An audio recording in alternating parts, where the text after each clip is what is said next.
my old abandoned tenderness lifting. Here on the shore, you're never alone. The fall from your past, your heart guides you home. When you feel lost, I'll give you hope. Fragile threads we hold become a mighty rope, tied here by our souls. One, it's us forever. One, safe surrender, light in the dark. We'll be the spark for one, a joy that binds us. One, shine like diamonds, we'll keep you bright. No darkness of night will steal all the luster you are. Unbreakable star. Da da da da da da da. Homesick, you're not abandoned. Come closer. Holding each other, hopeful, Still standing. we'll lift you up, steady and sure. Here around the fire and safe in the world. I felt lost and I was found.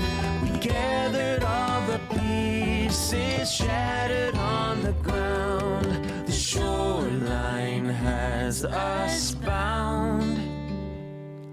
One, it's us forever. One, safe surrender, light in the dark. We'll be the spark for one, a joy that binds us. One,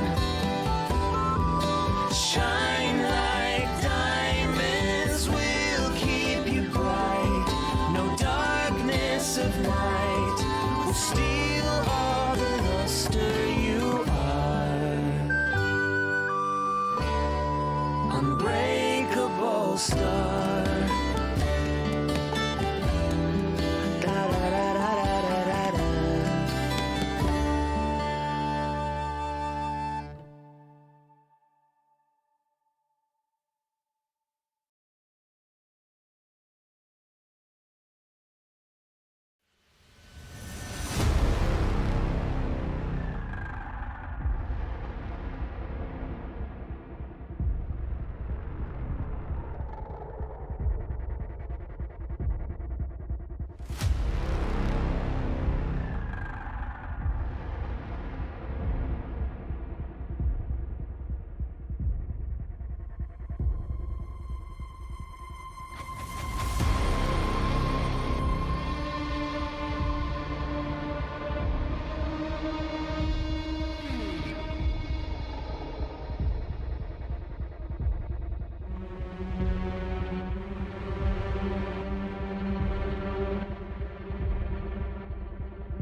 Hello, hello.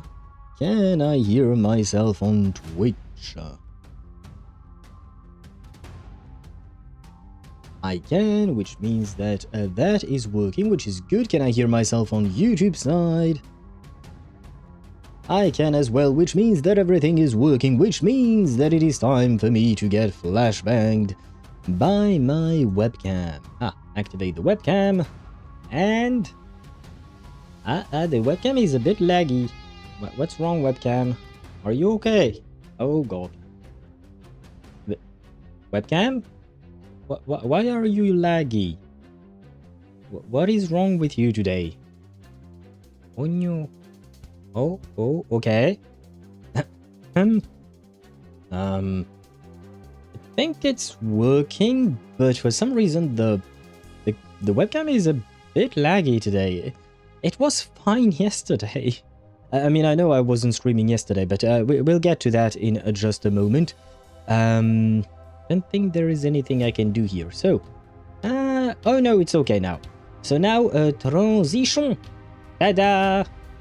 Hello, hello, hello. As you can see, the transitions have changed.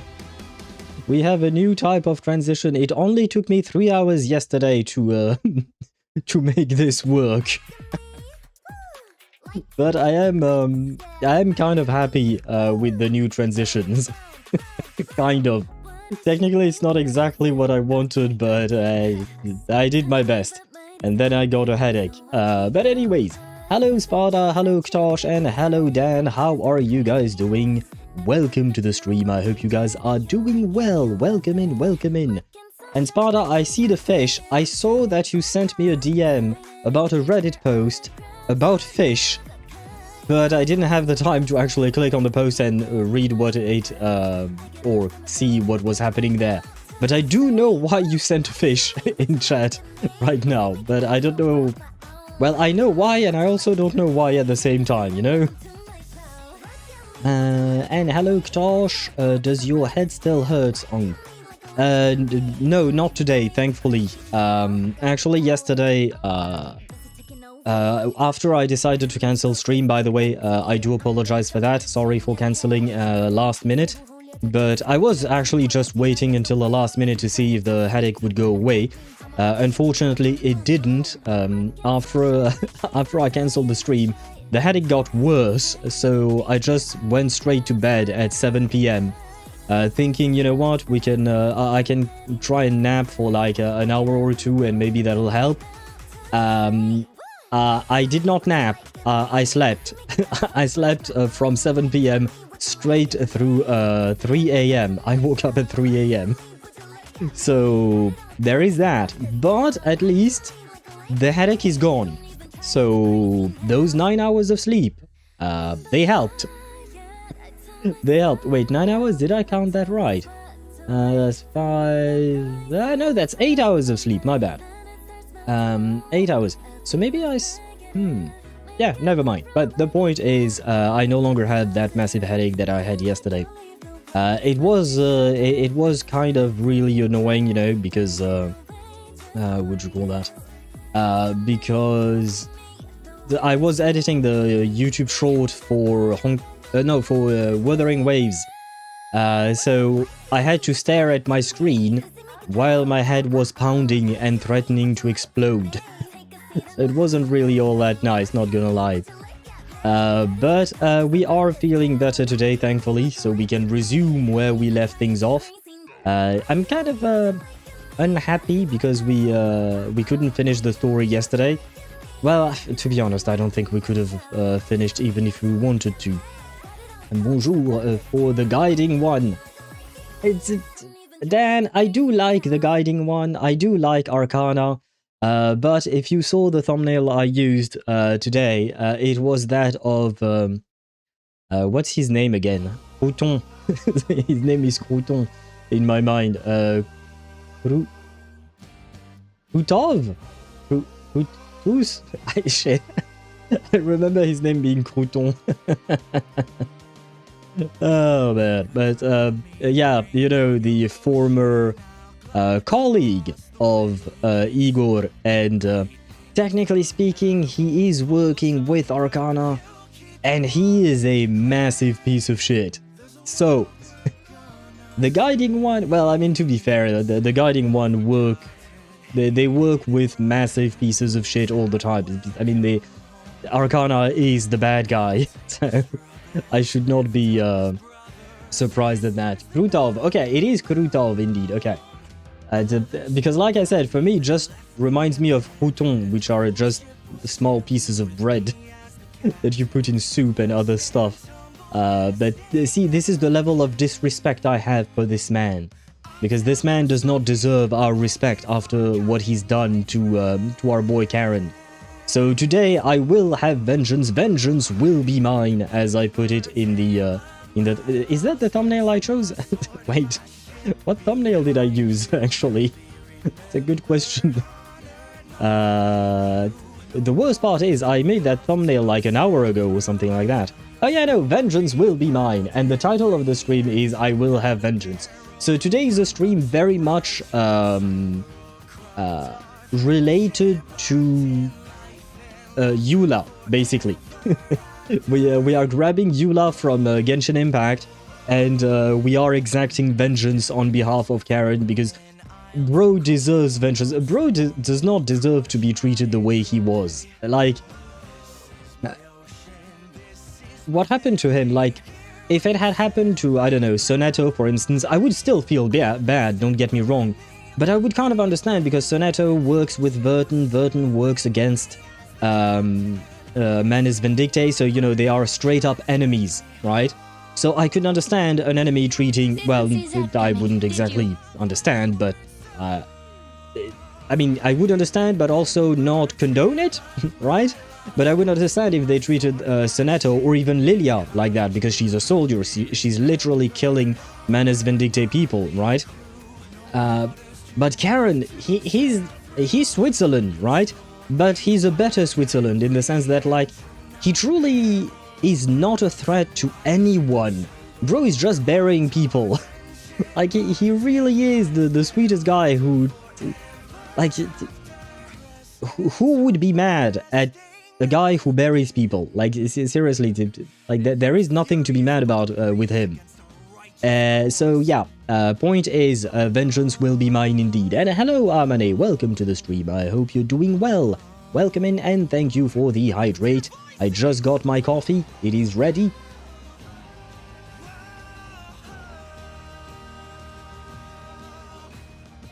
There we go.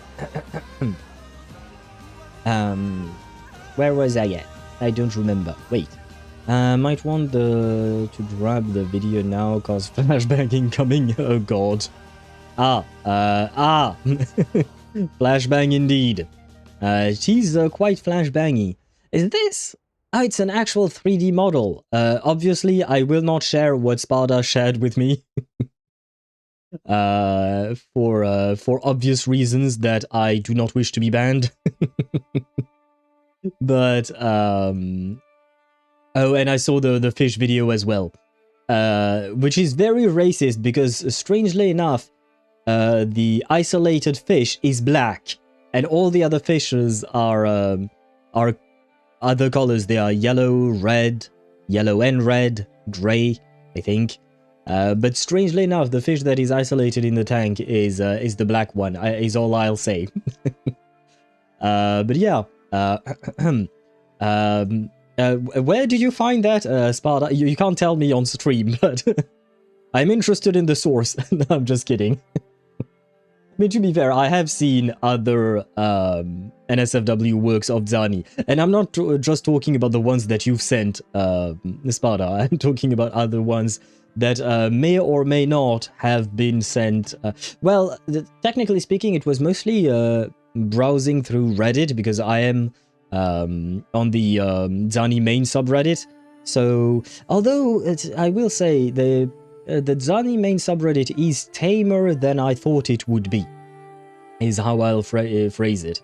But other than that, yeah, I may or may not have browsed other websites out of curiosity.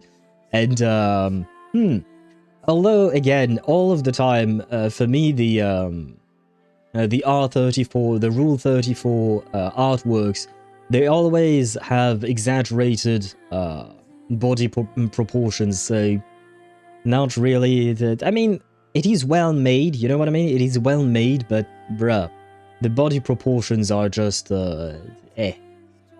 Oh well, it is what it is. It is for Charon. For Charon indeed, Dan. For Charon indeed. He deserves, well, it's not vengeance that truly we want here. It is justice. We shall bring his attackers to justice? Yeah, I didn't have a better word for them. Torturer, attacker, kidnapper, war criminals. I suppose Krutov can be called a great many things, unfortunately. Charon is true neutral. Yep, Charon is definitely true neutral.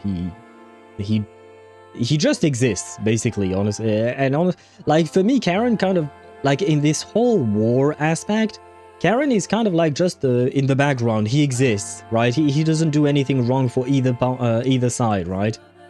By the way, my friend Bones and Apple. Wait, what was that? No, Yuktosh. Thank you, Yuktosh, for gifting a sub to Amane. Thank you very much for all the support, all these subs that you've gifted over the past couple of weeks. Thank you very much. I really do appreciate the support. So thank you. And Amane, welcome to the paying side of Twitch, at least on my channel, I mean, where you have such amazing, what do you call that, emotes, such as this one, of course. We love the muscle mage, which is mostly a bird, but you know what I mean. And hello, Swevy, welcome to the stream. I hope you're doing well. Have you watched the ZZZ livestream 2.7? Well, ZZZ 2.7 livestream, I should say it like that. Not yet. I mean, technically speaking, they already put out the video. I also shared it in the Discord server. At the end of the livestream, there is a very interesting video trailer for ZZZ. It's not like just for 2.7. 2.7 has its own trailer, but at the end there is a teaser that is very, very interesting. I highly recommend you watch it. I will not spoil what happens in there, but it is very lore heavy. Like it is in my opinion, it is a tease of what is going to happen in season 3. It is a bit of a tease for what will happen in season 3 and even beyond that. And it tells us a lot of things, I will say that much. But yes, Amane, I was in the middle of your messages. Give me a second. Wait. By the way, my friend Bones and Apples play chapter 11, note 15, and Bones is devastated after that. Bones told me he never felt that devastated since Hoffman in chapter 6. I have another one. Where I felt just as devastated. Chapter 11, stage 15, the one with shoot, I forgot his name. We talked about him. That's the worst part. But Charon's friend. I was genuinely really upset and sad when I saw that. But another one was chapter 7, seeing Kakania trying to save the people of Vienna and seeing her fail. And then right after that, seeing 37's face when she realizes that, like, at first she was happy because she had just figured out something. I don't remember exactly what. I don't know if it had to do with the knot or something like that. But like, she was happy, and all of a sudden she realized that her people, like a bunch of her people, were not going to take shelter from the storm. Those two moments in chapter 7, they kind of yeah, they made me cry, I think. Yes, they did. They did make me cry. Yes, 100% they did. Spada_4 says, the dude that put some lead in his noggin at high velocity? That friend of Charon? Yep, that's the same. That's the one. Unfortunately so. And hello there, welcome to the stream. I hope you're doing well. And I saw that you, what do you call that? You type the exclamation mark daily on both YouTube and Twitch, the counts are separate, unfortunately.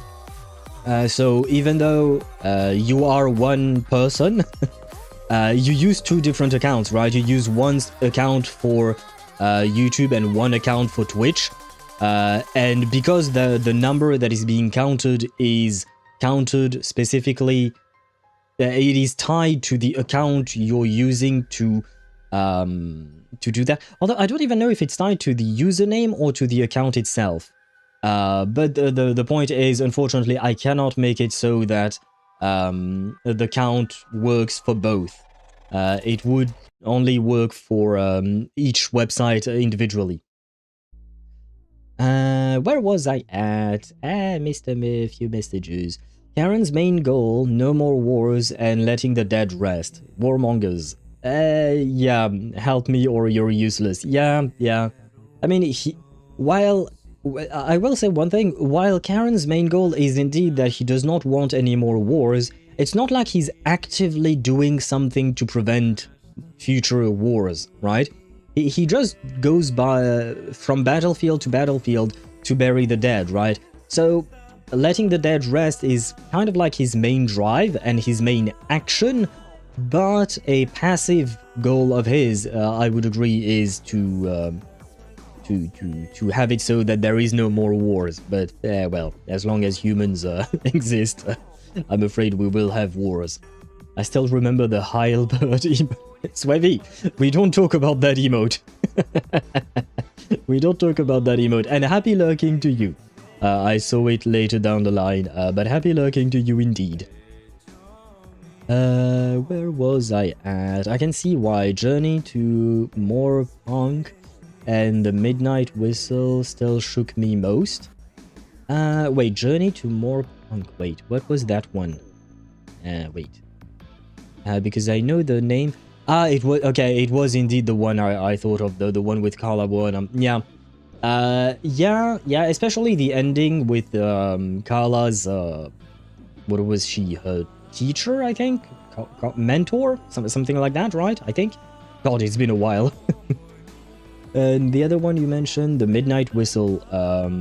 Which one is the Midnight Whistle? Wait, Google, help me. That one Oh, it was the one with Rubusha. For some reason, I thought it was called something else. Anyway, not the point. Why did the Midnight Whistle shake you? Well, why did it shake you? Journey to more... I don't know how to pronounce that, so I will refrain, but the Carla patch, I understand, or rather I can see why, but the Midnight Whistle, I'm not sure.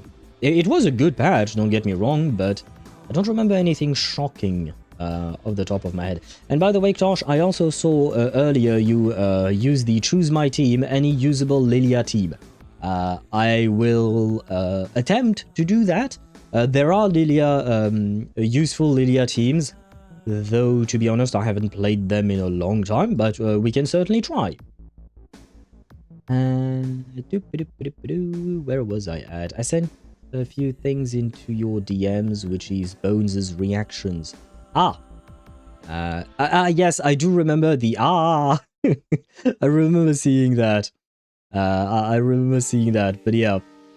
Wait, didn't you post that in the reverse 1999 chat? Oh yeah, you also did. Okay, yeah. I saw it, but I didn't have time to reply and react to everything. Because these past... Like, yesterday we had both streams for, what do you call that? Wuthering Waves and Honkai Star Rail, and today we had a surprise... what do you call that? A surprise ZZZ live stream for me. So yeah. And hello Chip, welcome to the stream. I hope you're doing well. YouTube and Twitch unite? And also I'm back, baby. Wait, why do you want YouTube and Twitch to unite? Oh right, because this is the first time you're seeing the new chat, right? But yes, we do see now you can see both chats on screen, which I'm very happy about, because it never quite made sense to me that you guys on Twitch couldn't see YouTube chat, because like I'm talking to both, right? So you get... anyway, the good news is, now at the very least, you know, it is done. I do believe they've changed. Twitch changed their what do you call that? Their terms of service for that. At the very least, we have the word of the CEO of Twitch saying that it's okay. So if he says it's okay, I'm feeling like it should be okay. Do you?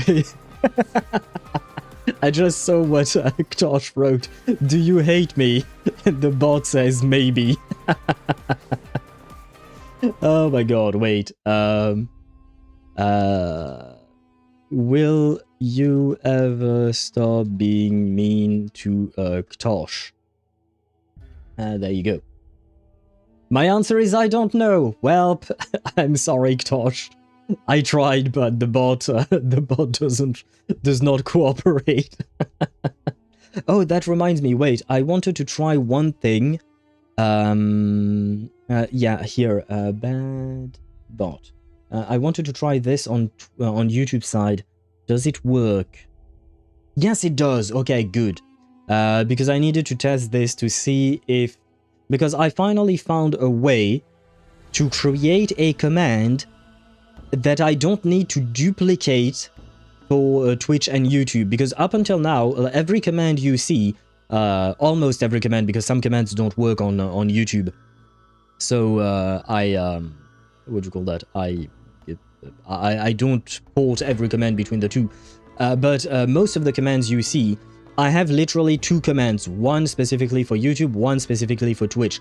But recently, when I implemented, you know, the translate and many other stuff, I saw how to make a single command that will respond depending on which website the person is writing in.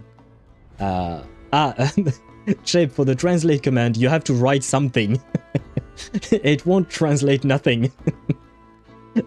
You have to write after the exclamation mark translate. Well, yeah, no, it translates to English. That's how it works. It translates whatever you're writing to English. So, for instance, if you were to write in your native language, I would finally understand. Though you have to use the translate thing, or I can use it myself. I have a little thing to do that. Does it auto-detect? Yes, basically it runs through Google Translate, and Google Translate automatically detects it. Detects the language, and it will try to translate. So if there are any faults or any mistakes, sorry, it would be in what do you call that? It would be Google's fault. And then you have to type exclamation mark translate and then your message. Then it will translate. And see, it worked for Chip. It should be. I tried it on Thursday. It should be working on YouTube side as well. But yeah, just type exclamation mark translate and whatever message you want to write, and it will work. So you have a mother. And hello, Juk, welcome to the stream. I hope you're doing well. Welcome in, welcome in. But we know what kind of translators they are. Yes, it is, it is, what do you call that? It is Google Translate, so expect Google Translate levels of translations, right? Don't expect the best of translations, but they are workable, right? And yes, good, Dan, thank you for trying it out as well. I mean, I'm assuming funktioniert es. I assume that means does it work, but in German? The function, does it function, basically, but in German, right? It's kind of too bad that it doesn't give out the language that was spoken. Huh. I don't think I know how to make that happen. Because I tried fiddling with the code, because these things work with C# code, and I tried playing around with the code, and I broke everything. So I put everything back together the way it was, and I gave up. But I tried adapting the code for other things, and it didn't pan out the way I wanted. Because I don't know how to code, so I was mostly trying to mimic what I was seeing in other stuff. Anyway, very complicated. But wait, I missed a lot of messages, I think. The Indian and the Vampire one, mostly because of Robuska and Corvus's character story. I don't remember if I did those. I didn't do that. Do them on stream, that's for sure. But I don't remember if I actually did those on my own time. Don't worry, I was in the wrong platform. Oh, okay. It's okay. I sent a few things. Oh, I read that. But yeah, as I said, every time Brown is mentioned, especially in the event of Node 15, he will go no in chat or literally scream no in voice chat, which is pretty much what I've been doing. Fair enough, fair enough. I mean, it's understandable. Technically speaking, we can't really say that Brown was a great person. Brown? I think Brown? I don't know if we can really call him a good person because he has made mistakes. That being said, he was also controlled by a spell, so it is murky territory, but it is still shocking and sad, the ending he got. And Chip, yes, we also have the would you rather command. Would you rather have a pause or a rewind button in life? Yeah, I agree with Sparda, rewind. Why a pause button? What do you want to do with a pause button? Plus, if you have a rewind button, you can just rewind to a few seconds earlier, and that's kind of like the equivalent of a pause in the sense that you already know what's going to happen, right? So I feel like a rewind button would be better. And happy lurking to you, Tosh. I read all of that I've read, yeah. At this point, you're becoming a programmer? No. I'm mostly not stealing because it's available for free. Big shout out to Nutty if you know him. Nutty is a streamer and YouTuber. Let me find his channel. It's kind of stupid for me, like the tiny streamer that I am, to shout out a huge streamer because bro has like 180,000 subscribers on YouTube or something like that. But I still want to publicly thank him, even though he'll never see this, because a lot of the code was done by him, and he made it available to everyone for free. There you go. This is the channel. His name is Nutty. I don't know his real name, but he makes a lot of tutorials on how to improve your streaming setup. And he coded, like, the translate command is something he coded, and I just grabbed the code. After that, I opened the page where the code was to see how it works, because I was curious, and I don't understand like 90% of it. So, to be fair, yeah, what do you call that? I don't code myself. I mess with code that I see online, but I don't know how to do it myself. Like, I wouldn't be able to do it myself like like from scratch. I have to use what someone else has done already. And wait, the translation for Dan's message, the longest word in German use is Beef Labeling Monitoring Task Transfer Act. And the German word is Rindfleichertechierungsübertragungsgesetz. Fuck! What the fuck is that word, man? What does it actually mean? Because I think Google Translate kind of fucked up in how to translate it. Or does it actually mean Beef Labeling Monitoring Task Transfer Act? What kind of act is that? Well, I guess it's the act of transferring the monitoring task of labeling beef. Why do you guys need a word for that? What is wrong with you, German? Oh man, that is a word of all time. Oh fuck, yeah, no touchy, C#, that shit is cursed. Yeah, I don't really understand how it works. Like Python, I actually learned in university a tiny bit, but so I have like a general idea of how Python works.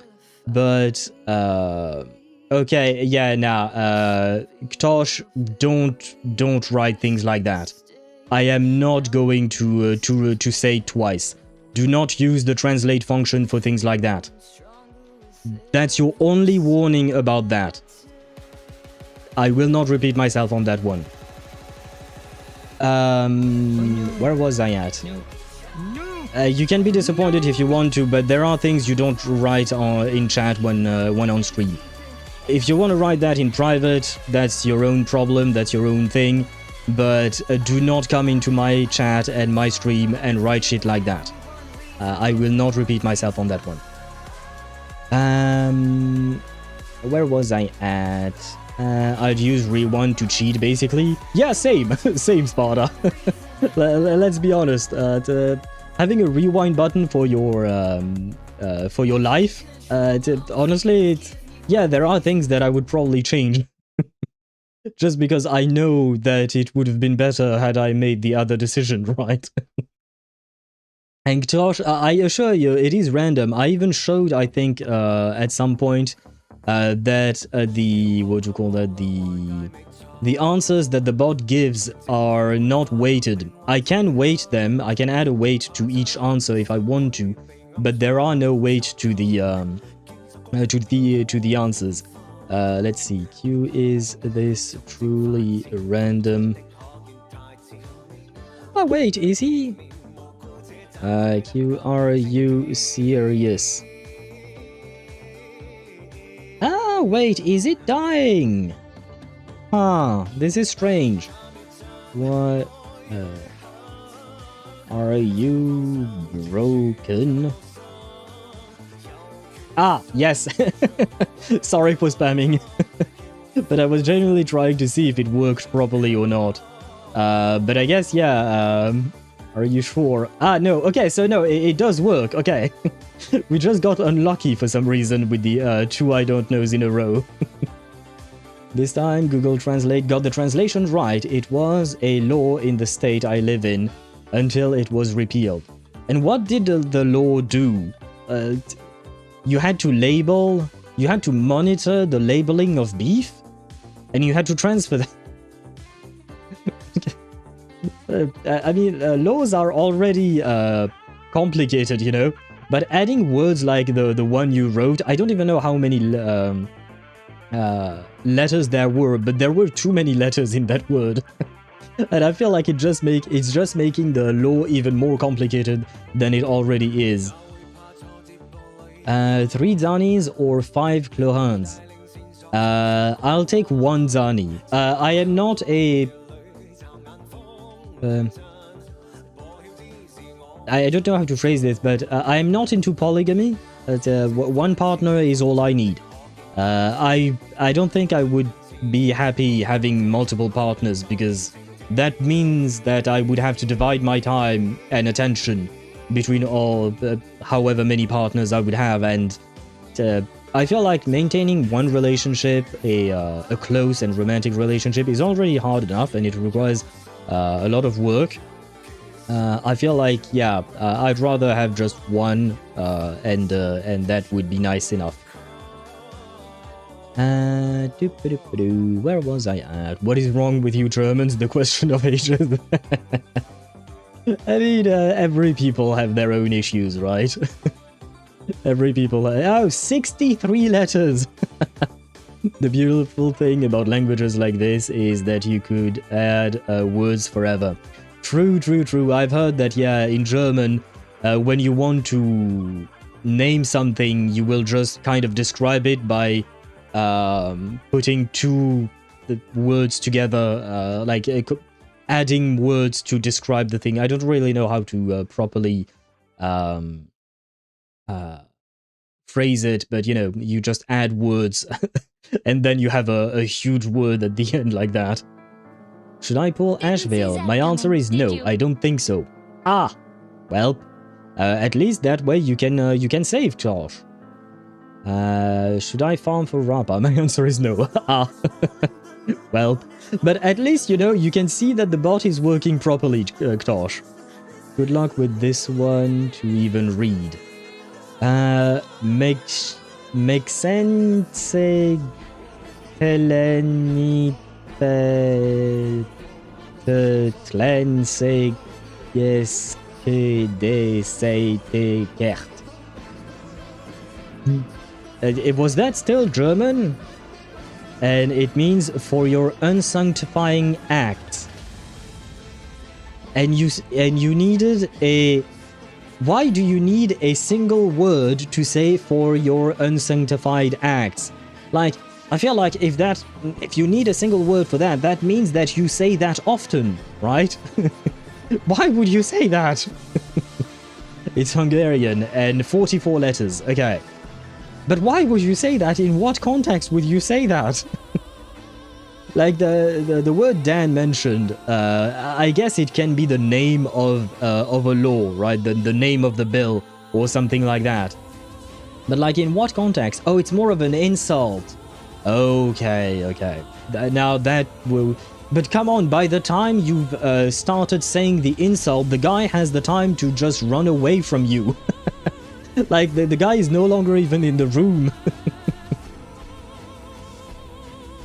I smell a lie. Oh, says the same guy wanting to romance 2 origin characters in Baldur's Gate.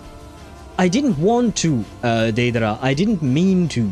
I didn't mean to romance Shadowheart.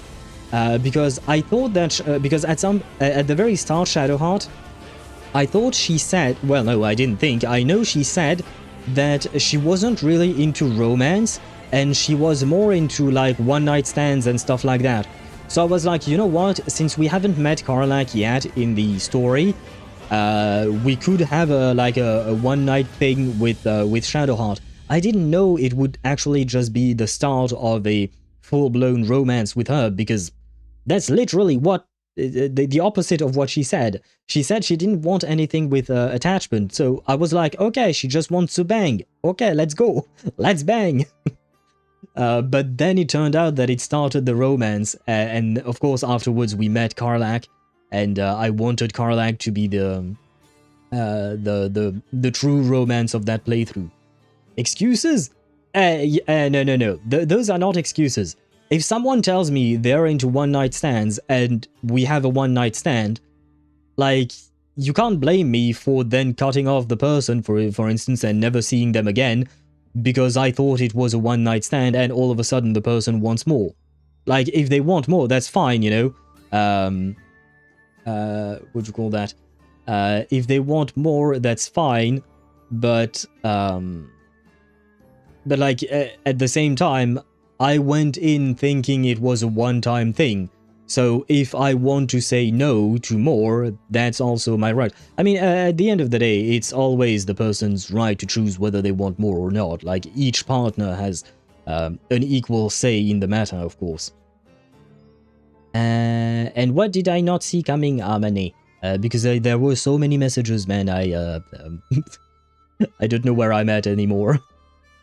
You were disappointed of no polygamy function. You were wanting both of them after meeting Karlach. Well, yeah, because I do like Shadowheart, and I do believe that she will be the one that I'll be romancing in the next playthrough. And it's mostly because I just want to experience as many things as I can in the game. That's specifically about being within a game.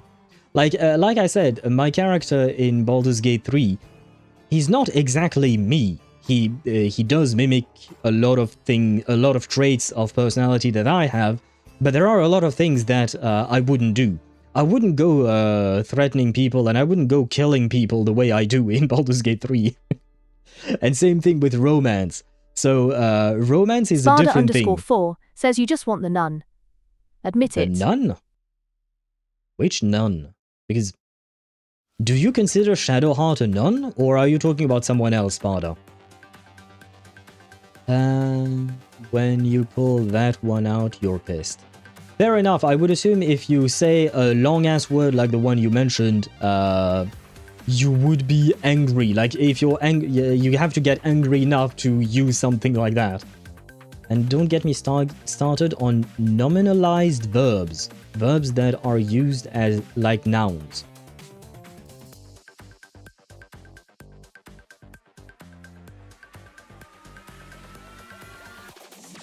Not sure I understand what that is. Not sure I understand what that is. I was really trying to think about it, but I'm not sure what that means. Usually shit starts with a one-night stand. I wouldn't say usually. I've never had a one-night stand in my life. None of my relationships started with one-night stands. They were always there was a period of courtship, if you want to call it that, and then we started dating every time. I've never really been interested in one-night stands personally. But things can start off as like friends with benefits, and then they can evolve into full-blown romances as well. Relationships are very complicated, so anything can happen. You even tried to find a mod for it? No, I said I would out of a joke. I never actually looked. I never actually looked to find a mod. I know that there is a mod because I saw it. When I was looking for the owl mod, I perused the popular mods, and I know that there are at least a couple of polygamy mods for Baldur's Gate 3, but I never actually installed them. I could, but I decided not to. Shart is technically a noun. Oh, okay. Verb functions as if it's a noun. Yeah, but I still am not sure how... like, what that means. Verb functions as if it's a noun. So, like, something like work, for instance. Work is... it can be both a noun and a... what would you call that? And a verb. I have to go to work, then that's a... that. Oh! What's the problem with that? Because, I mean, we kind of use them all the time in English and in French as well. I'm not sure why. I mean, because it sounded to me like Dan did not like nominalized verbs, and I'm just wondering why. Welcome to my world. Do you like Robin singing? My answer is no. Bad bot. You know what? The what do you call that? The bot has a right to have its own taste, okay? Very oversimplified. It can give you a headache in specific cases. Well, I mean, that's the only example I could think of. Nominalized verbs are easier to string into long compound... Oh, okay. Okay, so Dan, it was in the context of stringing together those verbs into compound nouns. Okay. Thankfully, we don't do that in French, nor do... yeah, no, there are no... I mean, there are compound words in English as well, but they tend to be relatively short. Unlike... what would you call that? Unlike in German, where you can pretty much go forever, like you've mentioned. In a different timeline, you romance both of them. Zero doubts? What do you mean by that? I mean... yes, if I could romance both at the same time, I would, because that means that we get to experience 2 romances instead of 1. Because, you know me, I play these games for the story. That's what interests me. I want to learn more about the story, about the characters and stuff like that. So, if I... and that's also why you see me trying to do every quest I find. It's because I want to experience as many things as I can. So if I could romance both at once, I probably would, yes, just out of convenience, because otherwise that means that I have to wait an entire I have to make an entire different playthrough to be able to romance the other character, and playthroughs take a lot of time. Like, for example, we are mid-March, and if I recall correctly, what do you call that? We started the Baldur's Gate playthrough in like what was it? November, I think. Let me check. Playlist. Baldur's Gate 3. Yeah, first episode was 4 months ago. And November 1st. We started on November 1st. So yeah, it took quite a while for us to just get here, and we're still not done. We still haven't finished, you know. So yeah, it's kind of a pain in the ass to have to do an entire new playthrough to experience a new romance, but at the same time, it will be a new experience as well. So, you know, it's kind of, it's complicated, is how I'll say. My favorite instance of Welcome to My World is when Finon opens his alt. It's quite literal. It is indeed. And thank God I don't have to play Robin with him. I think you can still hear Robin's song when you're in Finon's alt, but I'm not sure. Because I remember some people mentioned something about it, but I don't remember what it was exactly. Oh, you know, games are games and reality is reality. Yeah, of course, of course. Like I said, in real life, I would not murder people. In video games, I don't mind. It's a video game. You can do whatever you want in a video game. Translate. E.g., walking is the miller's pleasure hiking song. Wandern is a noun and is usually the verb wander. Ah, I have no idea what that means, Dan. I have no idea what that means. And Juk, don't forget, he loves when people die, don't forget. That is true. I love when people die in stories.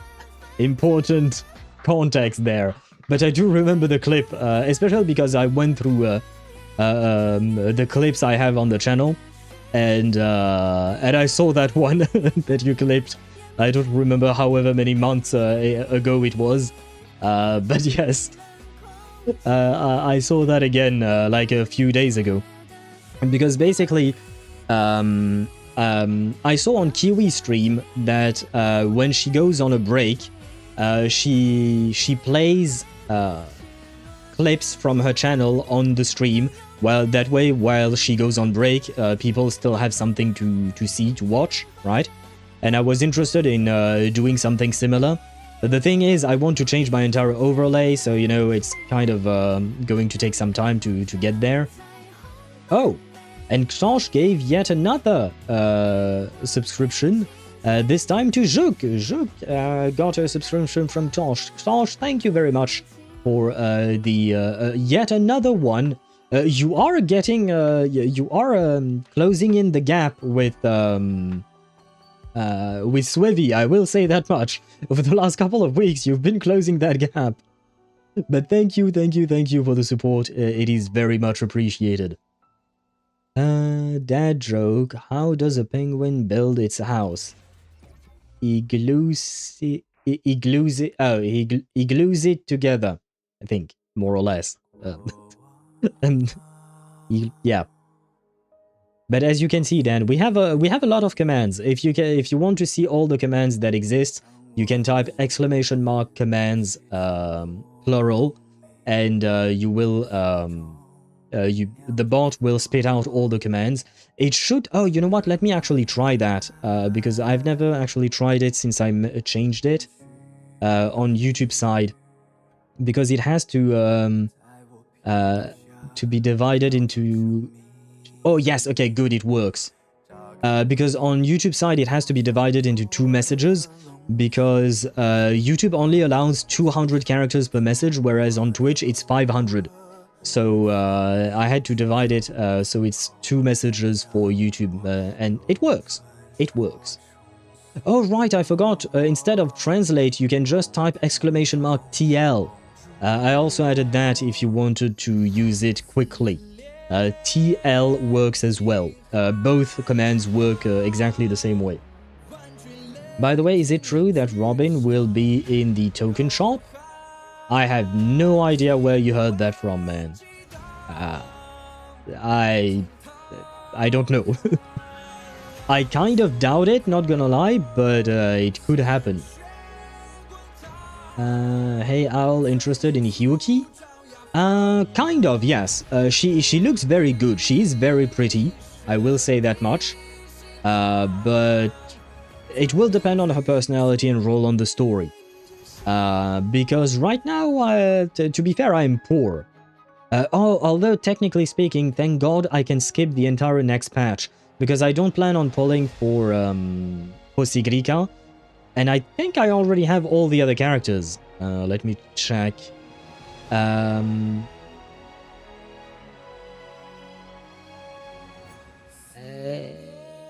yeah, Chiyuan, Linne, Zani, and Peeves. Yeah, I do have all the characters. I wish I could have bought Phoebe's sequences, but unfortunately I spent too many of my give back currency, you know, the Afterglow Coral. So it will have to wait, but that just means I'm going to save the entire patch, basically. Do you mean Yoimiya Vu? Yes. That's what I called her in the Discord server as well, yeah. Poor bubbly girls having their banners right before a very powerful, hot Japanese woman, you know. Where was I at? Maybe in like 4 years. What will happen in maybe like 4 years? Ktosh. And translate. League territory. This is... well, Ktosh. Please do not mention that again. Blasphemy that you aren't going for the Norse-inspired a burn woman. I mean, she's cute, don't get me wrong, she's cute, but she's not... Like, I do remember that she has very beautiful eyes, I remember mentioning that on stream. But, like, her design overall is... Like, it's not bad, I don't want to be negative about it, because it's not bad, but it's not... It doesn't actually suit my taste, personally. Plus, like, she seems to be an aero DPS. I have Cartathea, I don't need an aero DPS, so she's yeah, and I mean, we don't really know a whole lot about her in terms of the story. Maybe I'll actually love her in the story as like her, what you call that, her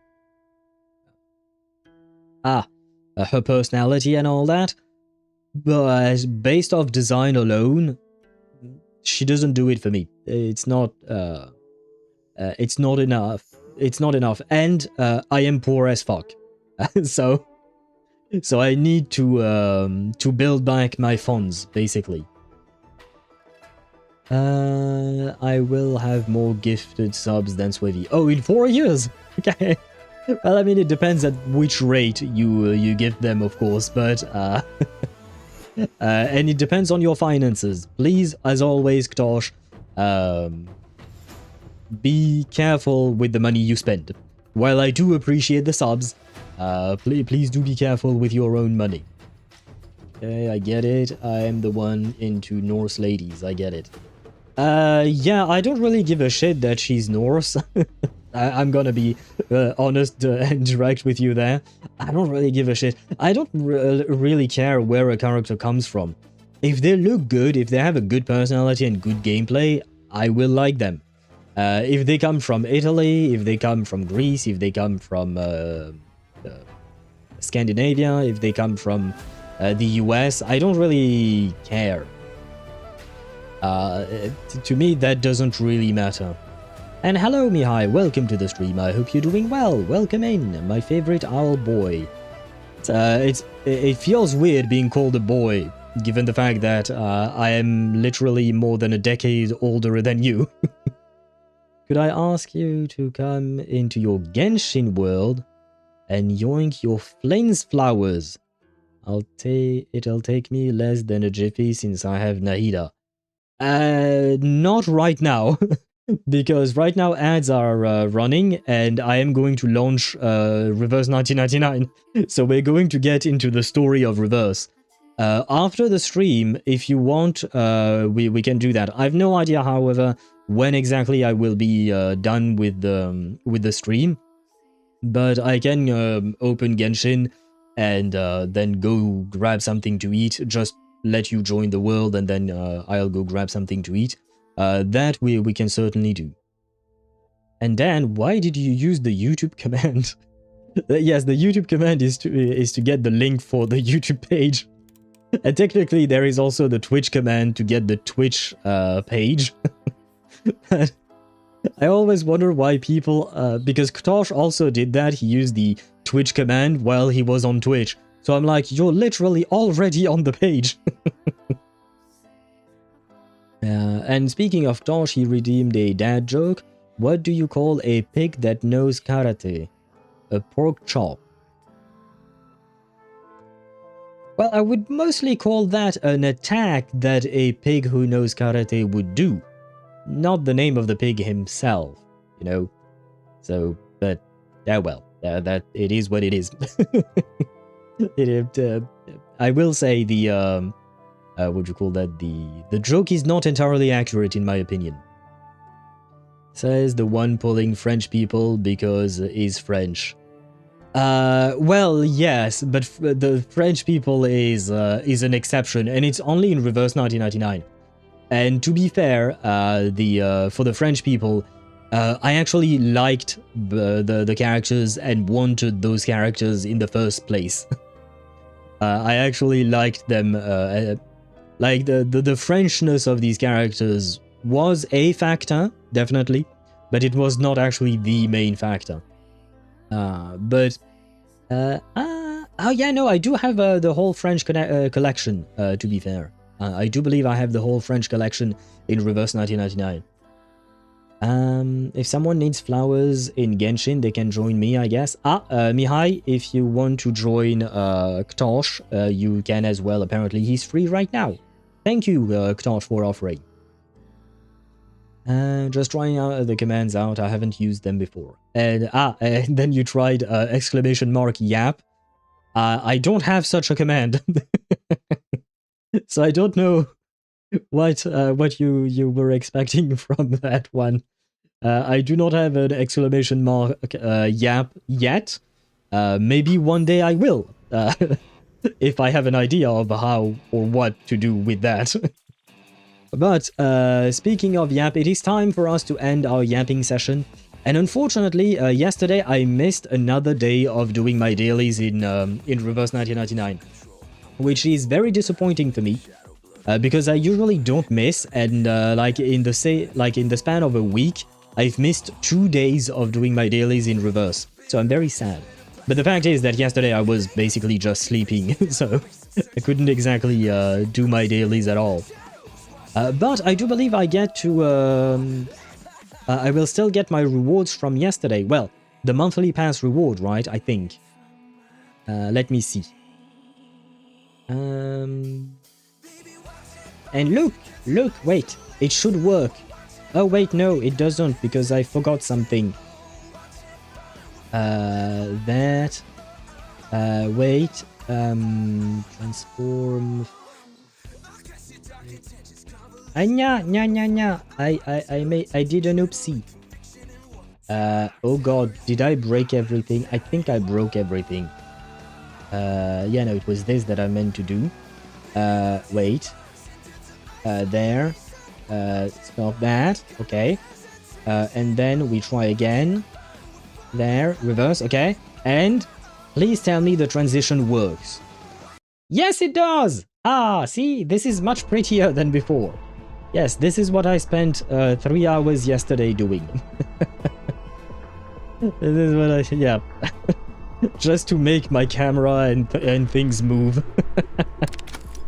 Ah, brother. It is what it is, I suppose. Sounds good. For my own world, I managed to get 70 plus flowers for Flins. I need double that to fully get him leveled up. Yeah, you need 168 flowers in total. Your health comes first. Yes, that is true, Daedra. Zani will be happy. Yeah, it is important to take breaks after all. I think Yuki will have insane gameplay. I only saw her walking and creating ice under her steps. Yeah, that is basically the only thing that they've shown of her. They haven't actually shown her gameplay itself. She reached PGR because she looks so much like Alpha from PGR, and she's Japanese Alpha. Wait, I don't know who Alpha is. Alpha makes me think of, what would you call that? Of the Eminence in Shadow. Oh, wait, Alpha is Kiana, and Lady Sunbringer as well. They look alike, you know, because they have one blue eye, one red or orange eye, white hair. They kind of remind me of that. Can I reclaim, please? Pretty please. Yes, I missed it. Thank you, game. Thank you for forgiving me. I am sorry. Wait, reclaim again? I saw another reclaim. What is this reclaim? I've already reclaimed. Yeah, I know. Why is this notification here? Why is this notification here? I don't like it. Oh, and by the way, another thing I changed was the size of the chat when what do you call that? When in game. Let me know if the size of the chat is okay. But I noticed when I was changing a bunch of stuff that unfortunately chat was eating onto the subtitles. So I tried to make it so that chat would not completely be on the subtitles, because I feel like it's important to be able to see the subtitles. So yeah, let me know if that is good. And also, I have to do that in Wuthering Waves. I noticed that during my last Wuthering Waves stream, the volume of Wuthering Waves was really loud compared to the volume of my voice. You guys need to tell me that, because, I mean, you need. It's for your sake that you guys need to tell me that. Because had I known, I would have changed the things. But yeah, I will be changing that before the next Wuthering Waves stream, that's for sure. Good thing you didn't accidentally transition to our DMs. No. No worries, that is not going to happen. I know exactly how... The way the transitions work in my on my stream are very peculiar, and it would be hard for me to make such a mistake, basically. I made it on purpose. It makes things a bit more complicated, but at the very least, I'm sure that I will never show something that I'm not meant to show. Well, I shouldn't say never, but I have a very high chance of that mistake not happening to me. Where was I at? Still laughing about Marsha going mum mode against Meryl. True. It was quite funny to see Marsha being Meryl's mom. And to be fair, Meryl was kind of acting like her child. Not like a literal child, but you know, like an adult child of a person. She was just listening and being scared, basically. Wait, let me do my dailies, since I didn't do them yesterday. I might as well catch up today. There we go. Ich werde meine Pflicht erfüllen. Oh wait, she spoke German. Fate has revealed itself to you. I don't know what she said in German, but she spoke really fast, to be fair. Well, to be fair, I don't speak German.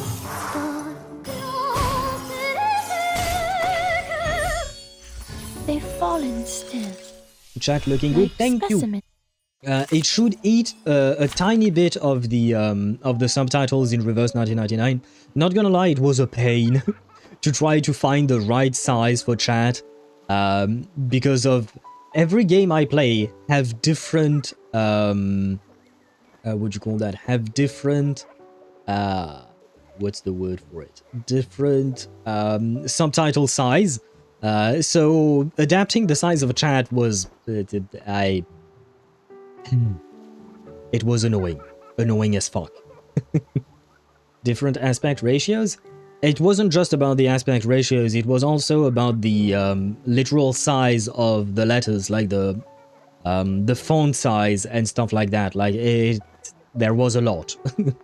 There was a lot to to try and figure out. But eventually, I feel like I did pretty okay. Dan seems happy at the very least, so that's good. Chat Moster, I'm hungry. I wanna... Oh, chat, but Master, I'm hungry. I wanna eat the subs. I hope you find food. Wait, who's... Oh, Moldier. Ah, shit. Ah, shit. Anya. Anya, this is bad. Ah. Anya, this is bad. Obviously, we are not going to do a Moldier story quest today. We still have the chapter 12 to do. Wait, 13 days away? When would that be? Because, hopefully, maybe, and it's not even guaranteed, but maybe we can finish chapter 12 today. Maybe, with a big maybe. And then tomorrow will be Baldur's Gate 3 as usual. Next Wednesday we can do Marsha's quest, basically. We should be able to do it in one stream. Usually they don't take more than one stream, these quests.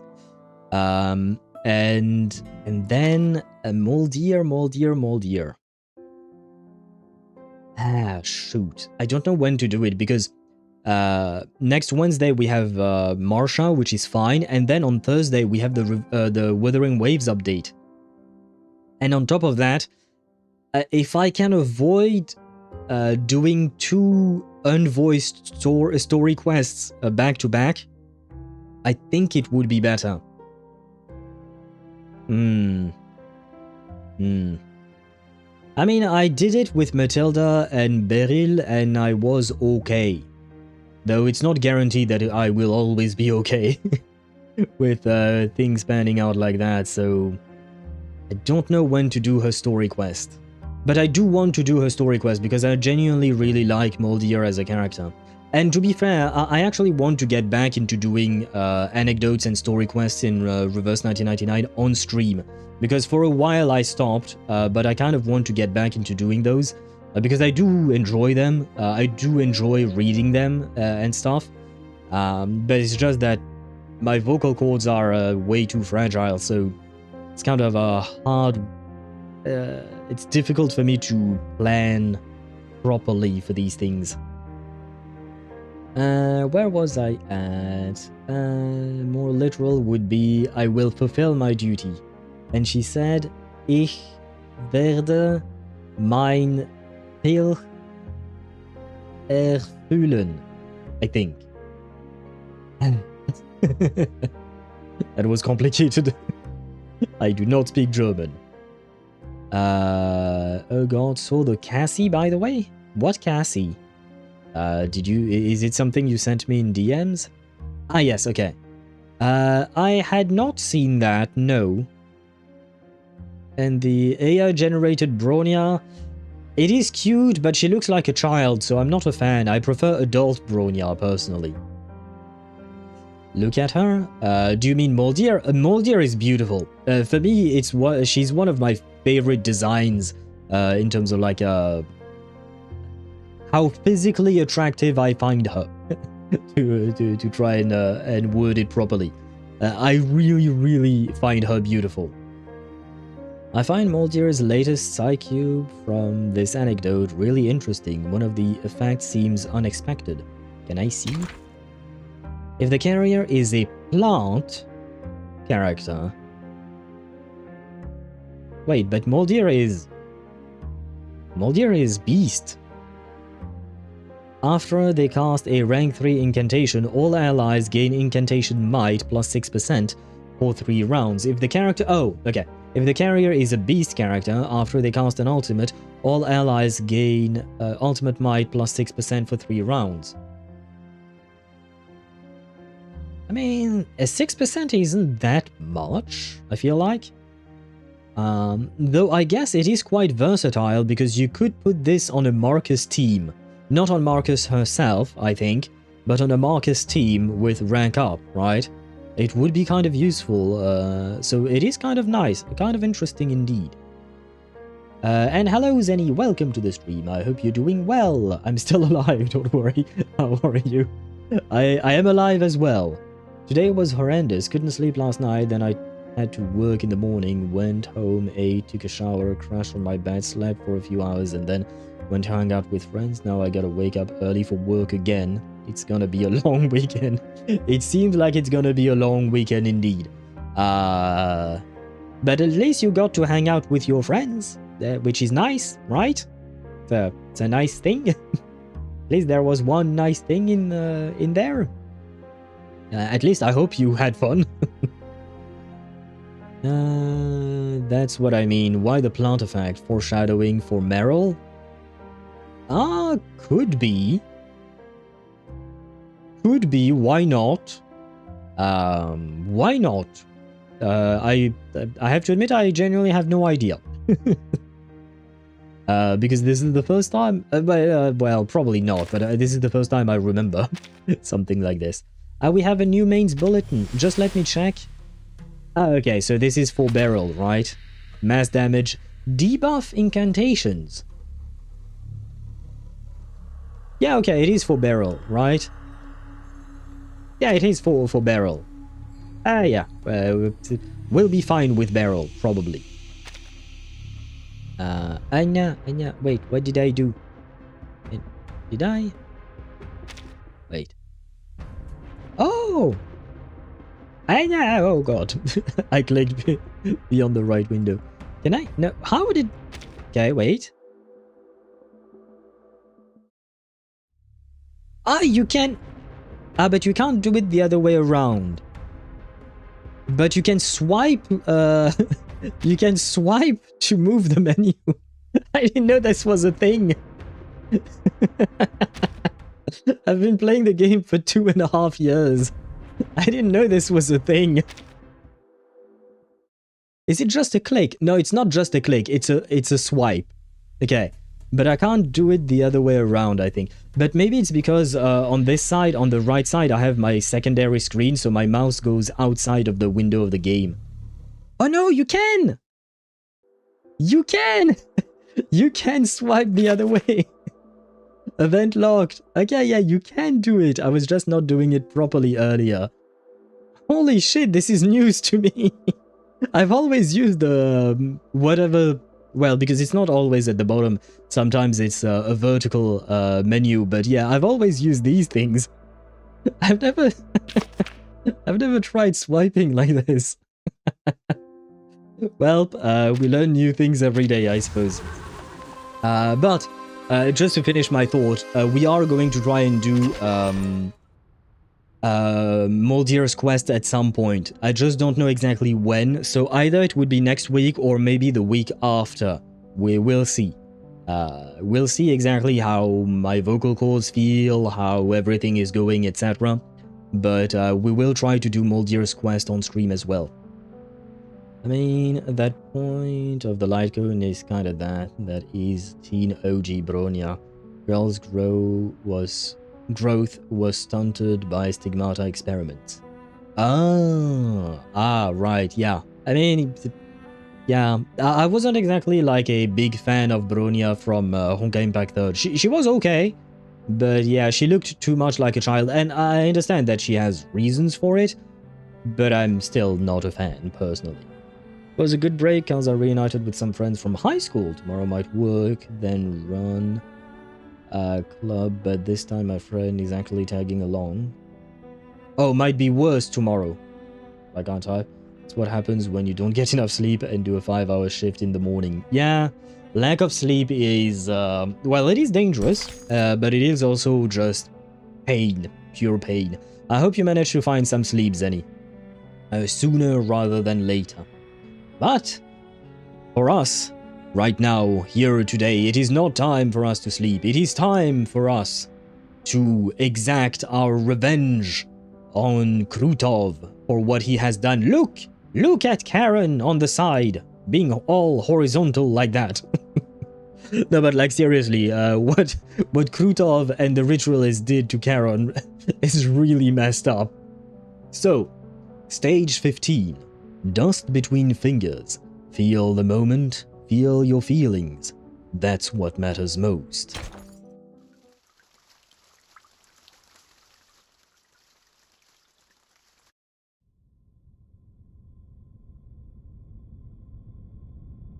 The militia camp is full of makeshift beds, sheltering the many civilians injured in the warlord's raid. The wails of pain echo in every corner. Still, they've managed to set aside one private room.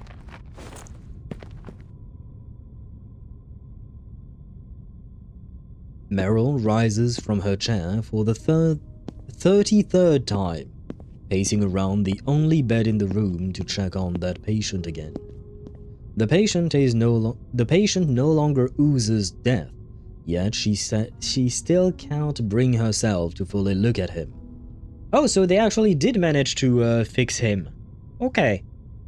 Well, that feels kind of like too easy, not gonna lie.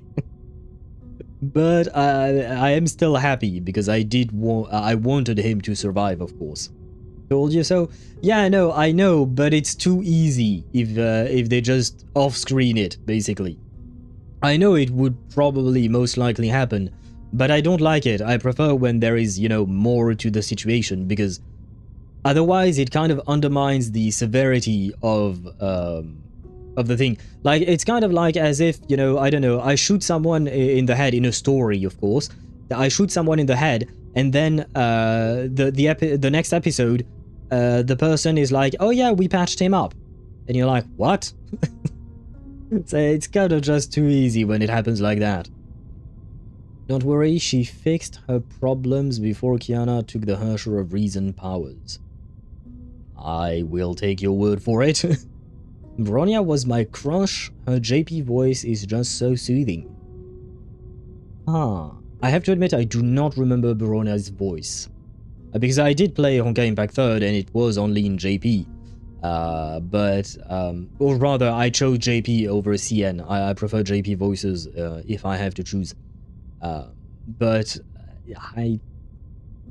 don't remember Bronya's voice, unfortunately. May for me, but Bronya is my favorite personality-wise. Okay. I mean, he was severely fucked up, and under every other circumstance, he was basically dead. Yes, he was, but again, like, we basically said, yeah, we're gonna patch him up, and they did. And I feel like it is somewhat too easy, and I wish they actually showed something, and not just off-screened it. A gaze drifts aimlessly toward the single basement window, the grain of the wooden chair. A smudge of chocolate at the edge of cloth catches her eyes. This awakened has an unnaturally low body temperature, so low that even in Berigrad's long autumn, a piece of chocolate wouldn't melt. Could someone have used fire? Can fire even hurt Charon? Had her friend been turned over flames like a roast pig? Meryl feels guilty for the association, but in her franticness, her thoughts keep jumping around. A shiver runs through her, as if her own hand had struck the match to the kindling. Oh! Charon, you're awake! She turns her face, quickly wiping away a tear, then hurries to Charon's side to help him sit up. How are you feeling? Are you thirsty? Are you in pain? I'll go get the painkillers. Does Charon actually feel pain? Does he actually feel pain? Genuine question, because I don't think he does. I mean, psychological pain, yes, but I think they mentioned that he doesn't feel physical pain, if I recall correctly. Didn't they go into 1 or 2 nodes ago with Marsha and Meryl working together despite Marsha's head trauma?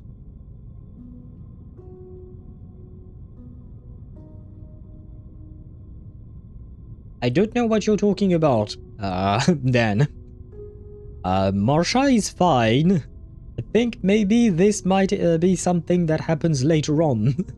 Because so far Marsha on my playthrough has been fine. So I think you might have jumped the gun. Why is chocolate near Charon? Why not? From magic, he probably does. But this was not magic, technically speaking, what they did to him. It was a dude who cut him up. There was a journal that we read on Thursday. It's kind of funny, but I swore love to her and then I changed her for a crazy girl. But in my defense, I left the game for 2 years. You know what? Relationships can be fickle. At the end of the day, sometimes things don't work out, so you break up, but then you find someone else, you know? It is just part of life. And so is the same thing with with characters in gacha games. At first you love one character, but later on maybe you find another one. It is life. Charon shakes his head slowly. He has no need for water, and the medicine in the I think you guys in English pronounce this ampule, but it should be pronounced ampoule. Anyway, makes no difference to him. Besides, the body beneath his bandages has almost healed. Oh, right. Marsha cut your cloak when she was patching you up. Here, I found a new one for you. Do you like it? Meryl is desperate to do something, anything for him. That won't be needed. Meryl, you owe nothing. The cloth covering the death beneath shifts as if a breeze has just disturbed the air in the sealed room, muffling Charon's next words. No, I owe you a lot. What I did was wrong.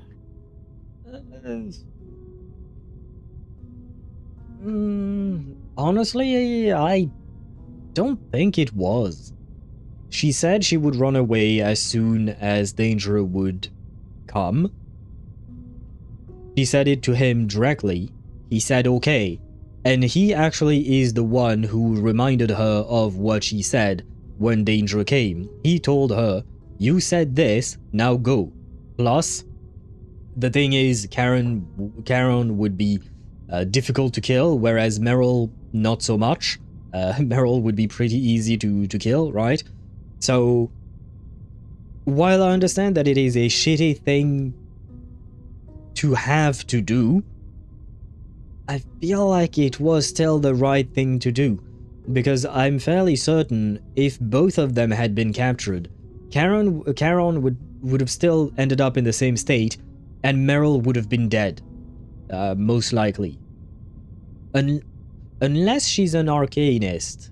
I don't actually remember. Is she an arcanist or is she a human? Oh no, she does have arcane powers. Yeah.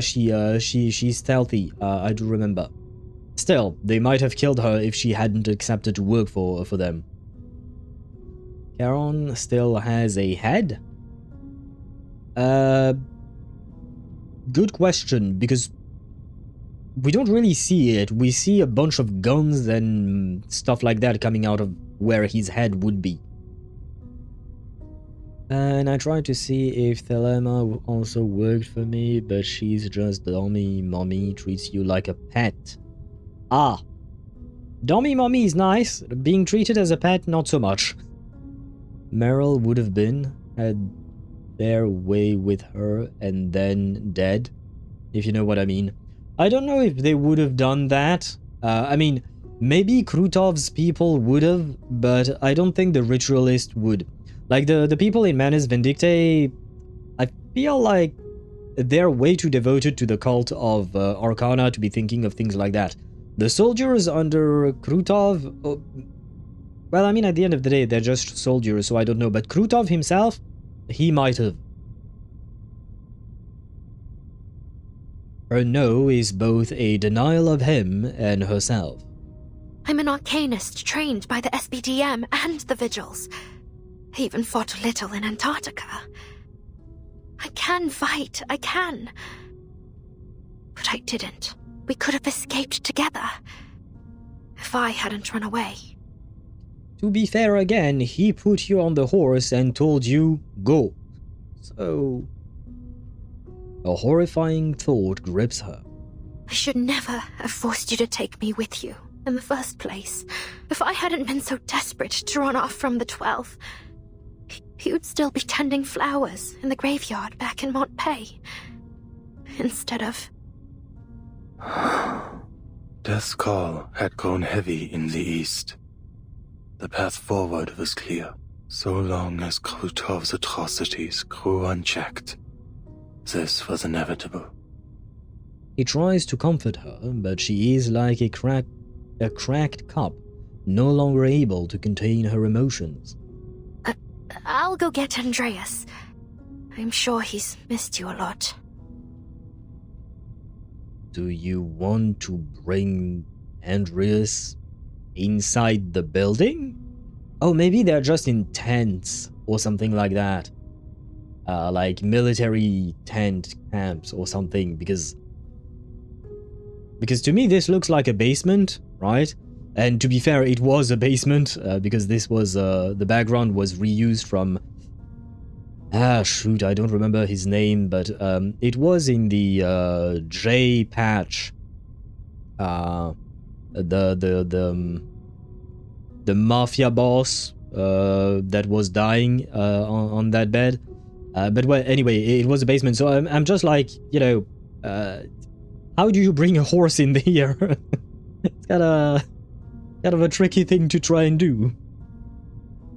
Went to SPDM. According to her diary, Overture, released by Bluepoch, Meryl wanted to be unemployed, but then got recruited by Creyas and the Vigils immediately after graduation.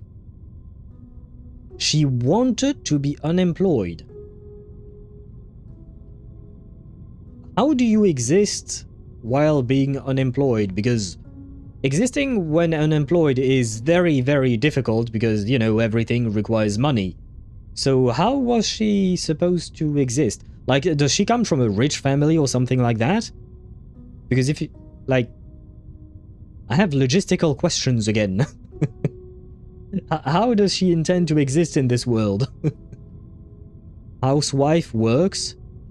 Oh, right, okay. That I suppose that could be a thing. Why not? I take her... I mean, she's cute. Why not? And a housewife can be an activity, I suppose, that does not actually require employment. But yeah, other than that, how... I have questions, so many questions. At the end, VLV is too unique to be replaced. I mean, the good news with VLV is that you have, like, what, 8 characters in one? So it's gonna be tough to beat that, right? Perhaps escape is one way to heal wounds. Charon doesn't stop her.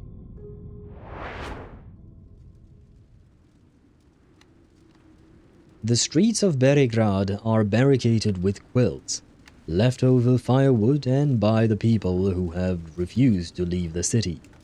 Women speak in low, anxious voices about what will come of this unusually warm autumn, and about family who are now far away.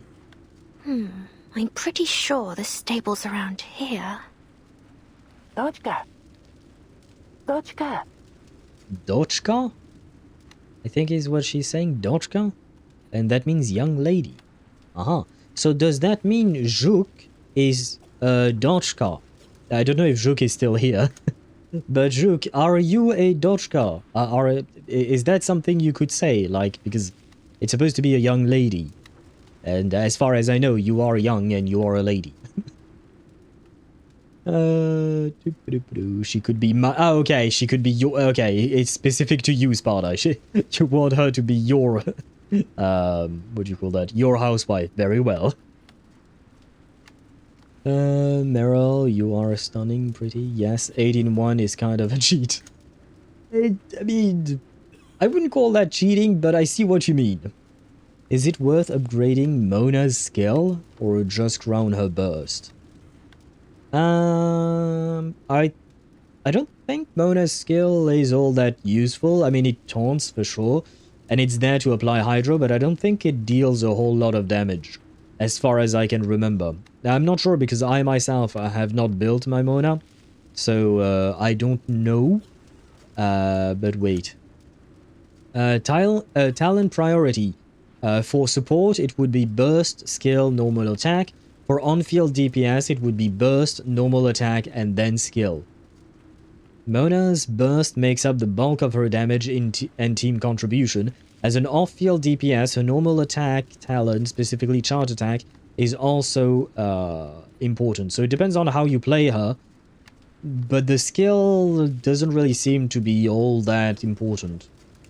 You can still level it up, but crowning it would only be if you really, really like it. Doesn't DPS Mona require a C6 or something? I don't know what her C6 does, but technically speaking, you can try to make anyone a DPS. Try being the operative word. It's try. Also, the beautiful brown hair of Meryl reminds me of her, Vilvi. Yeah, it is a very light brown, and I think they have somewhat similar hair color. I think, I mean, you probably know better than I do. Because I remember Meryl because I just saw her, but Vilvi, it's been a while since I've seen her. Just to confirm, Varka is supposed to run an attack percent goblet, right? Depends. Attack percent goblet is generally recommended if you plan on using him on many different teams, if I recall correctly. You can, that's what I have on my own Varka, for instance. That being said, if you plan on playing Varka only in Pyro teams, then you could go for a Pyro Goblet. If you plan on playing him only in Hydro teams, you could go for a Hydro Goblet. Anemo Goblet is the least recommended one because that's not where the bulk of his damage comes from. But yeah, if you want generic Goblet so that he can be played anywhere, go attack percent. If you intend on only playing him with Pyro, then you can go Pyro Goblet. And depends on context. If I remember correctly, Doshka could also be the diminutive of daughter. Of Dosh, a daughter. Hard to write it because Russian differentiates 3 different ch or sh sounds. I will have a hard time differentiating them, but okay. I see. I mean, to be fair, a young lady is a daughter. You can't be a young lady and not a... I mean, they go hand in hand. You know what I mean? So it kind of makes sense that they come from the same word. Like the Doshka and daughter. Or have similar sounding words. Because, yeah, you have to have been born to someone, usually. Unless you were cloned or something like that. But even then, you would be the daughter of whoever was the parents of the original clone. So anyway, you would always be your daughter and a young lady at the same time. So yeah, it makes sense. Do you regret my actions against me? Ktosh asks the bot, and the bot says yes, I think so. Hey, isn't that nice, Ktosh? Because I was trying pyro damage bonus just for pyro team. You can if you only play pyro team, or rather, if you can build a pyro, hydro, electro, and hydro goblet separately, and you think of switching them every time, then I do believe it would be better than having an attack goblet. But if you are too lazy like me, because I don't want to have to constantly switch his goblet depending on what team I'm using. So if you're lazy like me, you can just go with an attack percent goblet. Were you lying? My answer is I don't know. I think the bot really loves to troll you, man. The tender sound of an old voice draws Meryl's attention. She turns to find an elderly lady sitting in the shade beside the road. Are you talking to me? Yes, Dochka. You were in Tamarovka, yes? Sergei said you were the fish he and his friends got from the river. If it weren't for them, I probably would have wound up in the stomach of some big fish.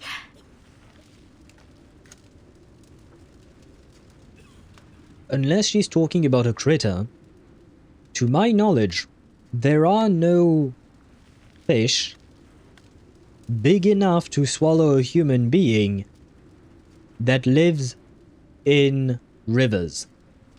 Specifically in rivers. Like in the ocean, I suppose a whale or something like that. Although whales don't actually eat humans. They eat krill, I think is the same word in English. But anyway.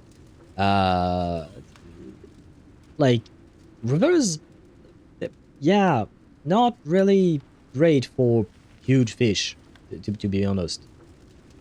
And my guess is that humans would not live near rivers where there were fish that could eat you. Probably.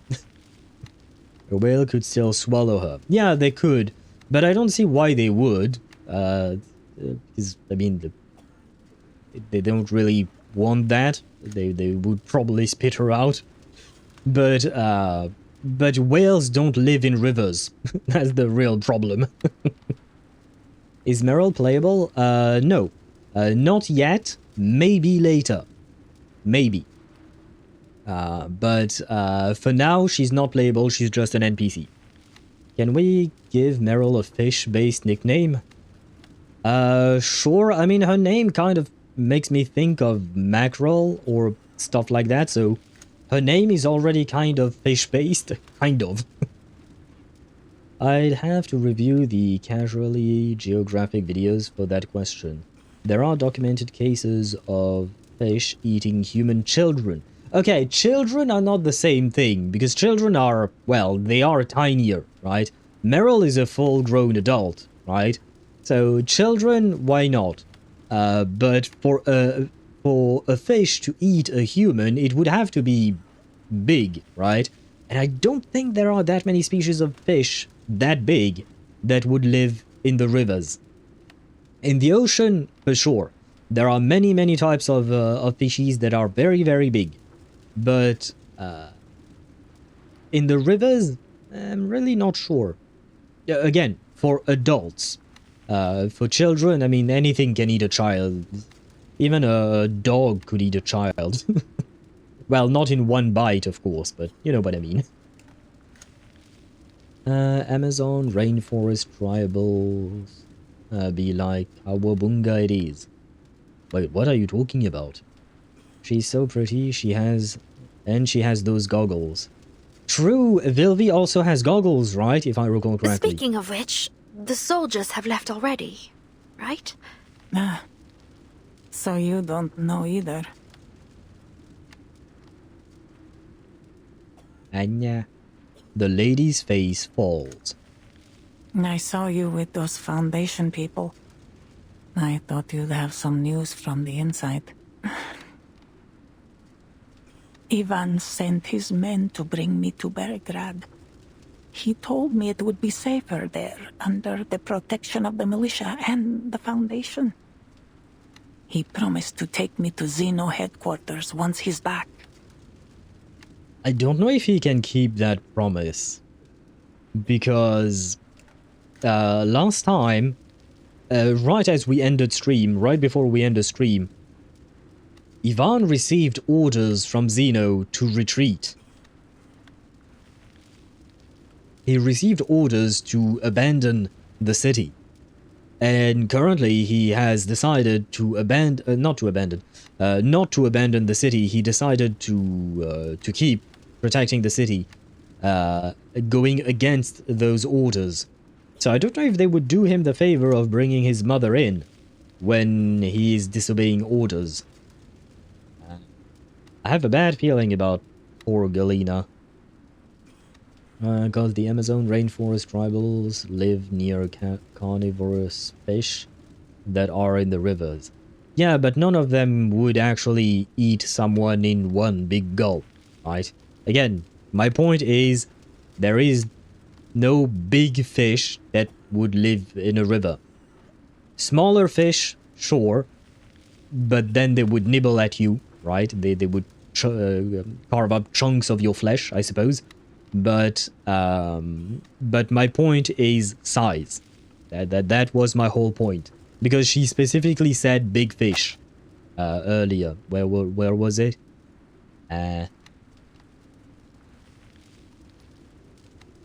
Some big fish. Ah, wait, it's probably hidden behind my my camera. There you go, big fish. Hence my point. Ivan? Wait, you don't mean Ivan Ivanovich, do you? You're his mother. I am, Rodnaya. Though a child doesn't tell his mother everything, I'm sure he has his reasons. I've grown quite used to it. But he has a mother too. But Which is every nice. time he suggests taking me to headquarters, I feel sad for the friends I made in the village and the red carnations in my little garden. That soon, they'll all vanish. The old lady's sorrowful words make something inside Meryl give way. Dochka, tell me, are we heading into another era? He's not supposed to say that, right? Isn't it supposed to be a secret? I mean, I suppose she's his mother, kind of. But still, as far as I know, he's not supposed to mention that to civilians, right? Yesterday in Zenless Ferry really made me laugh. There were bombs with a countdown for detonation, but she was in AI mode. And when the bombs didn't explode, it was just saying new countdown 3, 2, 1. It was so fun. I think I remember that she counted down really fast or something like that, if I recall correctly. Yeah, I think I remember what you're talking about.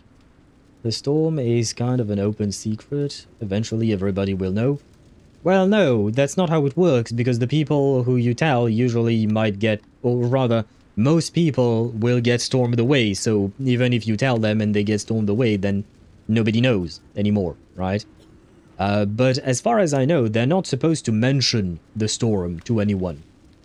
I think there were specific plot points in the past where they kind of skirted around the whole thing, because then you're not supposed to tell people about the fact that the storm is coming and eras changing and everything else. Meryl nervously clutches the belt at her waist. She tilts her head, avoiding Miss Galena's watery eyes.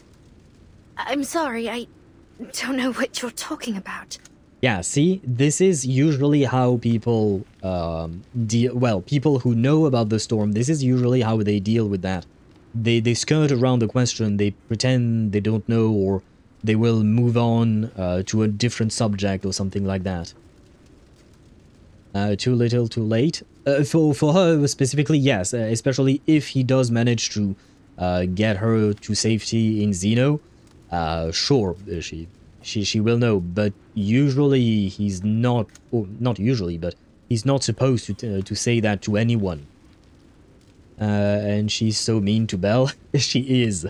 She's very mean to the other sibling, the second assistant. But it is so funny. Barry is a great character. I really enjoy having her in as part like for me the main characters of ZZZ are kind of like Belle, Wise, and Fairy. Like the three of them together, they crack me up. I love the dynamic between all three of them. The relationship between Wise and Belle I really like, and same thing between Wise and Fairy, same thing between Fairy and Belle, etc. Like all three of them are really lovely characters. No, I should apologize, Dochka. Not you. I shouldn't be saying such things. The old lady gently takes Meryl's shaking hands in her own. Oh, I am just an old woman. Sometimes I don't even know what I'm saying myself. Come now. Lift your chin and smile, Dochka. Yeah, I don't think she's in a very smiley mood right now. Do you think there's still meaning in this kind of life?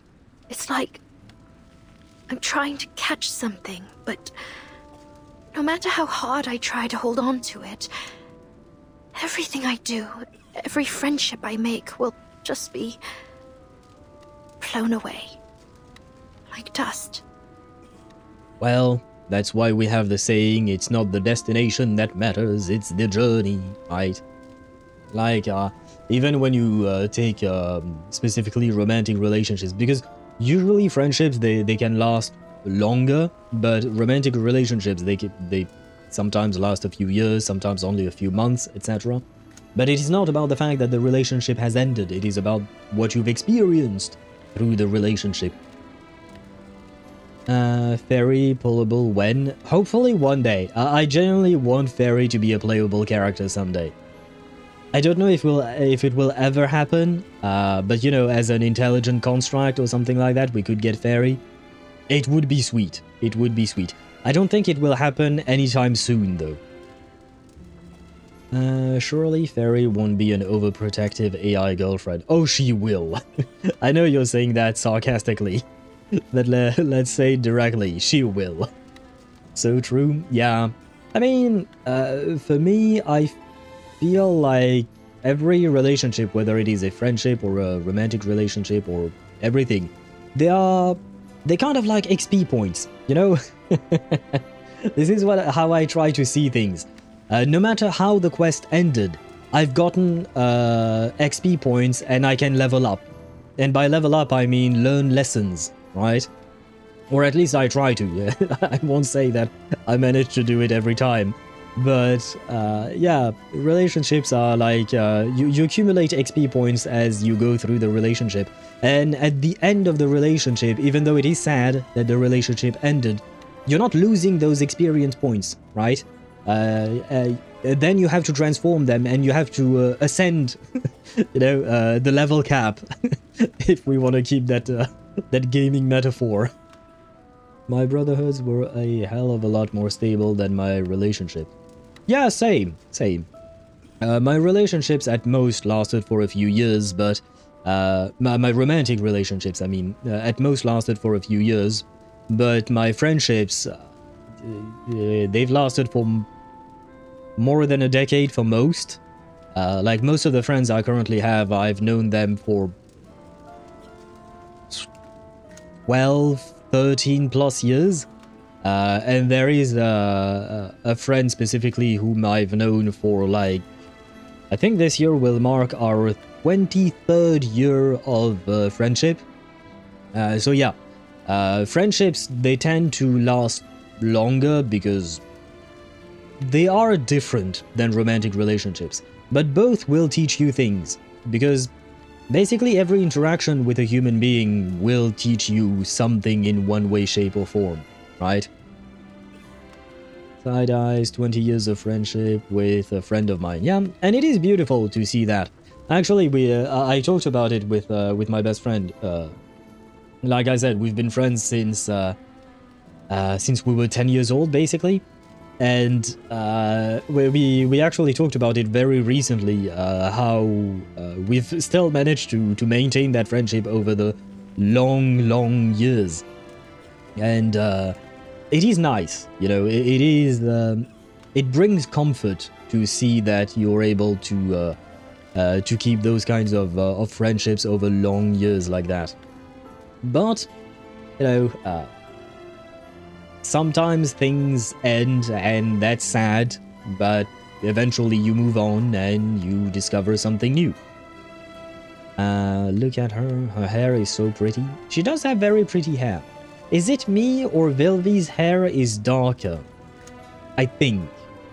Like I said, it's been a long ass time since I've seen Vilvi, so correct me if I'm wrong. Well, Slightly darker, not like completely like I know her hair isn't black. Miss Galena gives the kind nod only someone with many years behind them can give, and guides Meryl to sit beside her. I was in a coffee house in Kreshatik, Kiev, watching the Salyut 6 space station launch. By the way, didn't Meryl go outside to grab Andreas for Charon? Like, did we forget about Andreas? Not Andreas, Andreas. The horse is who I'm talking about. There was a marching band outside rehearsing Prazdnichnaya Overture, the festive overture. As the piece moved into the exposition, I saw Ivan push aside the drum major and ran straight toward me. Bože! He barged into that coffee house so fast that he nearly shattered the door. And the first word from his mouth was Mama. Oh, wait, I just want to hear how she said God. Bože! Bože! Bože! Goje? Uh-huh. Like I said, we learn everything. As much as we can, at the very least. I still intend to kick his ass for not telling me if he's alive every couple of months. Lovely fucking asshole. I have the same issue with someone in my life where they tend to disappear for a few months at a time, and it does make me sad to see them disappear and then reappear all of a sudden. But, well, everyone has their faults, I suppose, and then it is up to us to decide whether or not we want Sparta_4 says, which section of Kiev? If we want to accept those flaws. Which section? This one? I was in a coffee house in Kreshatik, Kiev. Kreshatik. I was in a coffee house in Kreshatik. Kreshatik. If you know where that is. Well, I mean, it's in Kiev, but I don't know. I don't know the city well enough to be able to say what part of the city that is. Like yellow but brown, and the other half is greenish. Ah, so I think I'm remembering wrong. Oh, it's Bose. Boja. With a B, not a G. Ah, my bad. Boja, boy, in nominative. She just used vocative. I don't know the differences between those two things. I vaguely remember what they mean in languages, but we don't use those in in French, thankfully. But let me hear it again. Bože! Bože! Bože! Ah, yeah. Now that you mention it, I can hear the B. But for me, at first, I heard a G sound. That's the main road of Kiev. Main street. Ah! I don't know how to type the... sound. I would assume. But the Z with a... I don't know what to call that. The strange little accent there. Miss Galena breaks into a soft laugh. So, did you believe him? That he was your son? A smile grows and deeper lines appear at the corners of her eyes. Did I believe him? I called the police 3 times. The first time I told them I was being harassed. The second time that he was a scammer. What about the third time? The third time I told them Ivan was a lunatic who claimed to be a time traveler and should be committed to a sanitarium. And see, this is why you don't speak about the storm. Is because people are gonna think you're crazy. Because my god is Bože Moj? I don't know how to pronounce that. I'm gonna need to have the help of Google Translate for that. Google.com. Translate, where are you? You're here. Oh, wait. Ah, no. Boss Moch? That's how Google Translate says it in Russian. Boss Moch. But Google detects it as being Croatian for some reason. I'm somewhat confused, but it is what Google is telling me. And it doesn't actually translate it to anything. Wait, if I do translate, if I do use it to, if I do plug it into Croatian, then it translates it as my god. But otherwise, for some reason, it doesn't recognize it as Russian. Oh, because I use Serbo-Croat. Oh, okay, so it's not in Russian. Okay. Also, we finally are celebrating a long year of company. Don't forget about it. When would... wait. I think I can check that exactly. Does that work? I don't remember. Yes, that... Does that work? Oh, right, it takes my name.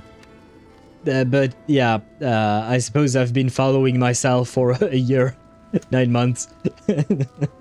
But yeah, no, I was trying to see how long you've been following the channel, Deidara, because you were talking about that, and I wanted to see exactly when it would happen. But, yeah, I failed. Task failed unsuccessfully. The more we learn, the more lucky Marcus was to mention the storm to Kekania of all people. Marcus or anyone like her in a sanatorium until being reversed, no thanks. That would have been really sad, yeah. That would have been really sad if that happened to Marcus. But to be fair, yeah, Kekania... I mean, given the whole story with Kekania, number one, is probably more open-minded than most people, I would say, of her time period. But on top of that, you know, there was the whole ordeal with Isolde and the whole main storyline that was progressing as well. So I feel like with the context, it was easier for Kekania to believe what Marcus was telling her. Really, totally forgot my daily. Chip, does that mean your stream streak is lost? At least, yeah, you can keep the daily check-in forever, which is, well, forever. Unless my computer crashes and burns, or something like that, which I hope it won't. But, yeah, kind of sad. Rest in peace, Chip's stream streak. Bože moi in Russian, literally the exact same pronunciation, just the phonetics is different. Literally, if we translate it to English, it's God my. Yeah, I kind of gathered which word meant which. Seems like that. Sad. But like I said, you can rebuild that number thanks to the bot. Hootson is nice. Hootson remembers you. He hasn't been remembering you for long, but he remembers. But every time, he was quickly bailed out by Zeno or the Foundation. He'd loiter around my building, holding a rusty tin box he claimed held legacy items I left behind. The nerve of that boy. I was still alive and well. So the Foundation was aware that he was doing this. And Zeno as well. I guess they don't really mind then. Well, in Polish... Polish is quite literally directly identical to English. Moj, boys. I will try to use that phrase when I speak to my best friend, because she's half Polish, and she actually does speak Polish. Yeah. I shall try. I shall attempt to speak to her in Polish, but at least a couple of sentences. Well, not a couple of sentences, a couple of words. Sorry. 11th of April, that was the first time I saw you. Okay. I mean, yeah, to be fair, the followage wouldn't have worked because I think you followed on Twitch later, but first you were watching on YouTube side, right? I think, if I remember correctly. And you watched on YouTube side for a while before coming to chat on Twitch, I think. What was in it? Did you see? Half a homemade cookie and a photo of the two of us. A photo so clear that it couldn't possibly have been produced in my time. He spent months following me to all sorts of places around Kiev. One day, outside my building, he told me how I planted red carnations on the windowsill at his childhood home. But none ever bloomed. At the tailor's, he said that whenever a button fell off his clothes, he'd send it home for me to mend. And I would sew 2 buttons with irises on them. She speaks slowly, the story she tells gradually becoming her own. Her eyes are filled with wordless emotion. I didn't share those memories, but over time, I grew attached to them all the same. Now, when I think of them, there's a bittersweet pricking in my bones. She leans down, gathers a handful of dust from the ground and lets it fall into Meryl's open palm. You see, Dochka, the wind does blow away the dust. She helps Meryl spread her fingers. But focus. Do you feel anything? I feel it slipping away, leaving me behind as if it's destined to happen. Well, yeah, that's kind of how life works. Exactly. You felt it. The excitement as the rockets soared into the sky. The surge of inspiration from the trumpet's cry in the festive overture. The heartbreaking ache in my chest as Ivan spoke to me of his mother. At first I thought she was going to say, the excitement of having dirt in your hand. And I'm like, But that's not what she said. She was a bit more poetic than I was. These fleeting moments, I felt them and imprinted them deep into my heart.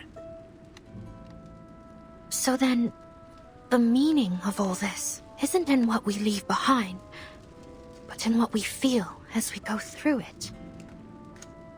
That's what I said. At the very beginning. Except I didn't go through a whole story about my son that does not actually exist. And he's a time traveler.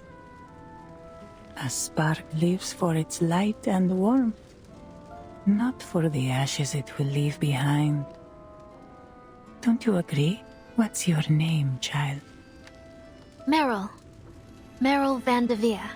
Oh, I think this is the first time we've heard her last name. Meryl van de Veer. Does that mean she's Dutch?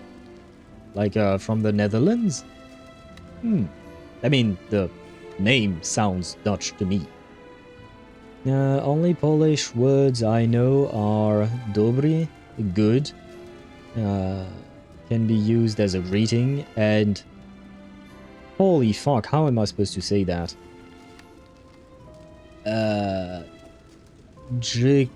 Dziękuję or dziękuję. I don't know how to pronounce that, the thank you part. I'm gonna have to ask my best friend for some notes there. Usually I get by with English and Russian when on vacation in Poland. Ah, you've been there? Ah, I haven't, but my best friend does go there to visit her family from time to time. I will try to use those words as well. I mean, the Dobry, I think I've heard that before, but the thank you, I have not. I think it might be easier if you learned Inter-Slavic. I sent you the Wikipedia page and a screen of the first section. Yeah, but I don't like the use of the lol emote. I have a bad feeling about that. I have a feeling it's probably not going to be easy at all. It's a pan-Slavic auxiliary language. Its purpose is to facilitate communication between speakers of various Slavic languages, as well as to allow people who do not speak a Slavic language to communicate with Slavic speakers by being mutually intelligible with most, if not all, Slavic languages. For Slavs and non-Slavs, it can be used for educational purposes as well. Its use spans a broad range of fields, including tourism and education. Never mind, I was wrong. It is apparently easier to learn. And Dan tried to translate Vanderveer, but apparently it just means Vanderveer. Interesting. Google Translate translates Meryl's name as from the fairy. Wait! So it did... Wait, so my bot did not translate it? Now I'm sad. Bot. Oh yeah, no, when I put it into Google Translate, it just comes back as Vanderveer again. How did you get the from the fairy translation? A genuine question, Dan, because it sounds... I mean, it sounds... it doesn't sound... It's weird. Why is my Google Translate broken? I'm sad. I want the, what do you call that? I want my Google Translate to work as well. I searched Dutch Vanderveer. Ah, okay. Ah, so you searched directly into Google, not into Google Translate, is that it? Ah, yeah, there is a Wikipedia article. Vanderveer is a Dutch toponymic surname meaning from the fairy. Ah, well. Google has a lot to learn from Wikipedia. Easy with quotation marks. Well, easier than actually learning a singular Slavic language. Don't think Inter-Slavic is easy either. Yeah, but I would assume if they created it is to make it easier and to avoid having to learn every single different language, right? My dear Meryl, I mean, that is what they said. every one of us is destined to return to dust. So why not feel as deeply as we can, while we have the chance? Feel every one of our memories, bitter and sweet. Okay, maybe not every one of our memories, because that would be a lot. A lot of feelings. Savor and cherish each sparkling moment, even if the storm washes you away one day. Because even if you no longer feel them, someone like my Ivan will. She stands. Where are you going? To see what help I can offer. And to create more memories of this time, before it's gone. Meryl watches her disappear behind a barricade. She moves with the strength of someone half her age. And she looks down at the dust still trapped between her fingers. What about Andreas? What about the horse? We came out here to get the horse. Where is the horse? I forgot about the horse, man. To be filed. Discipline and merit, two ends of the scale. As for where the weights are placed, who can say? Read document. A disciplinary decision draft. Disciplinary action for Vice Admiral Ivan Ivanovich Burakov's violation of military regulations. Draft. Ivan Ivanovich Bukharov, holding the rank of Vice Admiral, currently serves as the commander of Xeno's Arms Academy Cavalry Corps. He led forces in Operation Abadan, Operation Baikonur Cosmodrome, and others during the Storm War, earning numerous commendations for distinguished service. Reply: be clear on merits and demerits. List everything. However, following the third storm, Vice Admiral Burokov deserted his post while on active duty and subsequently, on multiple occasions without authorization from superior command or consent from the individual, brought a human, Miss Galena. Reply, redact the name. Well, right, it's supposed to be a draft. Into Xeno headquarters in Geneva. This conduct raised serious concerns among relevant human authorities, damaged the Cavalry Corps' reputation, and severely undermined peaceful relations between arcanists and humans. Reply unnecessary.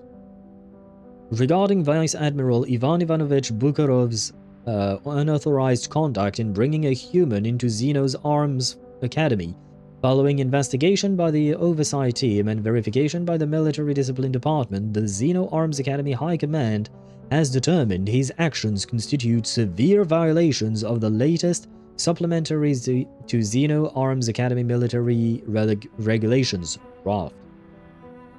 In light of Vice Admiral Burokov's repeated dereliction of duty and severe disruption of human life, having consecutively received 3 informal warnings, 3 formal warnings, and 3 severe warnings, Xeno High Command has decided to impose cumulative penalty sentence. Has decided to sentence him to suspensions without pay for 12 months. Reply: who authorized this? Are you desk officers going to command troops in the field? The Oversight Team will dispatch personnel to supervise Vice Admiral Burokov's division to ensure compliance with this sentence. Reply unnecessary. He follows orders. Regarding Vice Admiral Burokov's violation of military regulations, all commanders and soldiers are urged to take this as a warning, strengthen their sense of duty, and strictly uphold Xeno military discipline. Xeno Arms Academy Office, signature. Reply: I read it, too much padding, redraft for signature. XXXXXXX. Aha. So he was not indeed supposed to actually bring his mother in, and I don't think he was supposed to talk to her about the storm.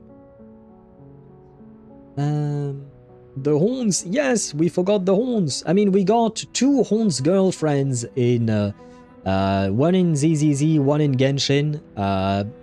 Andreas is not a girlfriend material, he's just a horse.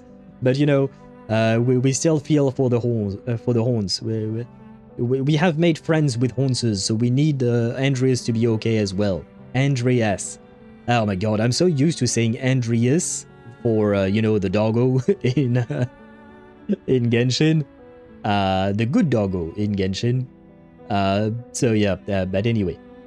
We shall not forget about the Horns. So Meryl was horse... Dan says, so Meryl was horsing around again. I see.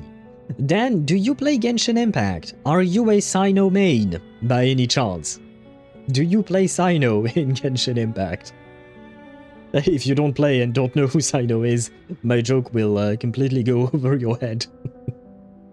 But I don't actually know if I asked you what games you play or not. I don't remember. The good doggo. Yes, Andreas was a good doggo. Well, part of him was a good doggo, part of him was a bad doggo, but it's because an old dude got inside of him. That sounds weird. But it's kind of the same, you know. It's technically speaking, there was an old dude inside of the good doggo and turned him into a bad doggo. I should make a video about summarizing Varka's story and just speak of doggos all during the entire video. Andreas and Andreas. I take that deal. Good doggo and good horns. Yeah, both are good. That is true. Nope, the multiplayer aspect scared me off of Genshin Impact after rage quitting Supercell Games. There is very little multiplayer aspect in Genshin. I'm not going to try and make you play the game, but if the multiplayer aspect is what scared you off, you basically don't have to play the multiplayer at all. And the multiplayer is actually very limited in what you can and cannot do. I personally almost never play online. When I when I started playing because my ex put me up to it. But I, what do you call that? I played with her for a while. Then we split up and she stopped playing the game. But like, I almost never play online. So if multiplayer is what scares you off, know that there is no need for multiplayer. That's fine. And Deidara, why did you bonk me and Bina bonk me? Both. Why double bonks for me? And hello, Sizer? Is that how you pronounce your name? Osmanthus wine tastes the same as I remember. Is that how you pronounce your name, Sizer? Who share the memory. But yes, welcome to the channel. Thank you very much for the follow. Welcome in. Welcome to our community. Thank you again for the follow. And if you stay around, if you stick around, you will see that I am Zhongli 2.0. Well, I wouldn't... Yeah, no, I'm Zhongli 0.9, actually. Not really Zhongli material. But I do yap a lot. But welcome in. Really? Well, Morimans and Persona X are next on my list, but thank you for clarifying. Oh, you're welcome. None of the Hoyo games truly have multiplayer aspects, although technically speaking, nowadays Genshin has the Millie-Astro Wonderland, which is a separate game mode, and it has nothing to do with the rest of the game, honestly. And you don't really have to play that at all. But more importantly, like 99% of Genshin can be played solo. And that's pretty much what I do, but I mostly play solo and play for the story myself. I've heard good things about Morimens. Persona 10, I would assume it's not X, right? But Persona 10, I have to admit, I don't know. Well, I know of the Persona franchise, but I've never really heard much about it. But Morimens, I think I've heard good things about that game. Hey, we got that much in common regarding Genshin. Both of our exes got us into it. Well, yeah. And honestly, I'm grateful that she put me up to playing the game, because I really enjoy Genshin, and Genshin was my doorway into gacha games. And again, I don't play the gacha games for the gacha itself, but for the stories they tell, such as the one in Reverse 1999. These are beautiful stories. And I don't think I would have ever discovered any of that had we not started like that. And see, this is what I was saying earlier, you know, with the whole experience points that you gain through relationships. My ex and I, we did split up, and technically nowadays we still talk to each other from time to time. But the fact is that even though the relationship ended, I still kept... you know, this whole gacha gaming aspect in my life. Huge. And see, as I said, it is the journey and not the destination. You only lack a giant stone pillar owl. Hey, that's not nice to say. How do you know? Well, my stone pillar certainly does not, is not like 2 meters tall, that's for sure. And thank God, because that would be a big issue. Like, quite literally a big issue. And hello, Emmy. Well, I see you've come at the right moment. Fuck me. Hello to you and welcome to the stream. I hope you're doing well. It's X as far as I know. Oh, it's not Persona 10. Okay, so it is X. Persona 5, the Phantom X.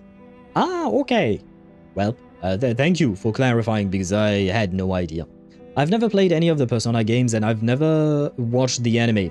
I know there are a couple of seasons, I think, maybe 3 at most, of Persona 4 and Persona 5, but I've never actually watched them. They are on my to-watch list at some point, but yeah.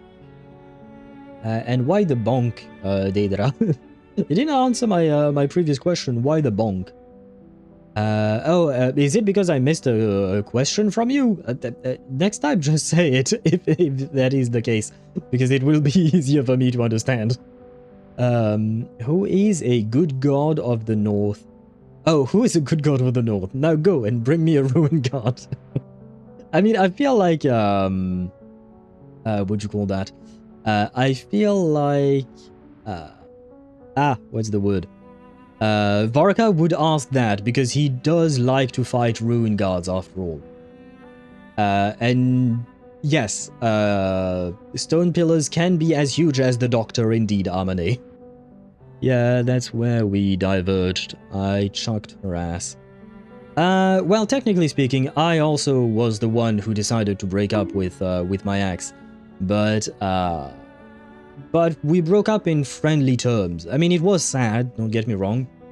It was sad, but we still broke up in like in friendly terms. We both realized that we couldn't keep going the way we did, so we needed to put an end to the relationship. But it was okay. I've tried only the gacha, but I've dropped it. Ah, wait, there is a gacha to Persona? Like that, I did not even know that. I don't know what kind of games they are. I thought they were more like visual novels for some reason. I could be entirely wrong.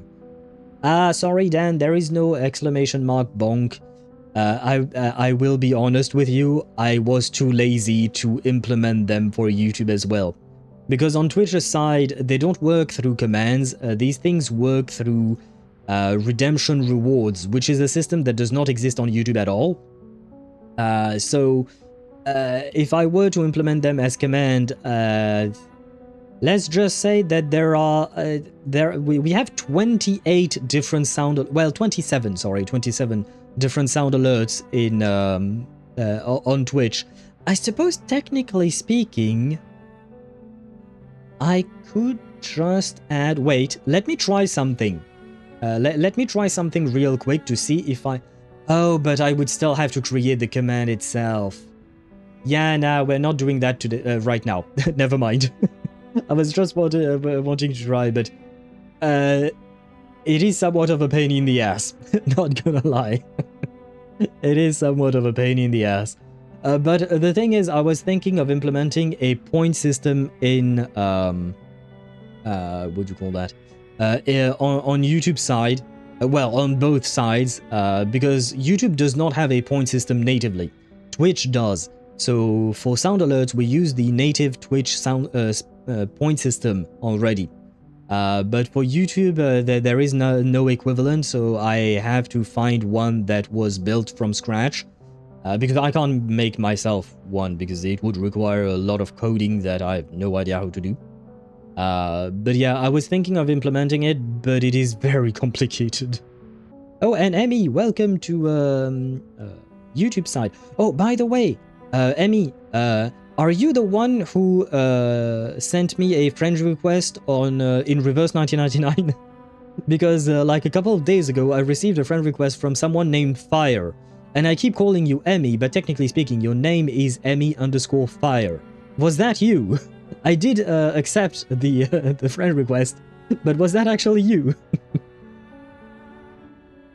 No, it's because the things you make me picture with your dirty mind. What do you mean, my dirty mind? It's not my fault we started talking about Zhongli, and the pillar thing was Sparta, not me.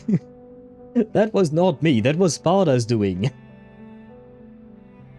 And I think I caught up. Likely. What do you mean, likely? Did you send me a friend request? Why the mystery? Now I'm scared. I don't know what to think, I don't know what happened. But in the meantime, we can focus on stage 16, Mercy. She understood what the word means. Oh, and Marsha is here.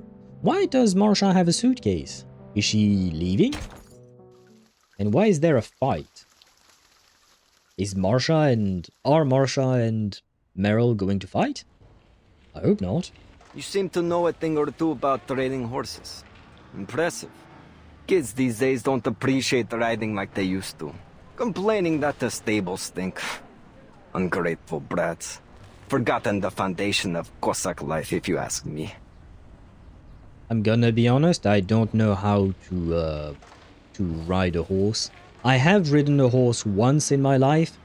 It wasn't exactly a pleasant experience, but it was mostly due to my inexperience. But you know, I mean, I know this guy does not live in the same world as I do, and it's not the same time period, but I have buses and subways. I don't need horses. And to be fair, I don't know where I would park my horse. Like, I live in a tiny apartment in the middle of a city. I don't have space for a horse, man. I bet I'm not the only fire on Reverse 1999. Yes. But the question was, did you send a friend request? Specifically, did you send it? Did you send one? To me, specifically. As far as I know, you're not a Cossack in 1920. That is true. That is true indeed. I am not. Which is why, you know, I don't know how to ride a horse. I would assume, had I been one, I would have probably learned how to do that. Probably. Medkit? Ah, you're right, Armanate. It could have been a medkit that she was lugging around. I mean, due to certain geopolitical issues in the Middle East, gas prices are high as fuck. You might want to consider horses. True, true, true. I heard about... Oh, I mean, it's tough not to hear about what's going on right now. Yeah, but I still don't know where to put the horse, man. I don't have the space in my apartment. I don't think the horse would be happy living in a tiny apartment. Plus, I don't live on the ground floor, so my horse would have to go upstairs or take the elevator. The elevator is way too tiny, it wouldn't even fit inside, and the stairs are not that big either, so I don't think yeah, I have nowhere to put the horse, man. I prefer the petting zoos I used to visit as a child. The sheep and goats were really nice. Wait, Dan, why are you talking about petting zoos, sheeps and goats? Oh, because of horses? Yeah, to be fair, the horse I was riding, she tried to bite my hand when I tried to feed her, and she stepped on my foot. So, yeah, she wasn't exactly nice. Wasn't a fan. I don't remember if I have ever petted a sheep or a goat, though. Aren't goats, or sheep, sorry, aren't sheeps, like, they're not that fluffy, well, they are fluffy, but they're not smooth. Like, the feeling is not that pleasant, I think, right? I send friend requests to streamers I follow, not 100% sure I did to you. Let's say at 95%, so likely, okay. I think the profile had an Isolde. I think. I'm not sure. Because I accepted the thing late. I think it was Thursday night late during the night after the stream. So I was just like, oh, fire. Okay, why not? And I thought of you and I was like, yeah, okay. And then I quit the game. So I'm not sure. But I mean, it's not a big deal, by the way. It's just I was curious. Meryl brushes her companion absent-mindedly. Oh, it's got nothing to do with me. He's been a good boy since I met him in... Andreas lowers his head, breathing warm, wet air against her neck. Hey, watch it, Andreas. Meryl scrambles to wipe the damn spot with the back of her hand. The young militiaman laughs. Look at him. He's your horse, all right. Shame. Thought I'd get to see him shine on the battlefield.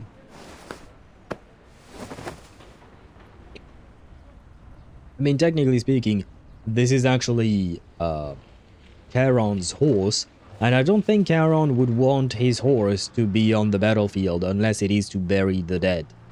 So you wouldn't have seen him shine or anything. He pats Andreas on the neck and hands the reins to Meryl. Well, take him away then, before I change my mind. What do you mean, before you change your mind? Was he planning on stealing the horse?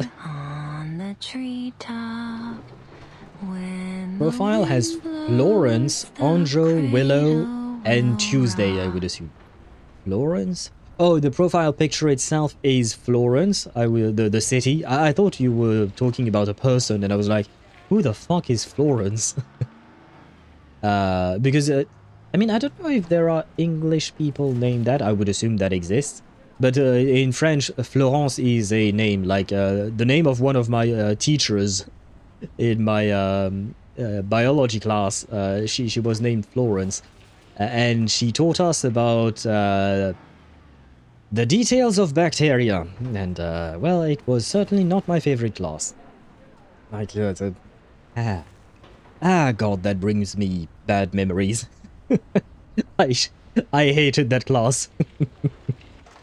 I mean, I didn't hate it, but learning about exactly what type of molecules make up the thin membrane surrounding the cell of bacteria is not exactly the most interesting thing I've learned in my life. I will say it like that. It's been more than 10 years since. Maybe I'm falsely equating petting cats and dogs with other animals. I don't remember if I've petted a sheep or not. It's just I have a vague memory of someone telling me that petting sheep is not like the wool itself. It's not been treated or anything like that, so it's kind of rash or coarse. I don't know the right word to describe the feeling. It is still fluffy because they do have a lot of it, but it's not like smooth and nice to the feel. That's a vague memory I have, so I'm really not sure. And I think I didn't miss messages in chat. I think. Probably. Hopefully. Meryl nods, leading Andreas away with a solemn air. Thanks for taking care of him. I'll come clean up the stable for you once the battle's over. Sure. If we're both alive by then. The militiaman waves her off. All right, see you. A black uniform crashes into her field of vision. You leaving or what? You know I'm serious about taking Andreas too. The militiaman had only meant it as a joke, but the reins are thrust into his hands regardless. I'll be back in a minute. A black uniform? Who is she fleeing from? Because at first I thought maybe she saw Creyus and she was afraid of, you know, the consequences of her desertion. But Creyus wears a white uniform.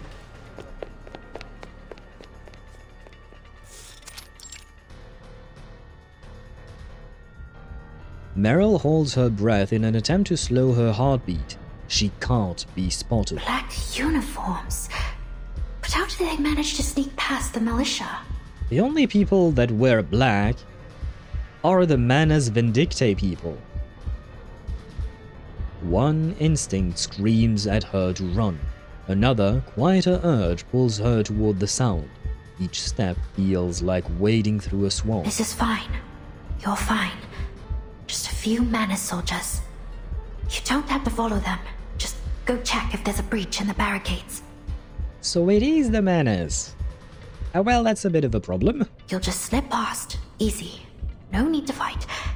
And if they spot you, just shapeshift your way out of it.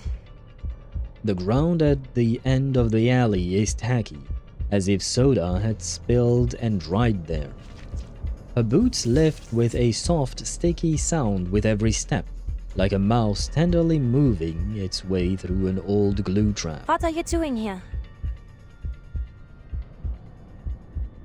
Whose voice is that? Is that Meryl speaking, but she actually transformed? Because the portrait is different. Oh no, it's someone else. Was that Marsha's voice? I'm not sure. She spins towards the voice, and her nose collides with something hard as iron. Okay, I think it is Marsha's armor. She scrunches her face. Yeah. Did anyone ever tell you you're built like a tank, Marsha? The knight pulls a faded, starched handkerchief from her pocket and presses it to Meryl's bleeding nose. Hold still. The bleeding will stop soon. Holy shit, how fast did she turn to have a nosebleed? Well, not a nosebleed, but you know... The militiaman at the stable said you went this way in a hurry. What's wrong? Shouldn't you be with Charon? I was going to tell you Charon was awake again, but something's happened. Manus soldiers. They're here. They were gone in a flash, but I saw them go into the alley with my own eyes. That's why I came here. To check if there's something wrong with the fortifications. You sure it was the Manners, not bandits? Absolutely. There's no way I'd mistake those uniforms. This is bad.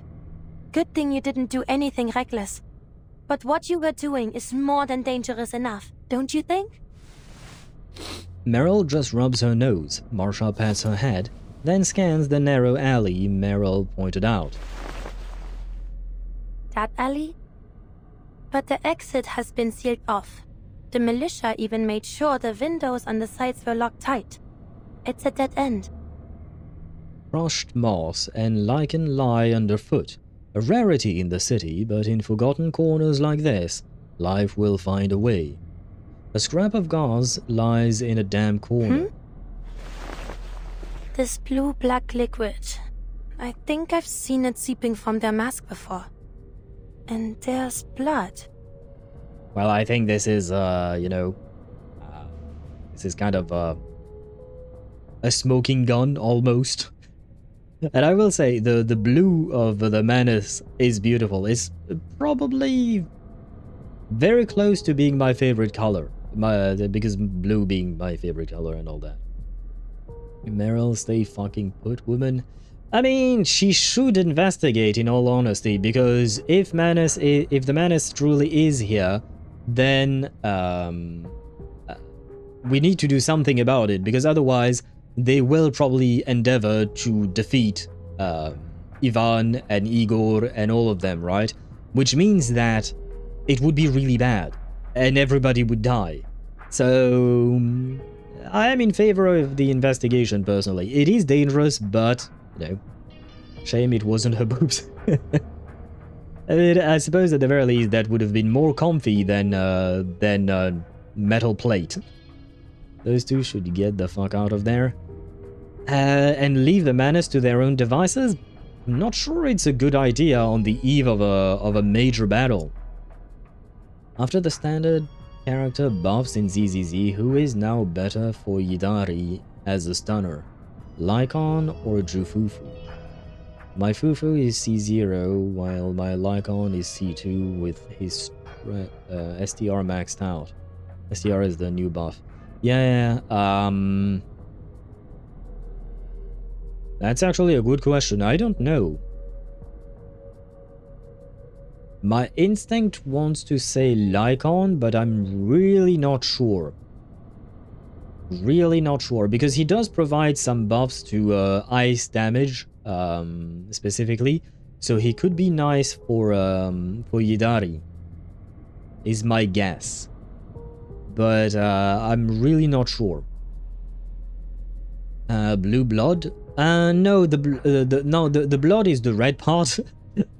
I'm not mocking you, but the blue part is what comes out of Manus masks. It's not actually blood. It's a different substance that comes out of them. Two dainty ladies in bed are nice. Two dainty ladies versus an army of cultists, not so much. Except it's not two dainty ladies. Marsha is actually a knight. Meryl, I would say, yeah, she seems more like the spy type, so maybe not that good in a fight. Marsha, on the other hand, just like Meryl said, Marsha is built like a tank. And she's an actual knight. She knows how to fight, and she has fought before. So Marsha, I'm not really that concerned about. And Meryl, I think she could get by, honestly. And it's not against an entire army. This is just a few soldiers that have infiltrated the camp, from my understanding at least. Right, because my Lycon has 194 impact. That's usually where you would want your stunners to be at, around 190, unless there is something specific in their kit that gives them impact through playing. But on outside of combat, you should usually be around that mark for most of your stunners. I feel EP, which is weird because it's 11 minutes before 1 AM and I usually sleep at 2. Weirder is I woke up at 8 today, technically yesterday, for some reasons. I mean, if you're sleepy, you should take care of yourself, Harmony. you should probably, you know, go to sleep. I encourage you to rest, because like we've mentioned before, sleep is important indeed. I think my sleeping schedule is somehow fucked. It might be. It might be. If you usually sleep at 2 AM, it might not be that good for you. Meryl with frost resistance and no other defense. I'm a rogue mage. I've got like 2 hit points. True. True that. She's more of a glass cannon, I suppose. But she's not meant for fighting, she's mostly meant, you know, for spying, I think. While Marsha is built different, she's still a lady, and these cultists won't give a shit she is one. Being a lady doesn't matter. If you're strong, man. Marsha could beat me up. She might be a lady, but she could beat me up more likely than not. Who gives a shit if she's a lady or not? She will fight. She will stand her ground. I mean, it already is and always has been fucked, but randomly waking up at 8 is worse than fucked. Ah, it was a random wake up? That's indeed kind of bad. I thought when you said for some reasons that meant that you had a specific reason, but no, it was in the sense that you don't know the reason why. Okay. That is indeed fucked, but at the same time, waking up at 8 is kind of good, technically speaking, if you want to have a productive day, I suppose. Slightly oxidized, but the loss looks heavy.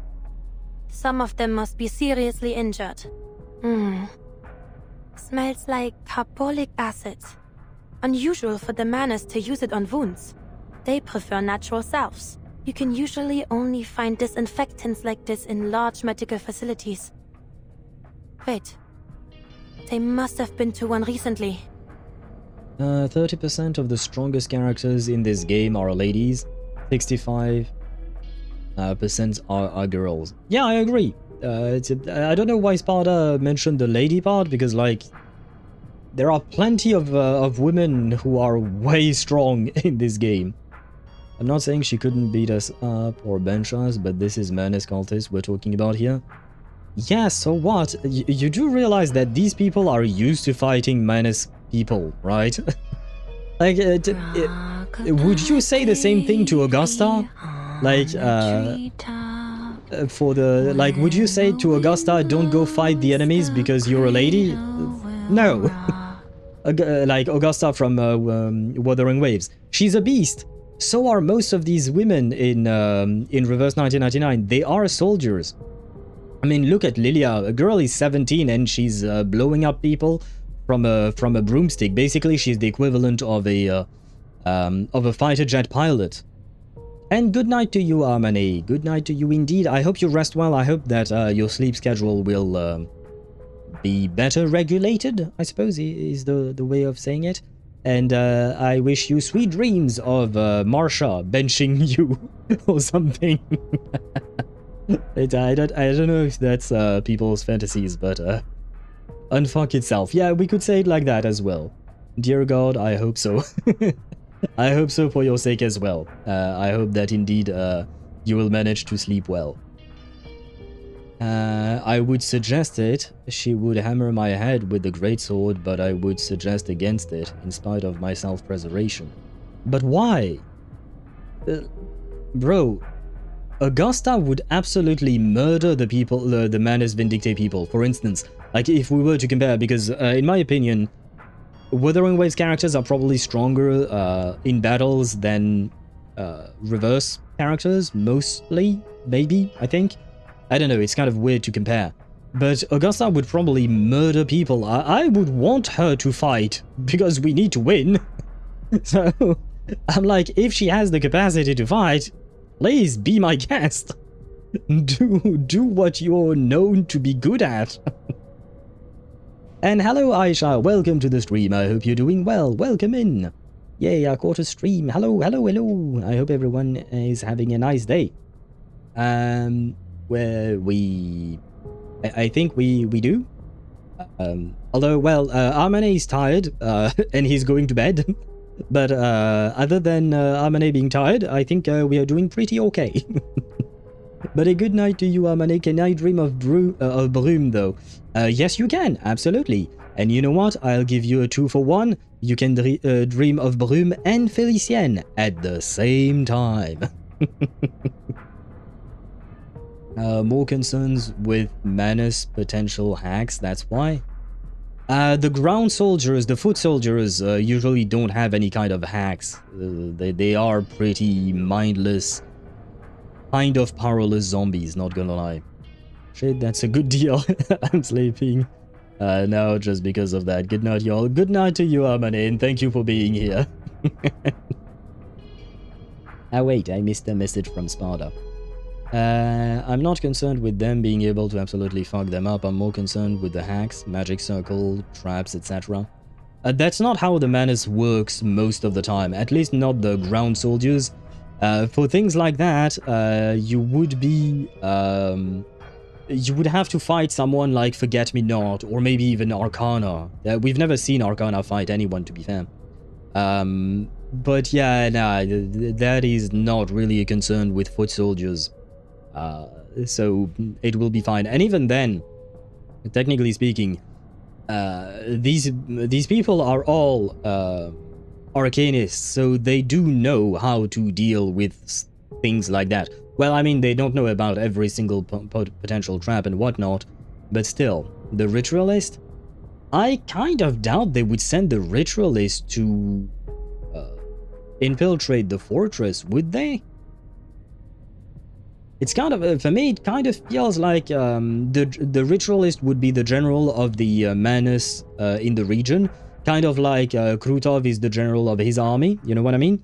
Usually you don't send the general into the fight, usually you send soldiers. The general is supposed to stay behind because he needs to give orders, or she needs, in the case of the Ritualist, she needs to give orders.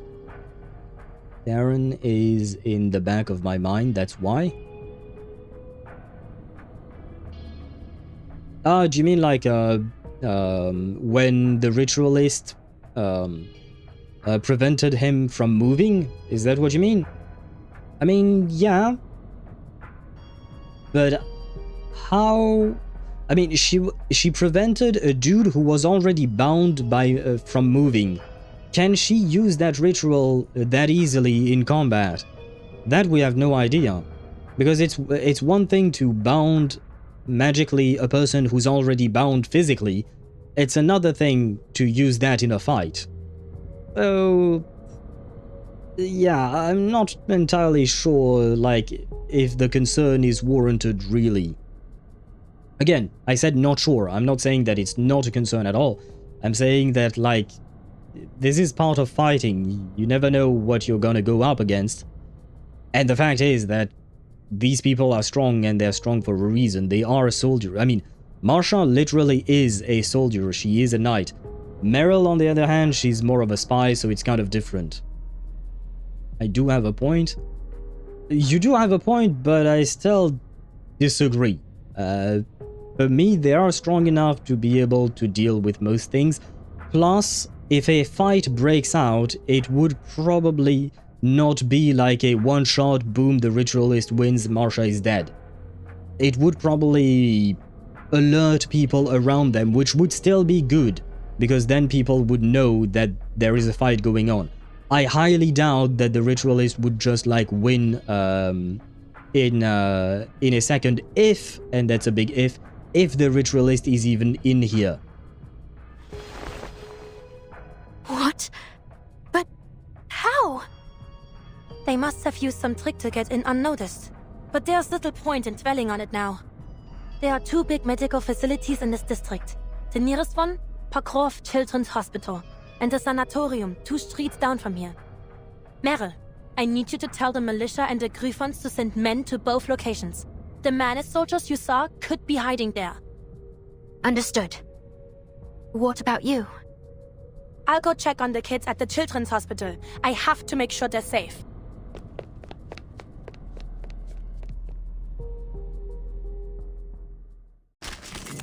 Aha! So we do fight. Who do we fight? Underground Devils. Underground Devils. When attacked by air support or a rank 2 plus incantation, dispels all of this unit's channel status. I have to admit I do not remember this enemy at all. But okay, but I do remember that Ktosh redeemed earlier choose my team, so I will be playing Lilia for this fight. I suppose we can go for this fight. Although technically speaking, it would make more sense to use Marsha. You know what? We can replace Tooth Fairy with Marsha just because it makes more sense. Shoot, 37 is using yeah, okay. Right, I kind of forgot about that. Never mind. Yeah, we'll go with that. This is fine, probably. Ich werde meine Pflicht erfüllen. The kids at the children's hospital. I've got to get to them before the madness bring them any harm. Well, this is a bit of a weird team to play. Just another shift. Hi, wanna watch the aerial stunts? You know what? Maybe I should debuff The first. strength is what I'm good at. Hi, wanna watch the There we go. aerial stunts? Don't worry. I'll avoid delivering any lethal injuries. Laundry time. Don't blink. Oh. Wow, that's certainly some damage.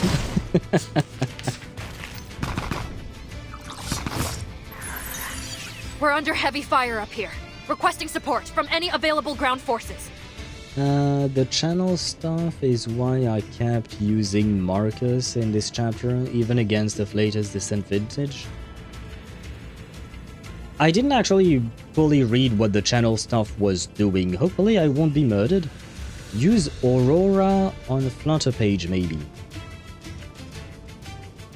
I don't remember what that specific side cube is, but I will...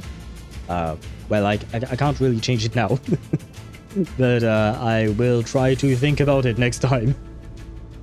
Like, I can't exactly scale this game yet. I'm not sure on what the Menace can and can't do. Yeah, and that's why I'm replying to you, because I know what they can and can't do. I've been playing the game since week 1, so I have a good grasp on what each faction does or does not do. And the Menace ground forces, they usually aren't that much of a threat to playable characters, mostly, because they are just mindless zombies. The real issue with Manus Vindictae is their numbers, because they throw in a shit ton of people at your face, basically.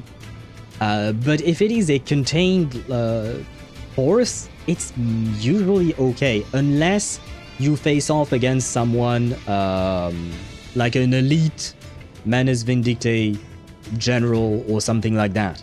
But otherwise, yeah, you're mostly fine. Or rather, they are mostly fine.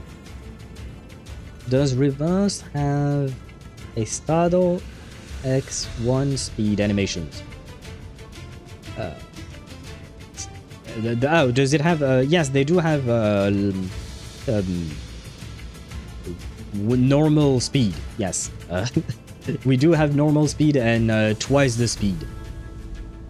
The Walking Dead effect, you run out of bullets sooner than Menace. Yeah, more or less. And the numbers, I'd say, only from chapter 11. True. I mean, up until now, most of the fights against the Menace have not been that big of a deal, kind of. Like, they've been... unless you count fights against monsters or something like that, most of the fights have been okay-ish. Like, in terms of lore, we've done okay-ish. It really kind of depends on, what fights we're talking about, but most ground forces, most grunts, you can dispatch them fairly easily. Ads, yep, I saw the ads. We shall await until the ads are over. And the rest says okay. Right, Data, there is 1 time speed and 2 time speed, and then when you replay, when you farm, it goes even faster. I don't know how fast exactly it goes, but it goes a bit faster than 2 time speed when you're just farming. And that's about it in terms of speeds, I think. Replay goes 3 times, so it is 3 times, okay. Okay, I wonder if, since replay has 3 times speed, why when we actually play, they don't let us use that? I wonder. Or aka chipmunk speed, that is true. That is true, it is indeed chipmunk speed, because the voices are completely, completely messed up, but it is kind of funny. And 3x speed on the new roguelike 2. Right, I think you're right, because I did do 1 run, but I was kind of in a hurry. So I didn't exactly pay the most attention to it. I was just like trying to get all the tutorials done, and then, well, it is what it is. But still, there are several speeds in the game, and overall it is quite nice. Imagine 4 times speed. I think that would be bad. I think that would break the voice lines. And I'm not even sure it wouldn't also break the sound effects themselves. Not break in the sense that they wouldn't work, but break in the sense that it would be a garbled mess of an audio, you know? And they added it this patch. Oh, do you mean specifically for the roguelike? Ah, okay, I see. Nice addition for replay. Yeah. Because I mean, for replay, you've seen those fights, you've done those fights, technically speaking. Usually for me, my reverse 1999 dailies take 5 minutes at most, because the replay is so fast, and overall, I mean, even when you farm an event, it's it's still the replay thing. I mean, you still do have to do the fight at least once, so that it records how you fought. But other than that, honestly, it goes by pretty fast. Is that a Terrorbeat? The Knights of my order have suffered heavy losses whenever they've gone against these fiends. I need to disrupt their channeling status, or they'll become even more dangerous.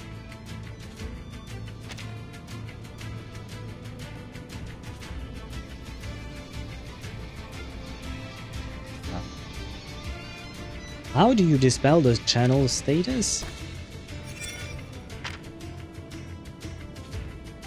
When attacked by air support or rank 2+, that's how. And that's why Dan mentioned using Marcus.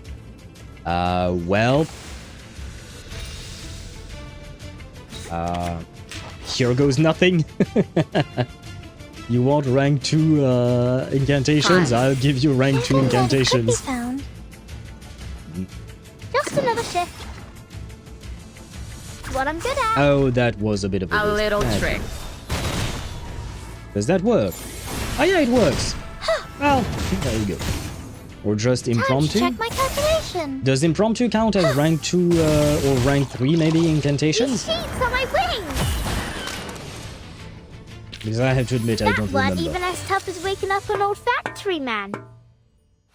High-pitched squeal noises at 4 times speed? Probably yes. I've one-rounded every fight except the last one. Except the last but one. Okay. I mean, to be fair, I wasn't exactly using a great team here, but this fight seemed easy-ish, I would say. Hey, look at our Lilia. She did deal a bit of damage there. But I will redo these fights with other teams, of course, for farming afterwards.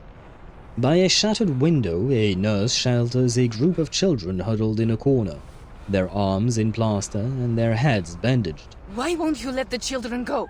You've already taken all the medicine. What more do you want from them? Didn't I already explain this to you, human? I'm bringing the newest generation of arcanists back to their rightful home. If it's a hostage you want, take me instead. She spreads her slender arms wide behind her, like an umbrella over the children. Her nose is bruised and her lip is split, but her eyes are steady. You're not worthy of even that, human filth. Ah, the racism begins. Yay.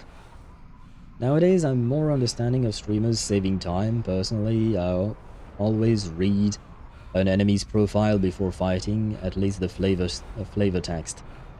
Yeah, on stream, I have to admit, unless we're doing like a boss fight and I need to understand like some kind of a, what do you call that, of a mechanic to be able to defeat the boss, I usually don't read the flavor text or anything for these characters because it does take time. I already waste so much time by yapping myself, so you know, I try to save time wherever I can indeed. Impromptu counter almost every main story event stage on virtue of rounding them. Yeah, I mean, impromptu is kind of busted, to be fair. I do enjoy impromptu. I am still missing my Aleph, but I do enjoy impromptu indeed. The officer lifts his gun and smashes it down on her head in an attempt to force her to her knees. The nurse staggers but stays on her feet. I won't yield to you, and neither will my children.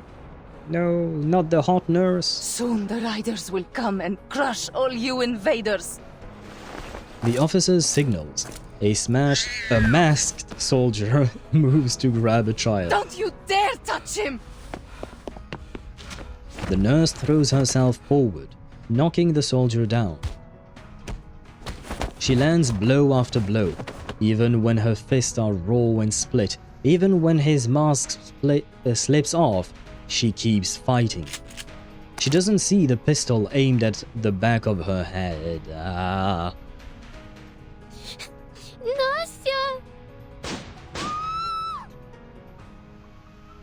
The shot and the children's cries echo. I did not have time to read. Marsha wipes away the useless sweat and tears from the corners of her eyes, grips her trench club and presses herself into the shadow of a pillar. Manus vindicte. Terele here. Nastya playable when? Good question. Good question. I will say, despite the fact that she only had a few voice lines here, I really enjoyed her voice acting. Like, she sounded really like, you know, a strong person trying their best to safeguard their children, despite the fact that, you know, she probably would be killed. Can I take that nurse away? With the children, of course. But I'm keeping the nurse. So wait, what are you doing with the children? Are you just throwing them away? Soon you can run TF Euphoria in place of Aleph? Really? Oh. Huh? Oh. Is that not going to be redundant if I already have Kiperina?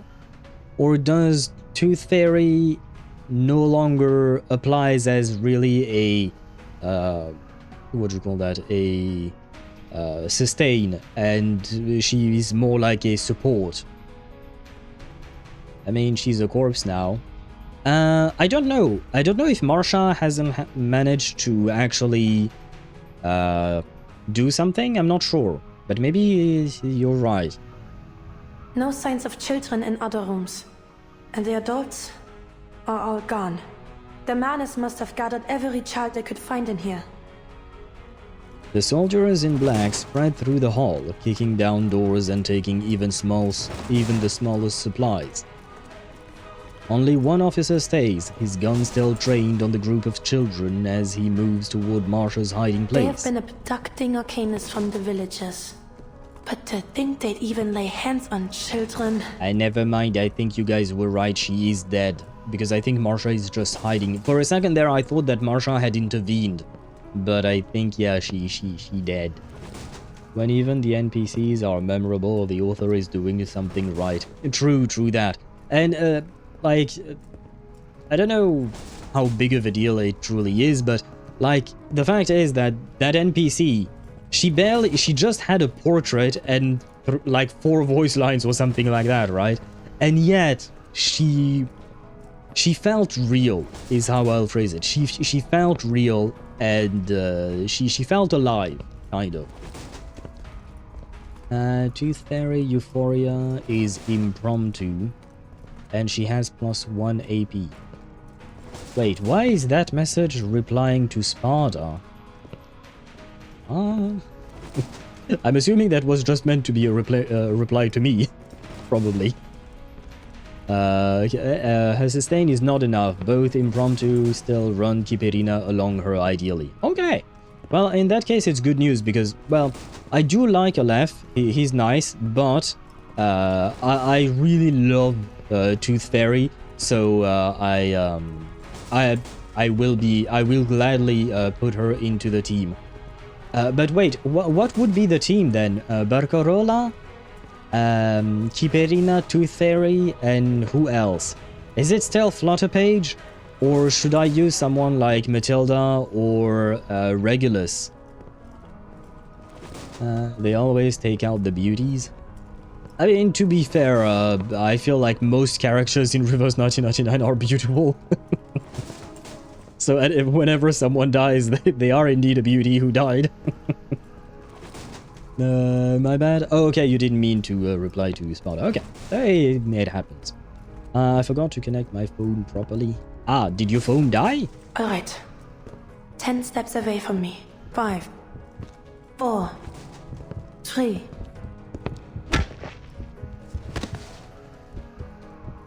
She bonked him. She lands a heavy, blunt strike cleanly on the menace officer's skull. Кто-то такой? Eh? Ah, that was not English. Don't worry, little ones. I'm a doctor from another hospital. I'll take you to safety. Just stay close to me and follow my instructions and we will get through this together, alright? Wait, what did he say? Кто-то такой? Yeah, no, I'm not going to try. Never mind, I give up already. Maybe it's the smell of disinfectant she carries, or that they're accustomed to following a doctor's instructions. The children trust her quickly. All right. Hey, it's gotten a little quiet, don't you think? We should go check on the boss. I mean, to be fair, I think I would follow anyone who can crack a Manus soldier's skull open. You know, I feel like it's kind of a... you kind of have to, you know, it's a good indication of trust, of trustworthiness. I've seen different lineups suggested. Regulus, Voyager. Oh, right, Voyager as well, I forgot. Aleph. Aal. And, I would assume, maybe. NTF are all options with slightly better or worse outcome. Okay. Okay, I see. So I could basically use anyone I want. You can even run Paper Heron and Barca together. I don't know if I'll pull for Paper Heron, to be fair. But I see. And then Lee E2. Oh, right. Isn't Paper Heron plant as well? And it's for the plant promptu team then? This one has 5% and the other one 1%. Oh god. I think it is time for you to plug in your phones. And Dan says Totikakoi, I think. Totikakoi. Oh god. No, Totikakoi. Oh, yeah, no. Totikakoi. Well, when you're not used to having so many T's and K's at the same time, it's kind of rough. Toti. You. And what about the kakoi part? And Aisha, what did you say? Oh no? Are you unhappy that Marsha cracked the skull of a person? Don't worry, he was a bad person. The soldiers halt their search, turning with weapons raised towards their children office. Oh wow, my brain died. The soldiers halt their search, turning with weapons raised toward their fallen officer. Come, get inside. Marsha crouches down and guides the frightened children into a small storeroom behind the stairs. She slips in last, swiftly closing the door as footsteps approach. Yeah. Will Nastya be okay? Well, I mean, if she got a bullet in the head, I would assume she's not exactly okay, no. Marsha has no answer to this question. She takes off her cloak and drapes it over the children's heads. I need you to stay here in this room and be completely quiet no matter what happens. Like a game of hide and seek. Easy. Can you do that? Yes, and I shall grab a screenshot of this. Thank you. Yes. She rubs their shoulders through the cloak and slows her breathing to steady her own racing heart. Her arcane skill smooths her frayed nerves, returning her focus. Mary will bring help soon, but there's no telling how many manas are here. The best course of action is to hold this room. Are you in there, sir? No one's there, no. This room is empty. We better get going before Zeno and the militia find... Huh? Sir! Sir! In the shadows, the soldier finds his commander on the floor. Damn it, those little brats knocked him out! They can't have gotten far! Search the room! It doesn't take long for them to find the sealed door. Door's locked. Call everyone over. We'll smash it open and drag those brats to the ritualist.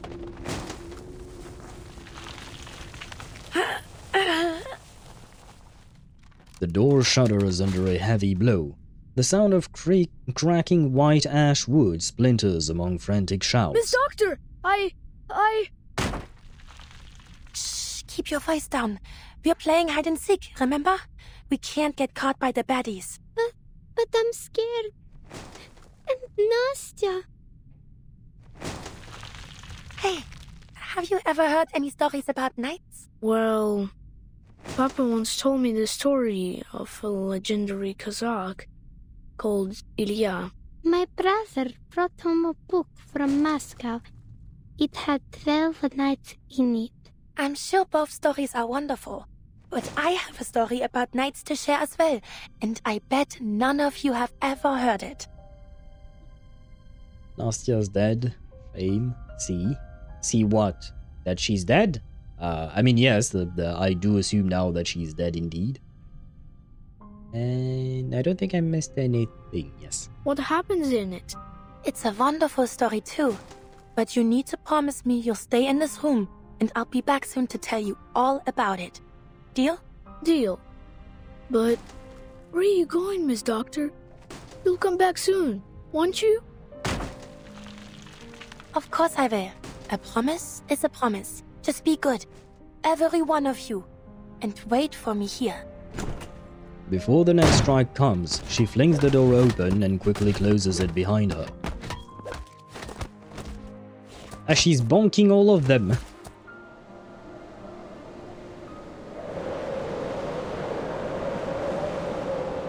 In a secluded monastery perched atop a high, snowy mountain lived a group of mysterious knights. Their swords glittered like gleaming silver when they fought across the frozen fields, their helmets and pauldrons coated in dazzling white frost. One winter, the snow fell heavier than ever before, burying every path in the valley beneath a thick, white blanket. She do be bonking them all. And hopefully the menace will not take the kids, because you said no, that these kids are trying to take the kids to the ritualist. Yes, I think that was kind of apparent. I don't know why you said C, because yes, they are indeed. I'm assuming most of these kids might turn out to be arcanists, or they are to be used as sacrifices in a ritual performed by, you guessed it, the ritualist. Amidst the snow, a little girl had lost her way. She wandered all night seeking help and shelter, but all she found was the endless void around her. At sunrise, having used every last ounce of her strength, she collapsed, leaving a small hollow in the snow. Just before she froze into a little popsicle, a figure appeared, gleaming even brighter than the pale landscape. What's this? A girl? Who is she and when does she become playable? Oh, merciful Lord. I thought it only a stray fox. It seems my trip to the valley must be delayed. Come, child. Lean on my back and hold my hands. I shall take you back to the monastery and get something warm in your belly. Worry not. I shan't have you die on me.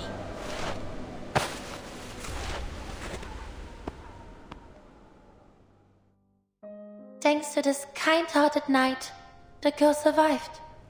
To her, the monastery, which nursed her back to health, seemed like an impregnable fortress that even dragons dared not approach. After years of training, the little girl grew to become a capable knight, just like her rescuer that winter night.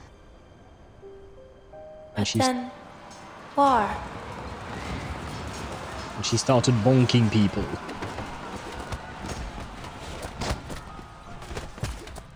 War found its way to their once secluded fortress, and she, along with her fellow knights, was called to the battlefield. Forced to fight, and after taking one life after another, doubts began to grow in their hearts. They were welcomed to the glamorous halls of the royal palace and praised for their skills, their slaughter. But for these noble knights, those words were not praise. No.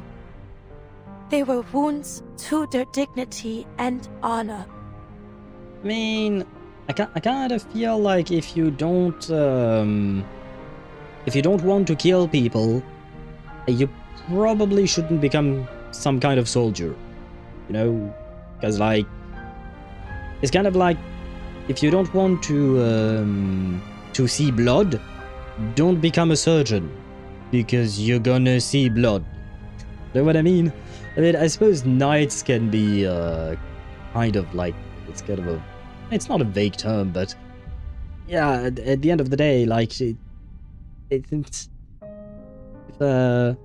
especially, I mean, if there is a world war, I suppose they do conscript civilians as well, so it doesn't truly matter. Never mind. Adelaide. More on all of this on her side story. Okay. We will do her side story next week. We were supposed to do it today, but, well, I cancelled yesterday's stream and all that. Is she telling her own story? Yes, Sparta, I do believe it is indeed her story. How did I end up here? I don't know what you mean, Zenny. How did you end up on my stream? I don't know, you're quite often here. Otherwise, I don't really understand the question. I'm rather certain that we'll find out more about Marsha's POV in her character story. Yes, Dan, apparently that is what Emmy is saying, and given her phrasing, I would assume she did the story herself. Oh, by the way, I said she, but I don't know if you're actually a woman, Emmy. Sorry for assuming. It's just that your name makes me... My brain thinks in gendered terms, like my French brain needs to put gender on everything. But please let me know what pronouns I'm supposed to use for you. But yeah, sorry about that. It sounds feminine. Yeah, for me it sounded feminine, but it's a username, so technically speaking, she could be a dude. Well, he could be a dude. So yeah, never mind. I just thought of it now. But yeah, Emmy seems to have done the Marsha story quest, or at least that's how I understood their message. What do you call that? So I do believe we'll learn probably more, and maybe that means we'll see more of that knight in white, because I am curious about them as well, or her. See, this is the problem for me. Then I get confused. My tiny brain gets confused. Never mind. We were fighters. Yes. We raised banners and wielded swords, but we weren't... We were never meant to kill. Screenshot time. He's beautiful. Sad but beautiful indeed. I mean, she says we were never meant to fight, but... Or never meant to kill? Shit, I don't remember which one she said. In that room. Marsha, is that you? Can I see? Yeah, we were never meant to kill. But like... What? I mean no offense, but like... What do you expect when they give you like some kind of heavy metallic baton and full plate armor? Like, it's kind of like as if I hand you over a gun and then you tell me I never... this was never meant... I was never meant to kill. Like, yes, you were. Like, if I'm handing you a weapon and armor, it's not just because it looks cool. You know? It's not just because it looks cool. It's to be used, you know? I mean, I can incapacitate you. In the middle of a war? I kind of... on the battlefield? I kind of doubt you would aim to incapacitate rather than kill. I kind of highly doubt that. I don't have to go for lethal. You don't have to, except in the middle of a battlefield, I would say. Yes, it happens more often than you think. I'm not saying it's impossible, but like, I know that there was this story, there was even a movie about it, Hacksaw Ridge, with Andrew Garfield, about a medic who refused to pick up a weapon, he refused to carry a weapon, and he refused to kill enemies. He even treated enemies during World War II. And it is based on a true story. The movie is based on a true story. So I do know that it does happen, but come on, you can't tell me that out of the millions of soldiers there are, this is like the commonplace story. It is not. It is rare, right? So, like, for me, you should expect it. I'm not saying, like it shouldn't come to you as a surprise that you might end up killing people when you are in the middle of a bloody war. It's, like, you know, to me, like, if you're sent in the middle of a war, unless you are that one exceptional soldier, for most people, they do expect that they will either kill or be killed. It would be at least a couple of years from the past. Oh, because Sparta asked, can we get armored Marsha skin? Yeah, because now she has changed. Now she has a new uniform because she's part of Kraeus' company, right? When we talk specifically about armored units in the middle to late Renaissance period, they aimed at incapacitation for ransom. But this is not the middle to late Renaissance. This is World War I. I mean, I agree that there were times, yes, but right now these people are using guns. I mean, not the man who's right here. I mean, yes, they are. They just shot the nurse, right? But like, like, we're not talking about middle to late Renaissance. We're talking about 1920, with guns and artillery shells dropping on you. You get what I mean? Yeah, but you're talking about an example that does not apply to the situation we're talking about right now. Hence my reply is just like, yeah, I get what you mean, but like, again, it is rare. Even into 1920 that practice persisted. Yeah, but again, it was rare. It is not the commonplace. It is not what most people would expect in a war. Yes, it does exist, but it is the fringe cases. It is not the most common cases. For most people heading into a war, they will have to expect to either kill or be killed.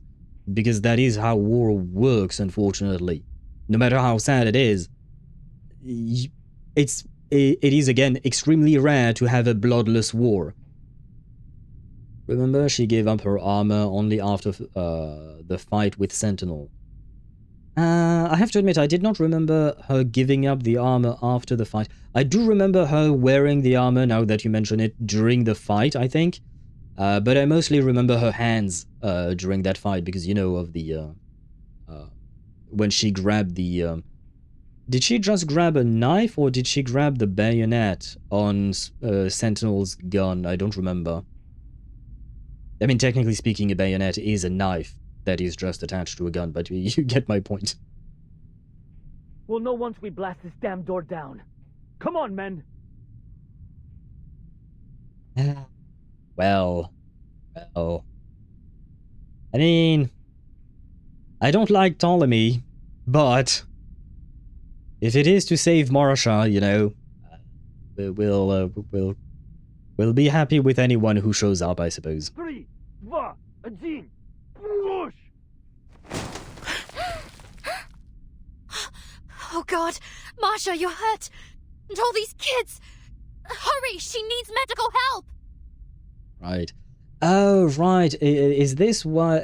okay, this is why Dan mentioned a head injury for Marsha earlier. So this is when it actually happens, because I saw on one of the artworks that she was bleeding from the head. Okay, now that clicked in my mind. At least he's an allied asshole. Yeah, he has his uses, I suppose. I won't delve deeper, but has been suggested she has a change of heart after that fight. I do recall something along those lines as well, but I have to admit the details are quite vague in my memory.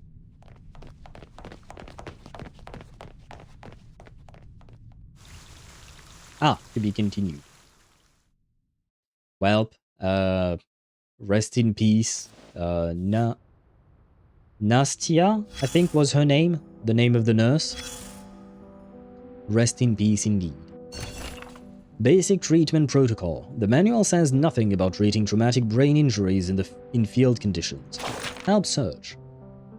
Marsha? Can you hear me? We need to get her to a hospital now. We are in a hospital? You, don't just stand there. Take the children to safety. The rest of you, find a doctor. She's lost too much blood. I need some bandages. Damn it. If I'd come along, then we'd have 2 casualties on our hands. What would Marsha do in this situation? Calm down, Meryl. Think. What would Marsha do? Are you done? She's bleeding out. What do we do without any goddamn bandages? I've got it. We can make a tourniquet that with what we have. These rags are into... Huh? A tourniquet? Wait, where is she bleeding from exactly? Because I thought I saw her bleeding from her head. It's kind of a... Tear these rags into strips first. Yes, like that. Wrap it tightly above the wound. Tie a slip knot. Where's that rubber tube? Secure it. But she's still bleeding. Are you sure we're not killing her? Is that a doctor? The doctor is here. She's saved. Morphine? That was me. I gave her 1 shot. Maybe 2? What? I shouldn't have. That's how we do it on the battlefield. Please, quiet down for a moment. Marsha, you're awake. You're alive. Be not for long. Doctor, the critical wound is in the upper left abdomen, about 1/3 up, roughly half a finger deep. Gunshot wound. Please stop the bleeding there first. And please use anesthesia during the surgery. Pay special attention to suture tension in the tendons and protect the nerve endings. I still need to return to the front.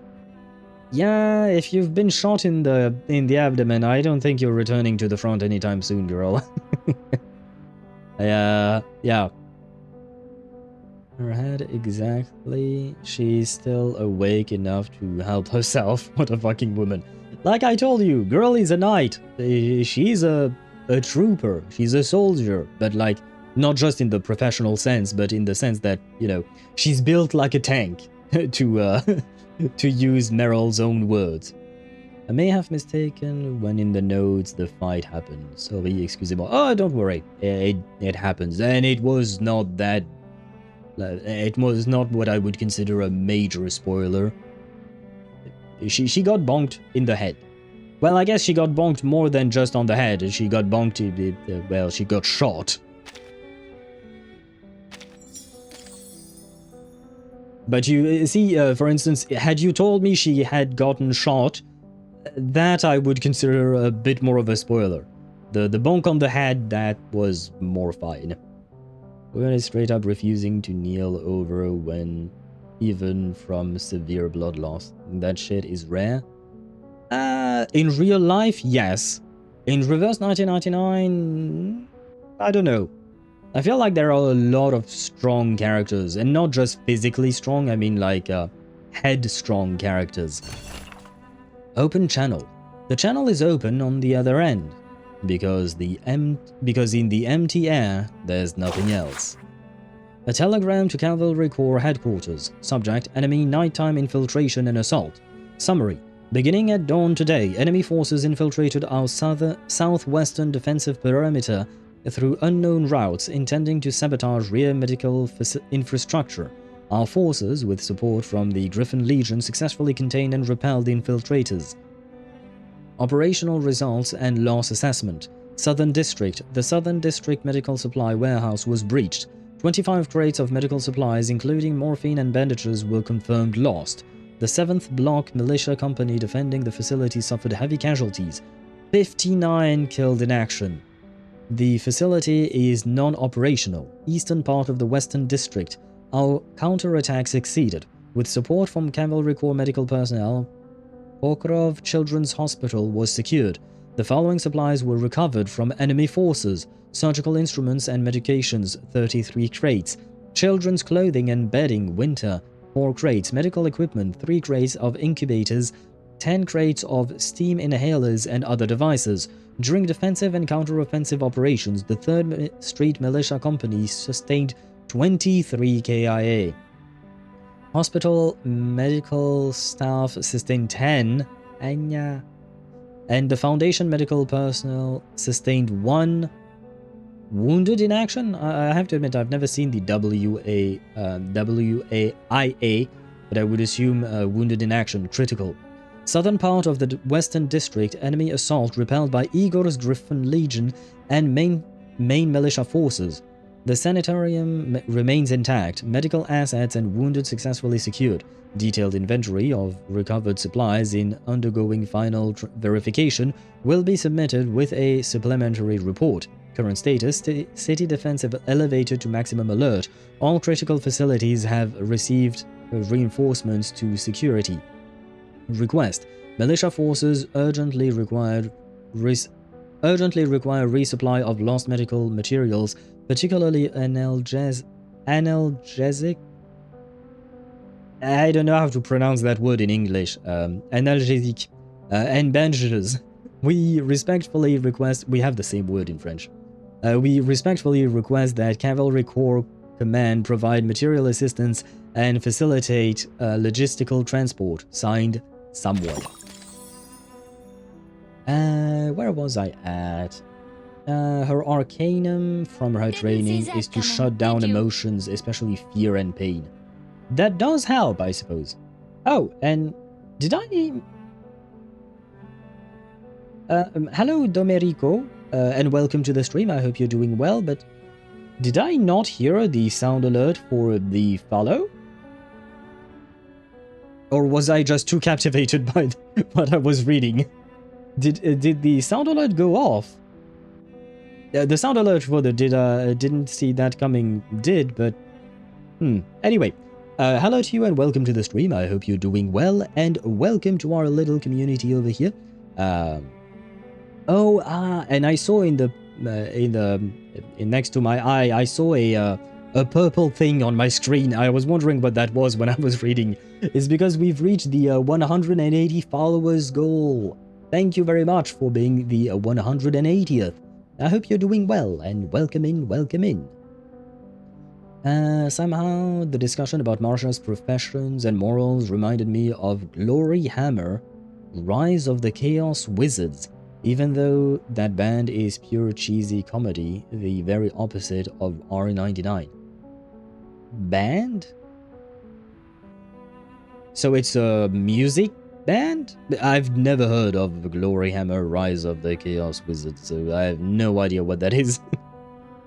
You being conscious to attempt to fix yourself up while you lose enough blood to potentially put you into critical condition and still being able to drag somebody else. What to fix?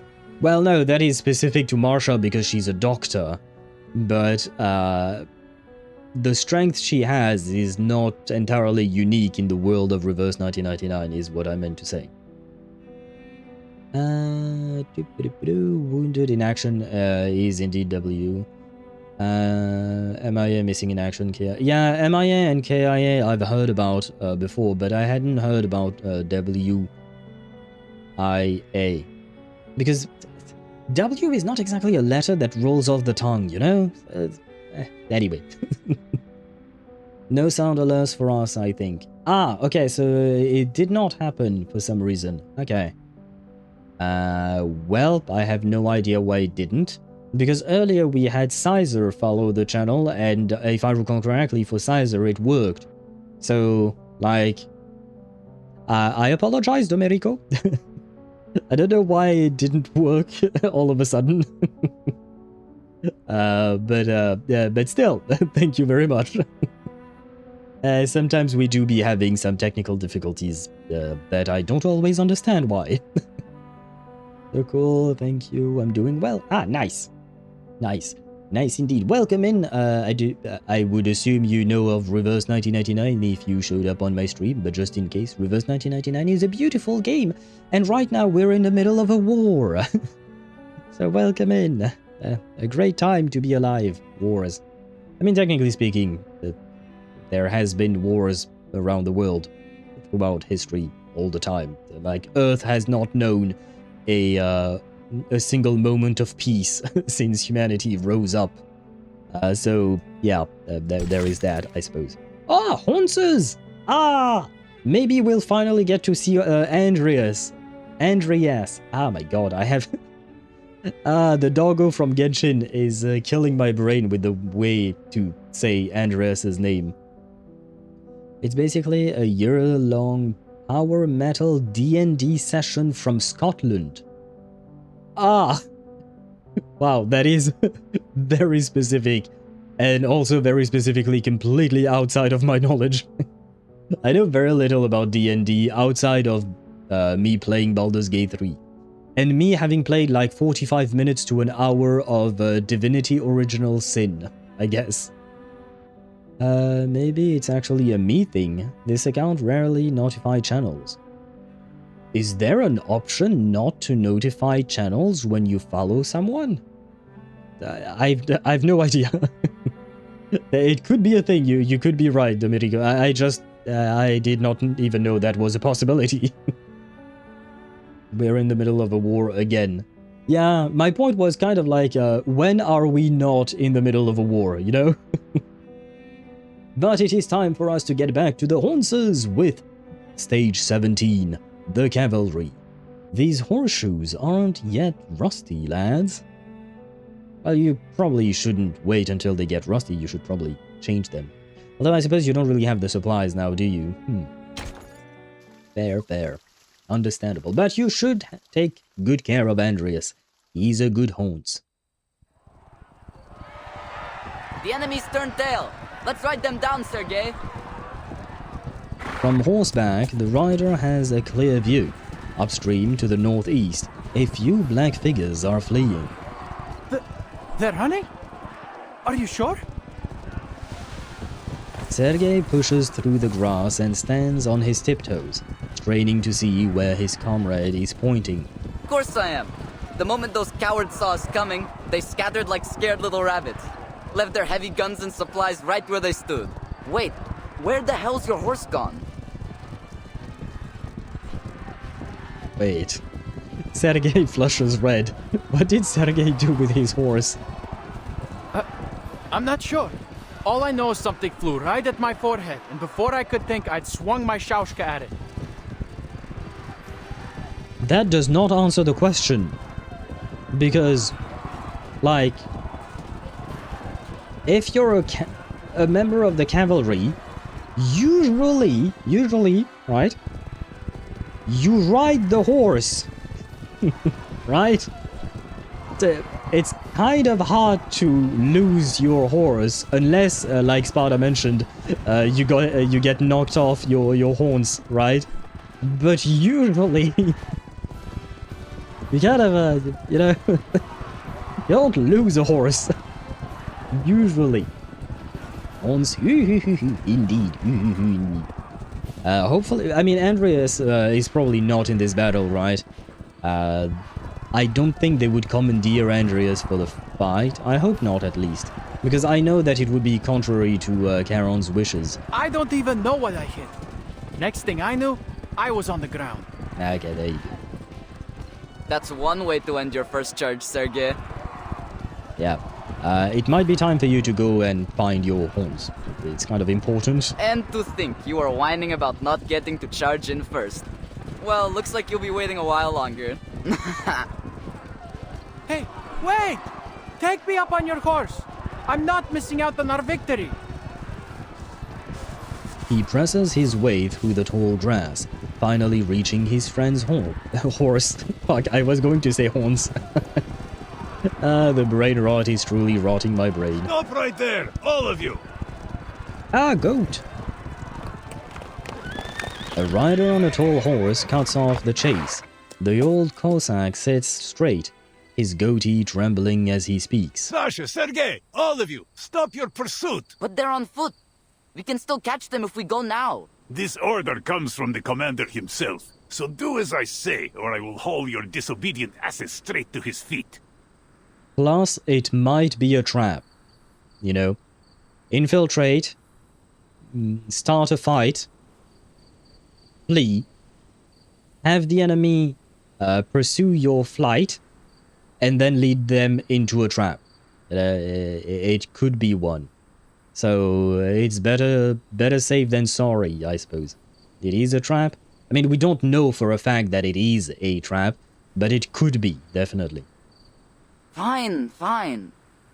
But why? You fought all kinds of battles, Yuri. What do you think? The main force probably hasn't caught up with us. We would be exposed to a counterattack if we move too far ahead. But what about the stuff they left behind? Are we just going to ignore it? For now. It is not like the Ravens will swoop down and snatch them up. Rates of medical supplies? Yeah, I kind of doubt that. You have a point. Then, shouldn't we just grab their weapons first and then wait? We have been fighting for hours. Head back to camp. Catch a breath and a bite to eat while you can. For you and your horse. They will rotate another unit in later, after the scouts confirm whether the front is secure. Let them have the bother of retrieving the enemy's supplies. Come on. I mean, I agree with you, it could be a trap, but I refuse to say for sure until we actually have information that confirms our suspicion. I do agree that it is very suspicious, and there is a high likelihood of it being a trap. But again, we are not sure, so I'm not saying it is, I'm saying it could be. As much as we like to clown on Manus grunts, their leaders are not to be underestimated. True that. The grunts themselves are mostly mindless zombies, but the ones that still have their minds, like Forget-Me-Not, the Ritualist, even that old woman, I forgot her name. You know, the one who was constantly harping at Miss Grace in Antarctica? I forgot her name. But all of these people, and even Arcana herself, to be fair, they're all very smart people. They're all really good at being part of a terrorist organization, I suppose. It's kind of a... It's not really a good thing to say, but I suppose they're good at it, at least. I would love to see a Raven lift a fucking artillery piece. It would be funny to see. I'm not sure they would even attempt it. Animus. Ah, her name was Animus. Nice that we got to see more of her in the roguelike. Ah, shit. God damn it. No. I'm gonna have to play the roguelike, am I not? But it takes too much goddamn time. I don't have the time, man. What? But we found them first. And you think that means they belong to you, huh? Are you a Cossack or a bandit? Yeah, who gives a shit if you found them first? Your job is not to claim the rewards. Your job is to, well, secure your city, I suppose, right now. Sergei freezes. I'm no bandit. Then stop thinking like one. Leave the supplies for now. We must return to camp. But my horse is gone. I need to find him first. Stop your whining now, Sinok. I spied your horse wandering off toward camp. Ah. Okay. At the very least, you know, it's kind of nice that the horse is okay. What? He ran back without me? Well, he probably couldn't find you in all the mess, I suppose. And it's your goddamn fault for falling off, man. I know, battles are chaotic. The men and horses rest. They sit and lean against one another, looking wary. Here, drink this, or use it to clean your wounds. The old Cossack moves among the riders with several canteens in hand. He makes his way to a grassy slope. Hey, watch your step, Dada Yuri. You nearly stepped on my foot. Sergei rolls over on the ground. The old man offers him a canteen. Here's yours, Senok. Cleaned it 3 times myself. Drink up and be grateful. Sergei reaches for it and winces. I didn't feel anything after I fell off my horse, but now... Yeah, falling off of a horse is probably pretty painful. The old cavalryman's goatee twitches. He takes a seat on the grass beside Sergei. Your first taste of battle. How does it settle with you? I guess it hurts. His voice is gentle now, not as sharp or scolding as it was on the battlefield. Well, it's not what I imagined. I mean, it's not like in movies. I mean, you don't have movies in... Well, you do have movies in 1920, but, you know...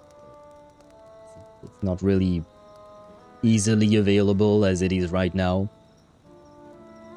I don't think there is enough space on the artillery piece or enough lifting power of the Raven to lift an artillery piece. Yeah, no, I know. You didn't need to specify Sparta. I know. Ravens do be smart, but... and they do be strong somewhat. But yeah, no, they're not lifting that, I know. I like Goat, he's a good guy. He's the Goat. I mean, I'm guessing that his nickname comes from the fact that he has a goatee, but it is a good nickname for him indeed. They added triple speed to the roguelike in this patch. Took me some time to adjust to double speed again. Yeah, no, I know. Emmy has mentioned it as well before, but it's not just about the speed of in battle. It's just that you have a lot of battles and a lot of dialogue to go through.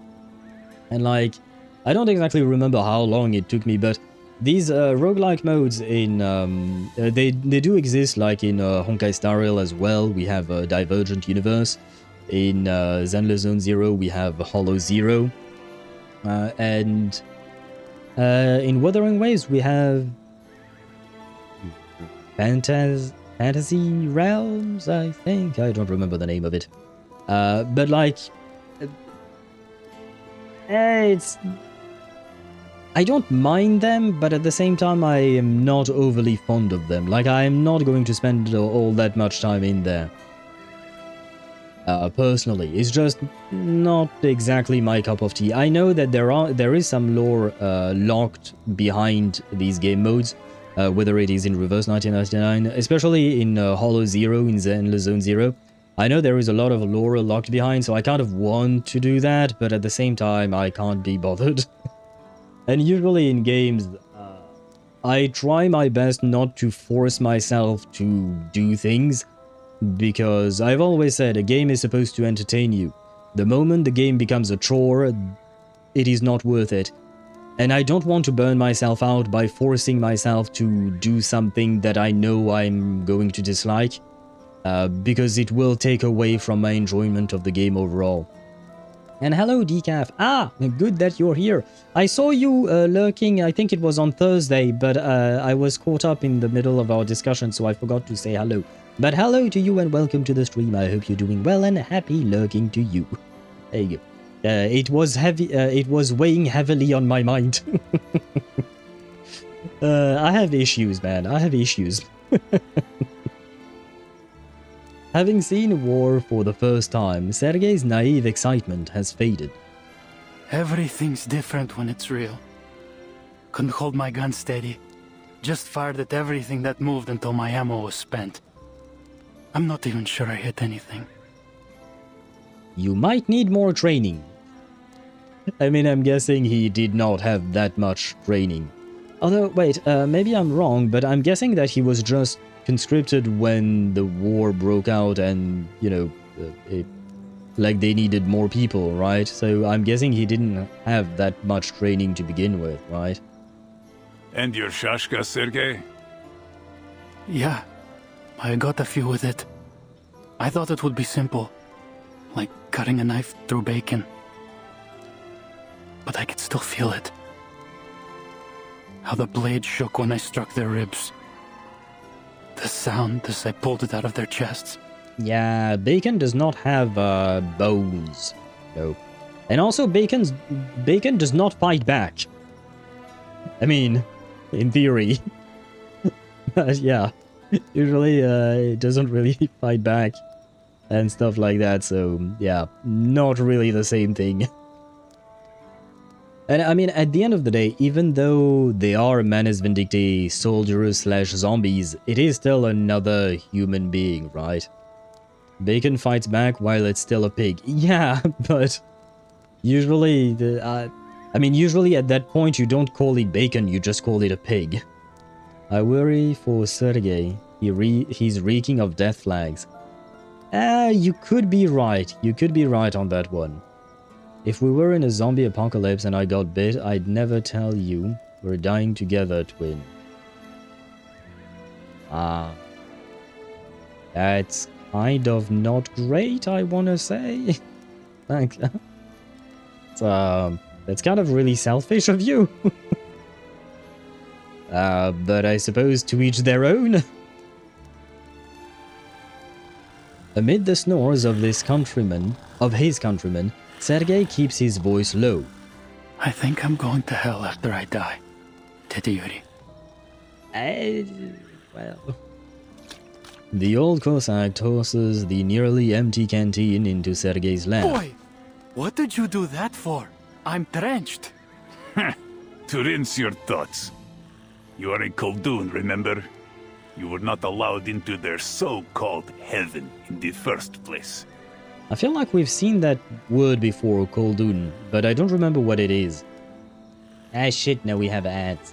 Well, we're gonna wait the ads out, as usual. But I feel like we've... Oh no, I think it might have been a different word that we saw. Not sure.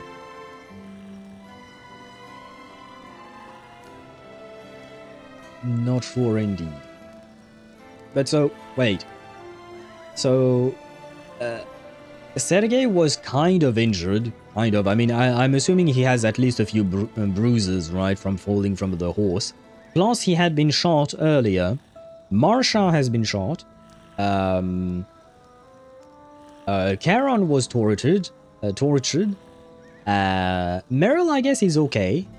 Vertin was feeling kind of dizzy, but that was because of, you know, the whole amber room thing. I guess Soneto is okay at least, right? Now, Igor is okay as well, as far as we know, and Ivan is okay as well. I'm just, you know, going through an inventory of of our characters here, and half of them are not really okay, unfortunately. Koldun is a sorcerer in Slavic folklore. Okay. Wait, why is Goat saying that Sergei is a Koldun then? Why a sorcerer? Is Sergei an arcanist? Because I don't think that's the case. I have awoken for Sergei mention. Wait, what? Sergei was just in his very first battle. And it didn't seem like he liked it. Because, I mean, to be fair, it's not really nice, you know, being in a battle, I would assume. I've never been in a battle myself, thank God. But, you know, having to fight a fellow human being and then potentially kill and take the life of another potential human being. Not a great feeling. No, like a sorcerer according to Cossacks. As far as I remember, he's not a born arcanist. You don't become an arcanist. You are either born one or you're an awakened one. Awakened just means that an object became sentient and became an arcanist. But you just are an arcanist or you are not. I don't believe there are ways for humans to become one. But yeah, as far as I know, he's a regular old human. So, but what is a sorcerer according to Cossacks then? Because that I have no idea what that means. And the ads are over. What would heaven look like to you anyway? Girls. He wants a harem. It'd be a place where Balek hangs and rows from the beams, and the air's thick with the smell of Tyotushka's chicken and mushroom pies. Yeah, nah. The real answer is that you want a harem with, Marsha, Meryl. Who else did he try to riz up? I don't remember. But we know who you are, Sergei. We've seen what you've been doing. Every night the beautiful Madame Astacheva would sing. My friends and I used to sneak down to the village square just to catch a glimpse of her. Ah, see? Of course he's talking about madams. Or in this case, Madame Astakova? Oh god, I feel like I butchered that name. Wait, I can't re-listen to that. And our horses would roam free on a lush green steppe. And the river would run through its heart. A river that never floods and never runs dry. Wait, I just want to hear how he said the word. Every night the beautiful Madame Astacheva would sing. Astacheva. My friends and I used to sneak down to the village square just... Wait. Every night the beautiful Madame Astacheva would sing. Astacheva. This is not what is written here. This is not the same thing as what is written. God damn it. This is why I hate it when, for some reason, they decide to write a language, but not in the phonetic sense, and like the way it's written is not the way you pronounce the word. Lilia? Oh right, yeah, he did raise up Lilia as well. But at least, you know, Lilia has gone on a mission, right? At least she's safe from Sergei's harem. Gotta love Slavic. I mean, it's not only in Slavic, but yeah, even in like you know, Chinese. Like when you take a look at the Chinese names in Genshin, ZZZ, and stuff like that. Sometimes I'm just like, why? Why would you do it? Why would you make my tiny brain suffer like that? I'm not sure if goat meant Koldun in the sense of arcanist or foreigner. Would appreciate if the world included more terms for arcanists. Ah! Wait, this might be a stupid question. Are there arcanists in Xeno? Or is Xeno only human military? Because I have to admit, I don't remember an example of it being one way or the other. Oh, isn't that... He suddenly recognizes what heaven is describing. Ah, wait, is Lilia going to appear all of a sudden? Is Lilia Sergei's heaven? Yes, the Dawn Steppe. I never mind. Our eternal homeland, where we were born and where we will always belong. So sharpen your shashka and ready your rifle, faithful guardian of heaven. Only we will, only we can protect it. A firm clap on the shoulder brings him back from his thoughts. Go for a walk. Practice your aim. And be sure to refill everyone's canteens on your way back. Oh, okay. Can you really practice? Do you have, like, practice ammo?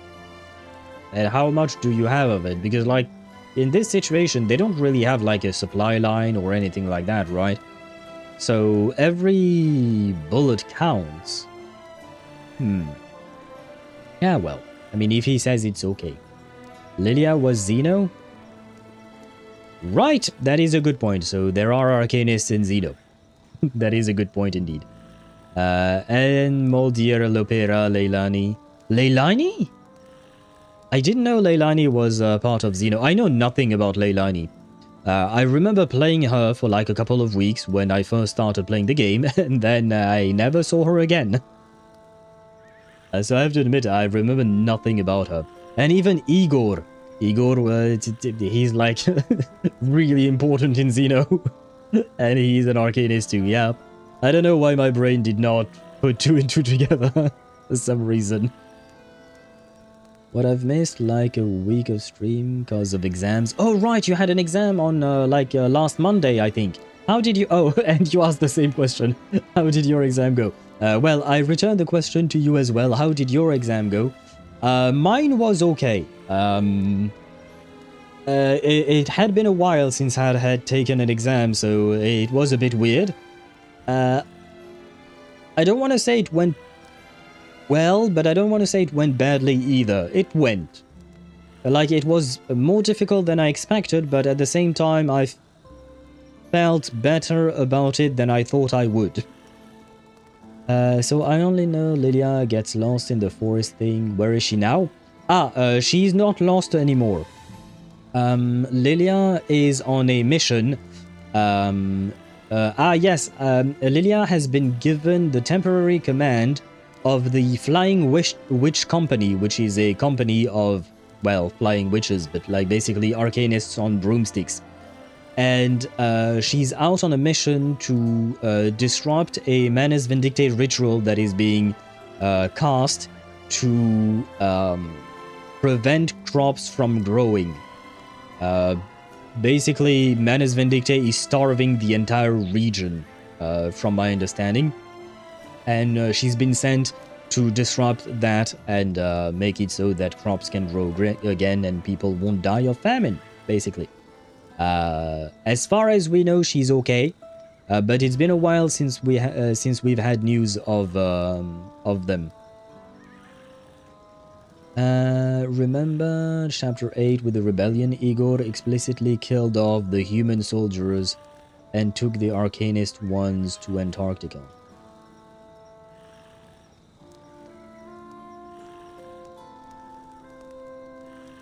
No, I do not. I won't pretend. I will be honest. I have to admit, I do not remember.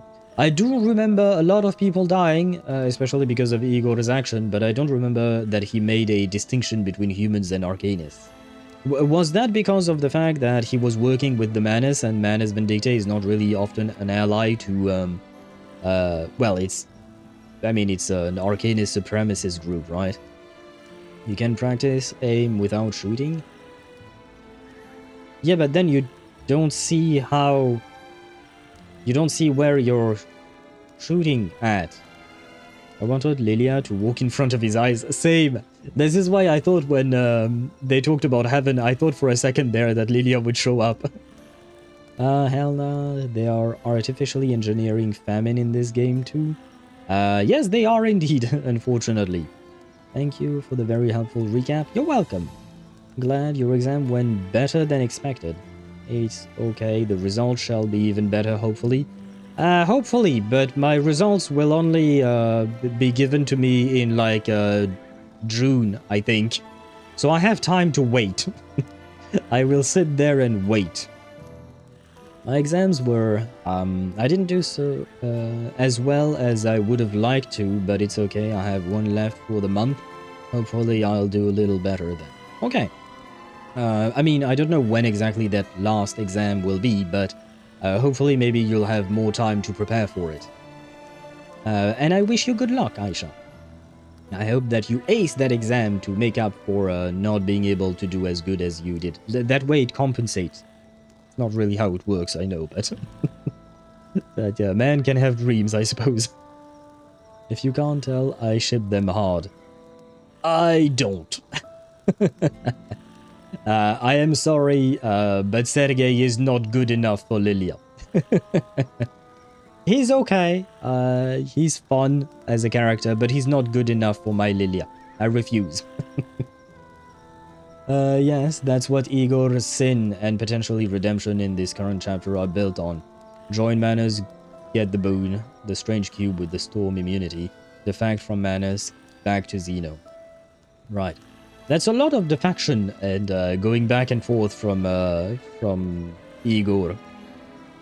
I don't know if he truly can, you know, get his redemption.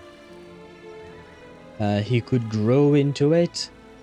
Well, he can do the growing first, and then we can talk about me handing over my Lilia to him. Otherwise, I refuse. Lilia is getting a promotion in that front with Lilia. Just said Lilia twice, yes. But yes, technically Lilia got a promotion, becoming the temporary captain of the Flying Witch Company. I don't know if she will keep that promotion or if it is just temporary, because we need someone to lead the broomstick people, and she is like the pinnacle of broomstick riding. I don't think that's... is that how you say it? Mumbling, Sergei takes the canteen and jogs toward the river.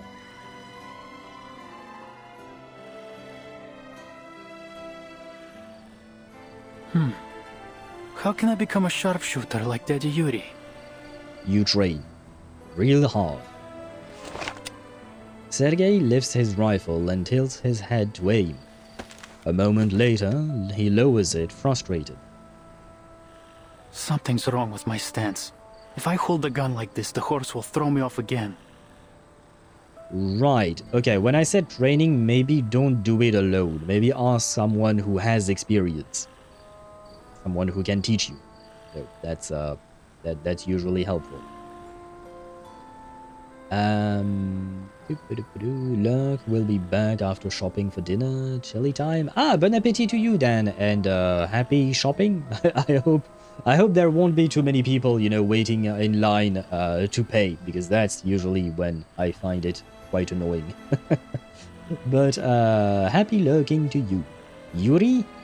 I don't know who I would ship Lilia with, to be fair. So technically speaking, it doesn't have to be Yuri in Lilia's case. Like for instance, Kakanya and Isolda, there is no question about that. Vila and Winsong, there is no question about that. The Yuri is strong with this one. But Lilia, I don't really know. The best way I can describe Chapter 12 is a lot of retroactive additions to the lore, like it sticks out more than the last evening on Earth. There is so much lore. Yeah, there has been a lot of lore bombs in this patch, and I am quite happy with that. I really enjoy that part. Yes, she's good at... Yes, Sparda, she is good at riding a broomstick. That is what we're talking about, Sparda. Specifically the Red 38, okay? We're not talking about anything else. How does the Colonel do it? She won the Xeno horseback shooting contest 3 times in a row. He tries again and closes one eye, picturing himself a star on the step. Сядь прямо, Сергей. Расслабь ягодицы. Держи равновесие. I kind of want to know how he said buttocks, but I don't understand a single word, so... I was wondering, how do you say butt in Russian? Yeah, that's it. I think I've got it now. A few ants crawl across his sides. How does he have ants on his gun? He rubs his eyes. They're not ants. They're people. Short! It's Krutov's men!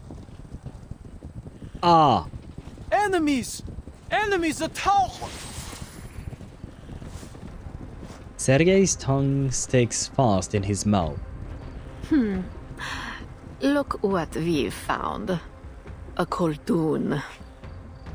Shoot your gun. If you cannot speak, shoot your gun. Make noise. Those arrogant xeno-fools. If you still How can. could they assign a gifted arcanist like you to such trivial chores?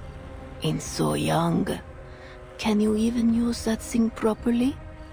Wait, how could they assign a gifted arcanist like you to such trivial chores? So he is an arcanist, actually.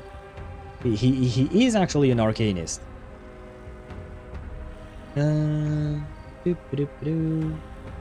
I never specified. I know, Sparta, you never specified. That's why I did. The Red 38 that actually has another name, but we do not remember it because it's too hard to pronounce. Exactly, Aisha. That's the same one. Yeah, no, I'm not going to even try. I give up already. Lilia, I really hope Meryl makes it to chapter 13. Lilia, stop appearing in my messages. It does seem like you're very invested in Lilia's life, Domenico. But, like, do you ship Lilia and Meryl? Because they haven't interacted all that much, as far as I can remember. Why is he getting attacked on both streams I've attended? I mean, he is a soldier, so there was always a possibility that he would be attacked. Sergei lore reveal. I suppose yes. Not gonna lie, he wasn't exactly the one I was expecting lore out of. I knew the manners were going to show up. I mean, the thing is, we've seen the Ivan and Igor's side of planning, right? But the manners are not going to just sit idly by. Krutov is certainly not going to sit idly by, right? How old do you think the ritualist is?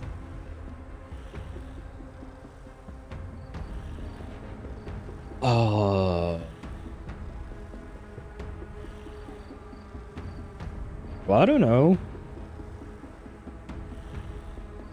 Mid-20s, early 30s? Maybe? Wait, let me listen to her voice again. Oh. Ah, of course. Oh. Yes, when I want to listen to her voice, I just hear Sergei making noises. Look what we've found. A coldoon. Yeah, I would say mid-30s, mid-20s to early 30s, somewhere along those lines. And Aisha says 30. Yeah, 30, probably I would agree with that. No, the only ship I have with Lilia is Cornbloom. Have we ever seen Cornbloom with Lilia anywhere? My memory is not great, so I might have forgotten, but I don't remember seeing Cornbloom in any main story or in any event, as far as I can remember. Old enough to be a problem. Yes, that is very true. She is indeed a thorn in our side. Sergei answers the ritualist's taunt with action. Without aiming, he swings his rifle toward the night sky. Yes! Shoot! Nice! Nice, boy. The resting cavalrymen jump to their feet, their whistles cutting through the darkness as they press their thumbs and forefingers to their lips. I hope Sergei doesn't die, but he did good. He did good. Curse you, children of the great mother of resurrection. Show your devotion to her grand vision and the imminent, brilliant, blank era.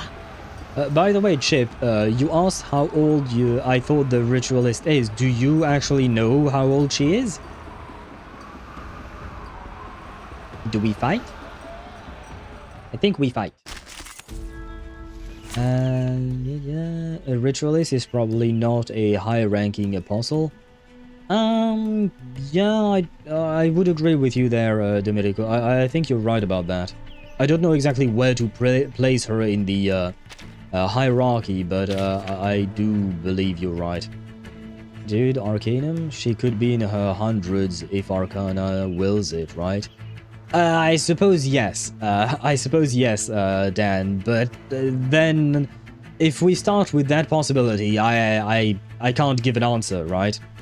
So I just went based off of her looks and how she sounds. But yes, technically, she could be anything, really. Yippee, Sergei action? Well, he did perform an action.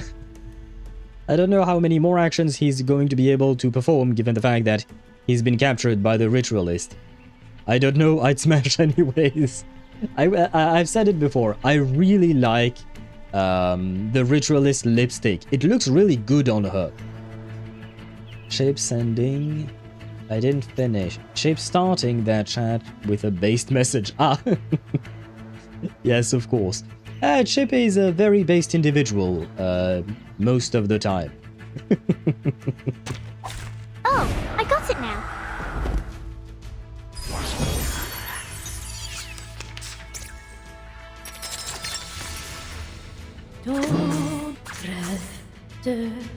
Just another shift. Dérive dans le flot des séphirotes.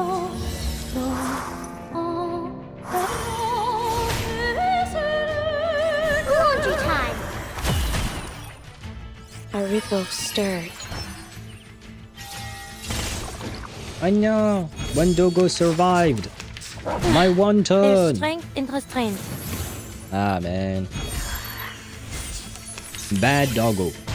Ah, thank you, Isolda. See, this is why Isolda is my wife's wife. Specimens. You know, it's because Did I do well, she sister? listens to me. She Mother? hears me, and she tries to help me out.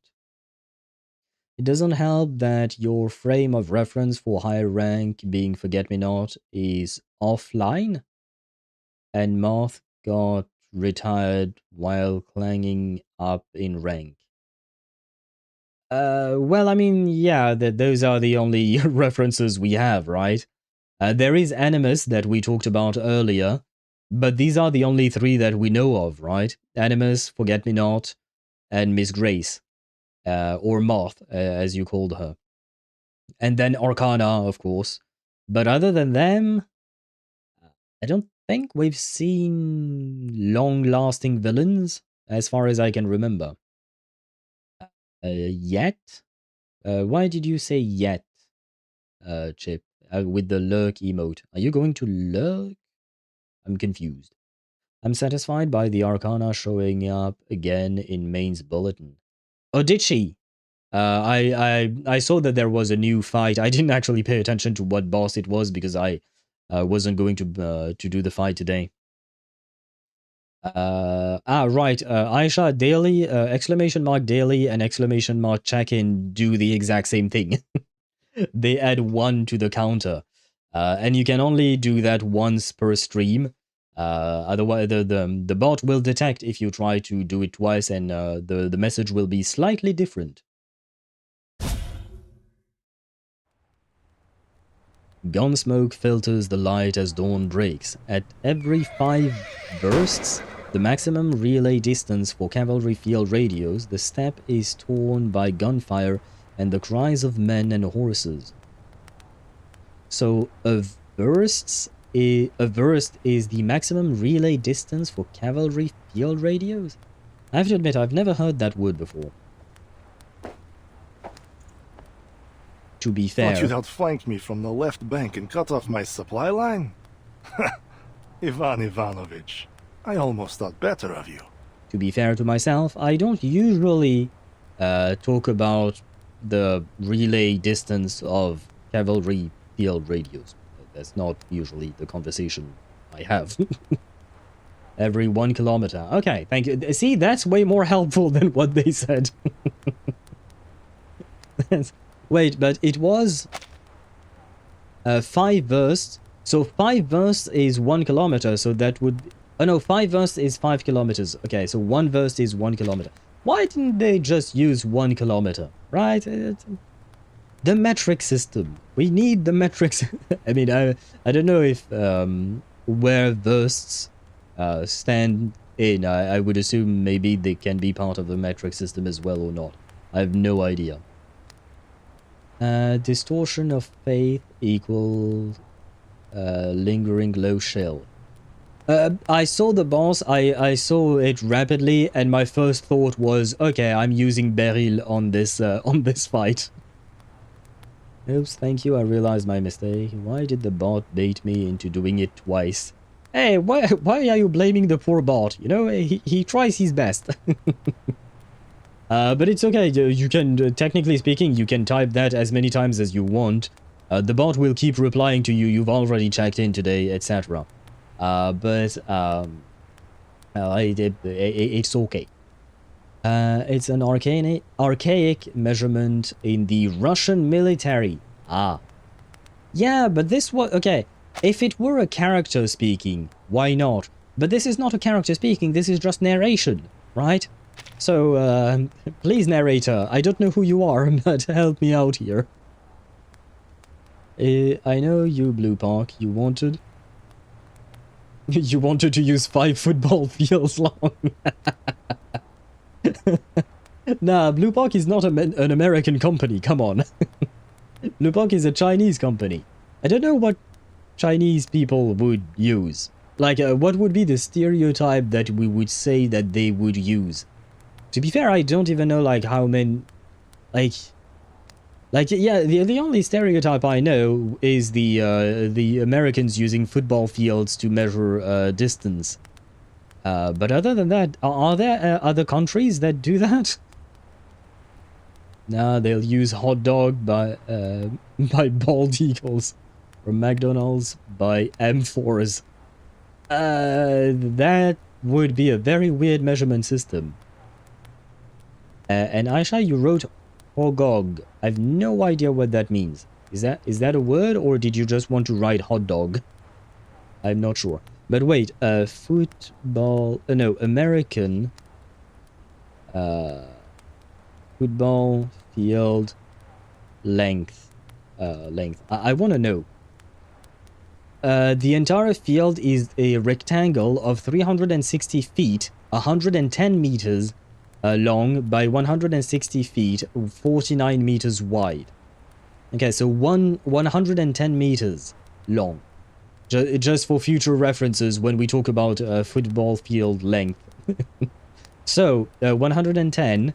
So 5 versts would be 50 football fields, I think. Did I count that right? Did I do the math right? My brain is dying today. So, I mean, my brain is dying every day. American, yes, hot dog. Americans trying to explain measurement systems. So imagine a hot dog. It would be very funny if the conversation started like that. There are only 3 or 4 countries using metric, and China isn't one of them. There are only 3 or 4 countries using the metric system, then? Wait. Countries use the metric system. Oh yeah, according to the American Geographical Society, there are over 195 countries in the world, and all but 3. Okay, all but 3 of them use the metric system. Okay, so no, we are the majority. I meant imperial system. Okay, yeah. And you're right, it is actually 3. Does it say? Yes. The United States, Liberia, and Myanmar. I feel like I've already searched this because I feel like I knew these countries. I mean, the US I knew for a fact. But I think we may have searched that before. But okay, you meant imperial system, yeah. Thank God. Thank God. Thank God there are only 3 of them. And I still wonder why they keep doing it. Well, technically, they're a Mimi Chinese measuring unit. There is? What is the Mimi Chinese mirroring unit? I ain't awake in this late of an hour for computing this shit. No worries, no worries. I'll do the computing for you. Oh no, I should rephrase. I will try to do the computing for you. You know what? I actually wanted to add a function to the bot so that the bot could wait, shit, what's the word? When you take the imperial system and put the numbers in metric system and vice versa. Conversion. God damn it. See, this is why I say my brain is dead. But yeah, Aisha, conversion. I wanted to add a function to the bot so that the bot would convert units automatically. I think I might actually do that. I mean, it's probably not going to be all that useful, but for the few times where it is, at least we'll have that. Little tired? Anyway, pretty sure that most countries have a humorous measurement too. In Germany, we sometimes use the Saarland as measurement. Used to be French until it voted to be German again. The Saarland? What is that? Wait, so many. It has a university apparently. Oh no, okay, it's a part of Germany. But wait, you use the Saarland as a measurement? You use a region, an entire region as measurement? Why do you? Why would you use that? Our brain today. Yeah. I mean, like I said, I woke up at 3 a.m. So I may or may not be a bit tired. It's okay. It'll come in clutch, and the bot won't get bullied as much. Hopefully, the bot is doing a lot of bullying on Ktosh. But yes, we should take care of our bot. Even in this era, cavalry have outlived their use. Not far off, a Manus ritualist counts the night's catch, murmuring steadily to herself. 11, 12, 13 arcanists in total. But the unit we sent into the city has gone silent. Already dead, likely. I can fix her! Probably not. The ritualist seems pleased. She nods and curls a finger. Sergei. Good luck remaining alive. An invisible chain seems to clamp around his neck. Sergei and 12 other captive arcanists are wrenched forward. A deep cold starts to creep up Sergei's legs. Huh? He looks down. The earth has frozen hard from a chill conjured from thin air. It has glued his boots in place. What's the meaning of this, Krutov? Krutov straightens his cuff, looking annoyed.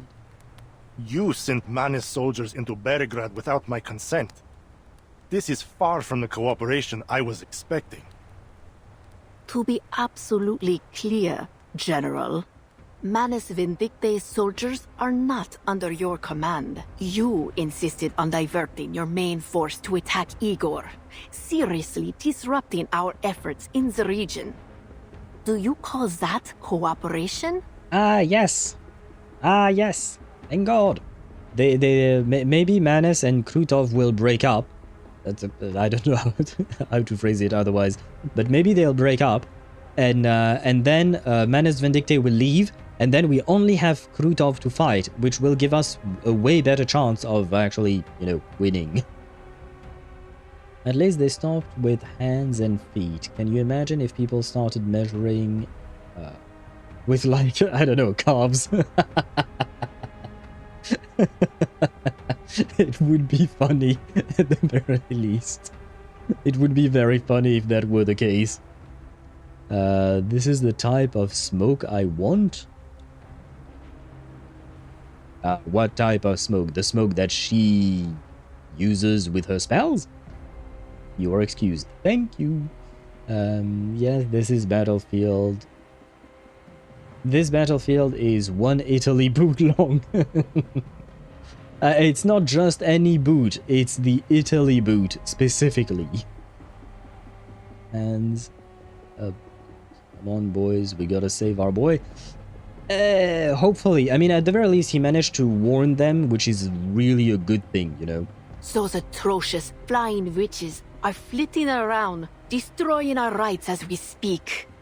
And I won't even speak of the arcanists we could have recruited if it were for the battles you sparked. Yay, that means Lilia is doing her job well.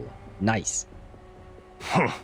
Soon, my army will reach the cavalry corps' siege.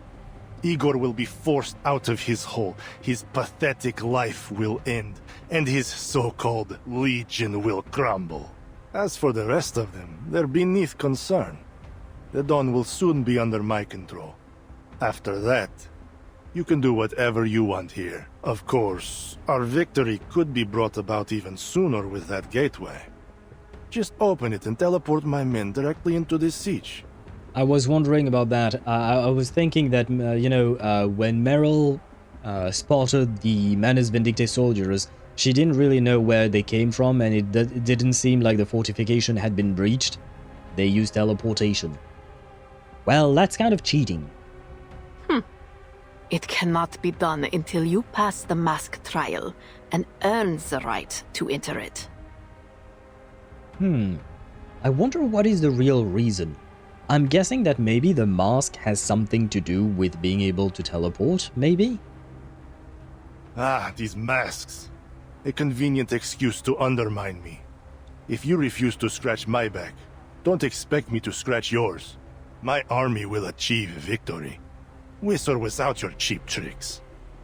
Pray, do as you please, General. Now, would you allow me to return these arcanists to her embrace? Well, I mean, you know how we said that Sergei wanted a harem, right? He wants a woman in his life. He keeps raising up everyone. Well, he's going straight to Arcana. And Arcana is one hell of a woman. Although, when she says returning her to her embrace, I'm fairly certain she means that he's going to die, but, well. It's, I mean, at least maybe he will get to see Arcana before he yeah, no, I don't even believe that myself. Krutov sniffs and waves a hand. The frozen ground holding the prisoners begin to thaw. Deal with the injured humans while you're at it. They're no use to me. My pleasure. What a piece of shit. The ritualist pulls a bottle of smelling salts from her sleeve. Blow till thou brust thy wind. The what now? The brust? I don't know what that is. Bitter powder scatters on the wind, swirling and twisting among the cactus. No! Goat! Goat was among the captives! Blood boils in their veins, their eyes, hearts and minds turning into a strange rhythm. Oh no, Goat! Sergei's thoughts have never been so clear. A wild excitement grabs him by the neck, willing him to turn towards his captured commander. Oh god, is she going to use Sergei to kill Goat? The ritualist's arcane skill strangles the scream in Sergei's throat. His face contorts, his eyes bulging red. In the red haze, his friends, his family, and even his heaven all fall away. To be continued. God damn it! Not the goat. Yep, the goat indeed. I mean, wait. The goat isn't dead yet, okay? The goat isn't dead yet. Sergei has not done the deed yet. At least it hasn't been shown. We still have hope. Or we still have hopium, I guess. But we still have something. Knowledge without borders. No advancement in biotechnology shall come at the cost of researchers' safety. This has been blacked out. For reference. Oh, Picrosma Tree Extract and its preparation method. Project title, Picrosma Tree Extract and its preparation method. Abstract. Technical field. This project concerns the Picrosma Tree Extract, Picrosmine, and its preparation method. Background. Picrosma is a deciduous medicinal tree found in both wild and cultivated settings. Its roots and fruits possess medicinal value, with the primary active extract being a fat-soluble resin. The primary pharmacological agent in Picrosma is picrasmin, which activates cell populations throughout arcanists' brains and bodies and has shown no observed dependency effects.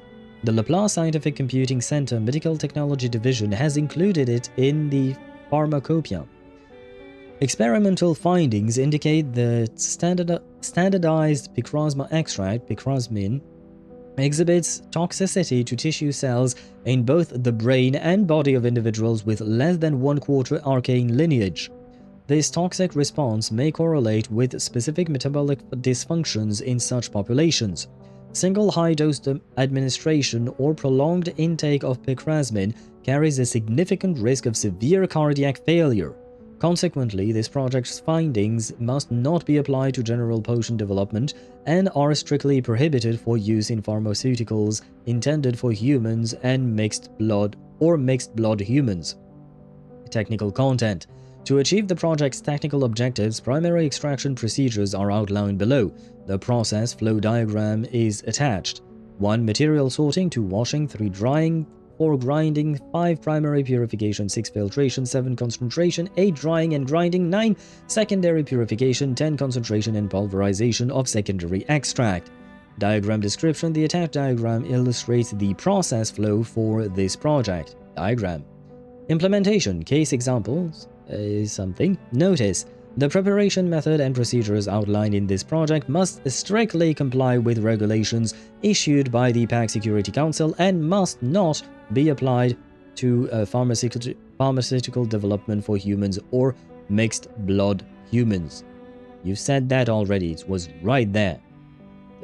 Just a couple of lines before. Anyway. That was a lot of reading. Wait. And there you go for Sparta's message. But where was I at? Hell nah, they putting him through mental torture. Wait, how many chapters are left? Right, we are at, well, now we are going to stage 18 out of 25 in total for this chapter being chapter 12. Next chapter is Pale Horus, fuck you game. Yep. I think that people are about to die. Not sure if it is intended meaning, but Brust is German for breasts. And Animus used a German incantation in the same color in chapter 10.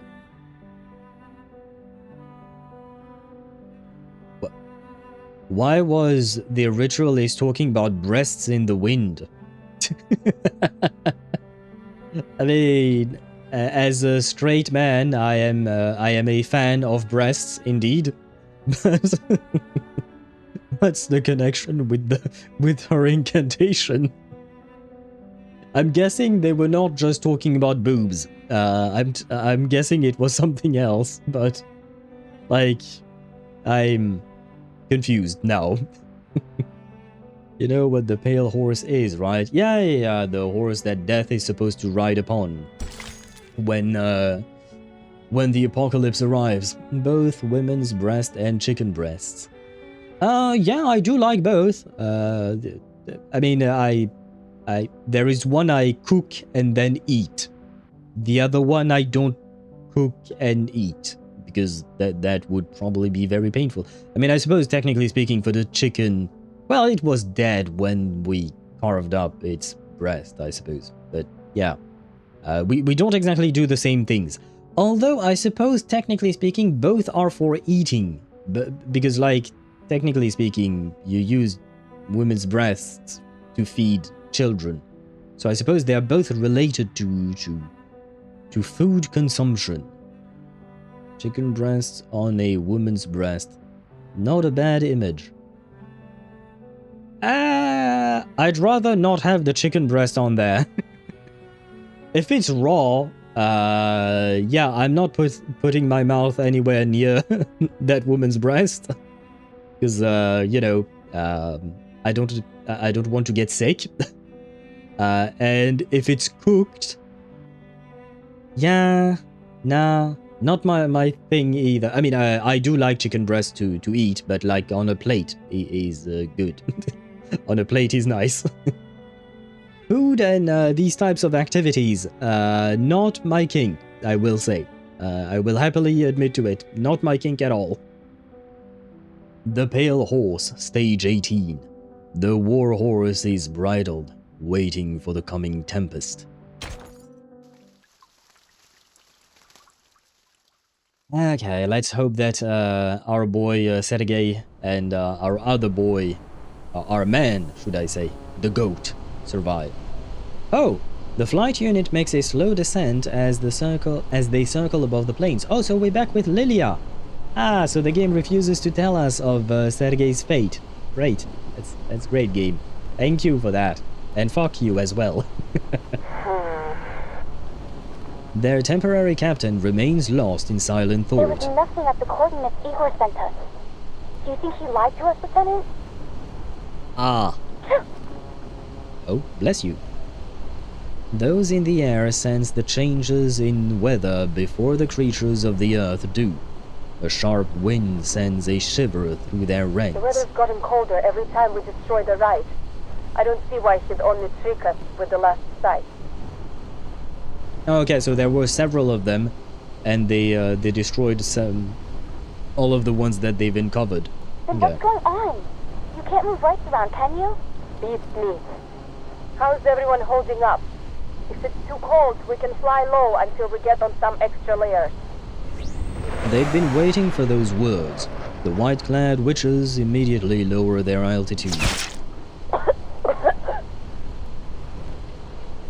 Well, her mouth falls open, her eyes wide as blood gushes from the hole blasted in her neck. Yeah, Alpha 2 is dead. Bullet to the neck? I don't think she's gonna survive that. Her aircraft spirals out of control, flinging its lifeless pilot from its back.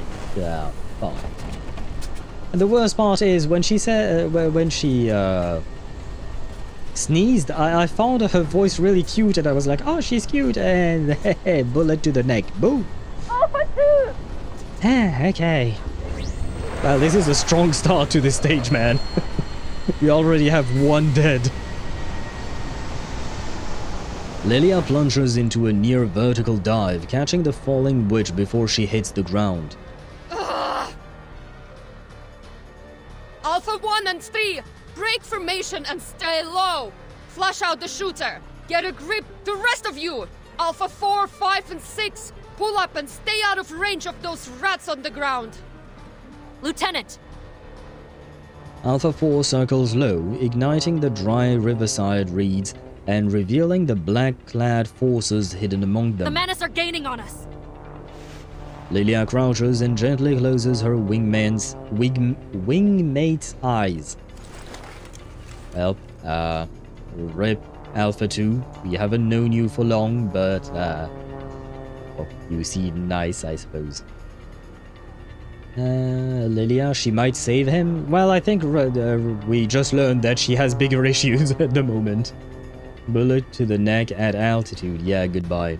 I mean, at the end of the day, Lilia still managed to catch Alpha 2, so the altitude did not really change much. But yeah, the bullet to the neck was it was enough, unfortunately. Good. They can watch as I tear them apart piece by piece. Do we fight? Ah yes, we fight. Very well. If that's the case, you know what, we are going to use Lilia. And, wait, you said, Emmy said, use Flutterpasia's light cone, goddammit, Psycube on 37, and then she said Aurora. I think they said Aurora. Which one is Aurora? Do I have it built though?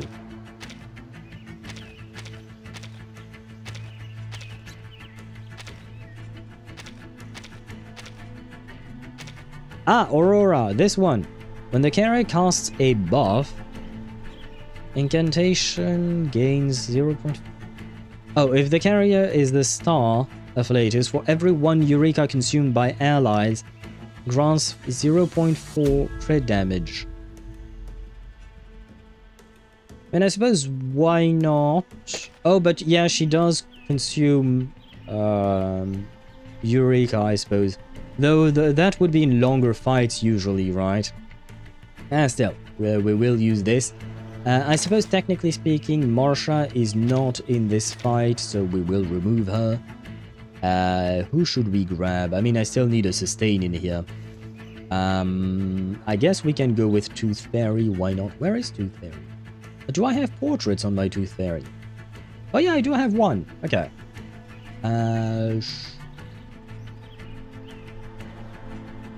Nah, I wanna play with my Kakanya. Wait, did I not save? Am I a dumbass who did not save? Let's confirm. Ah, there we go. Okay. I haven't played with my Kakanya in a long time because, well, I've been playing other characters and Marsha is a sustain, so she kind of takes over Kakanya. But anyway, this is going to be my wife taking care of the kids. There we go. Perfect. Who ate beans?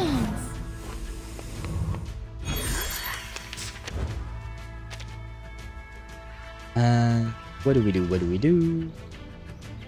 Just another shift. That you A can fragment buff. of truth. Wonder what time? Laundry time. Don't be afraid.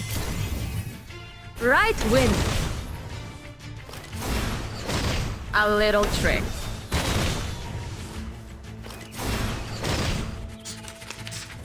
How rude! How dare you hit my wife? Haven't you eaten? How dare you hit my teenage alcoholic daughter? I'm gonna need other cards.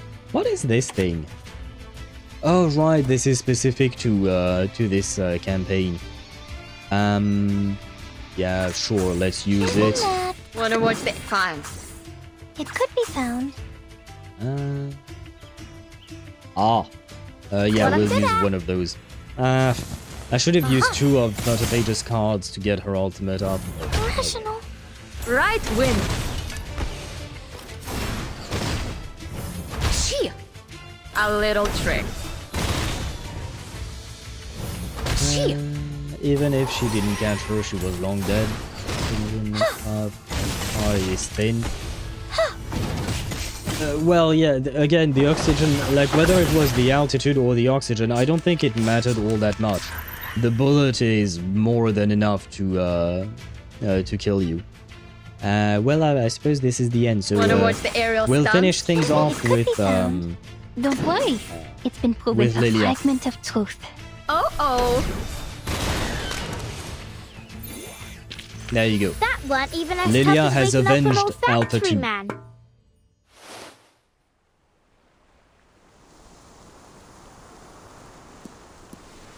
She wipes the blood from her cheek, warm and red, from a pilot who had just moments ago been scratching her head in bewilderment. Her whole life lost, just like that. The flying witches descend, landing nearby. Lieutenant. A faint light returned to her dull, weary eyes. Take her to Belgrade along with Alpha 5. We'll bring her home once the battle's over. The rest of us will keep looking for the last rite. Mission's clear. The Manus must be stopped. I want everyone watching for threats from the ground at all times. We can't let this happen again.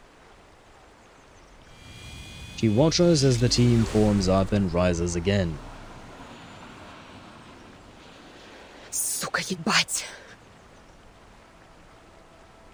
Only when they disappear into the clouds does she let out a deep sigh. her back sinking as she buries her face in her hands.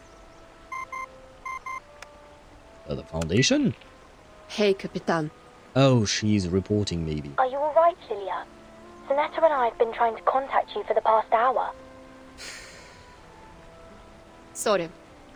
Manus rats kept me busy. I feel like I detect a tiny bit of sadness in her voice. I mean, it's not surprising given what's happening. But it's just, you know, usually Lilia is always kind of like, I don't care about anything that happens and whatnot, you know.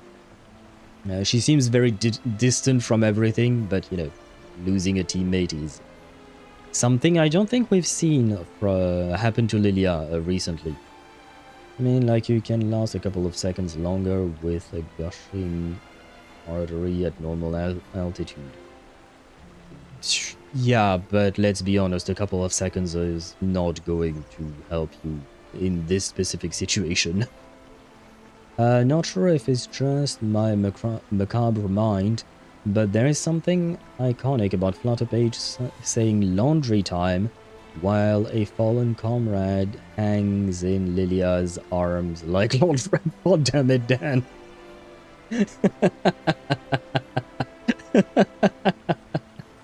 I did not think of that at all. That's one hell of a thought, I will say. We shall not consider Alpha 2 as being laundry, okay? Have some respect for the poor girl who just died. She's tough, but not that tough. Yeah, I mean, for me it's not a question of toughness, it's just some events will affect you, others less so. And sometimes a similar event might affect you more at one time, like it always depends. I'm back. Did I miss any important happenings? Yeah, you kind of have. I don't remember exactly when you left, unfortunately. But Marsha was shot in the abdomen. So right now, she's kind of not doing so good. Manus Vindicate attacked the camp, so that's how Marsha got shot. Then Manus retreated. Then they attacked again. Sergei was captured, you know, the harem boy. He was captured. And last we saw him in the last actual stage.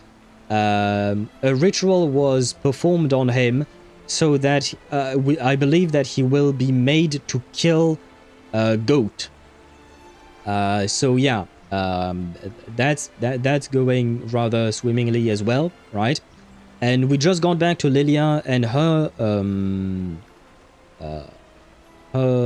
company of flying witches, and they were flying, and a Manus Vindicate sniper, I would assume, just shot one of her teammates dead. She caught a bullet to the neck.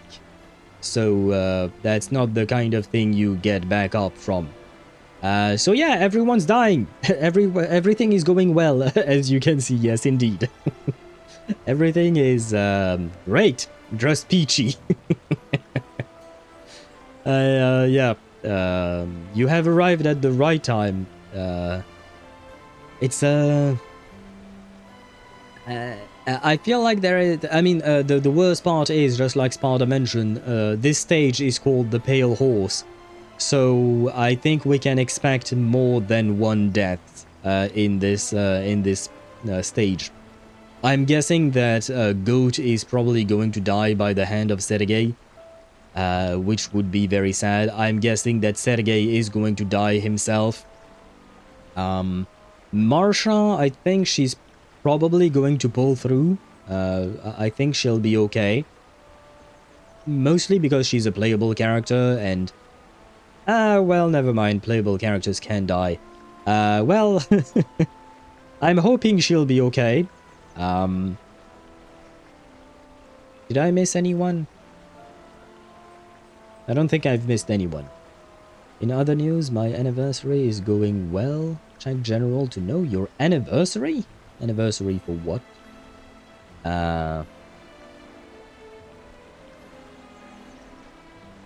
Rainbow from Cinders. Oh, hell yeah, Planar 4 out of 4 and Corrali Dark Lord 4 out of 4. Oh, right, okay. You're talking about the Honkai Impact 3rd anniversary, right? Okay. Well, congratulations on completing the equipment set for both of these characters. I know Sparta took a while to get his May to 4 out of 4, so I understand that it is quite difficult to be able to do that. So congratulations to you on finishing this up. Does that mean your build is done? I don't want my boy to die, but kid is going to have CPTSD after this, if he lives. That is the big if, right? If he lives. But yeah, you're absolutely right. If he survives PTSD, all kinds of guilt, all kinds of everything. I don't... This experience is going to mess him up, 100%. I'm still not 4 out of 4 on May. 14 to guaranteed. CPTSD complex post-traumatic stress disorder. Has it been renamed? It's been a while since I've seen the DSM, so... has it been renamed? Well... Earlier weapon came in at 56 out of 60. Well, that's tough, man. That's but at least it came home, right? Well, yeah, I know that there is no words of consolation for that, words of comfort for that specifically. So yeah. At least you can rejoice because now it is done. But not a 50-50 is heaven. Right, at least it is a guaranteed yes. Although, just like Sparta mentioned, the cost is way higher, right? Like a 10-pull cost 2,800 if I recall correctly. Complex the stress-related mental disorder generally occurring in a response complex trauma is commonly prolonged or repetitive exposure to from which... yeah, I mean, that's what the... The description is more or less the same as I would expect from the the normal PTSD, I suppose. But yeah, and yes, it is more expensive.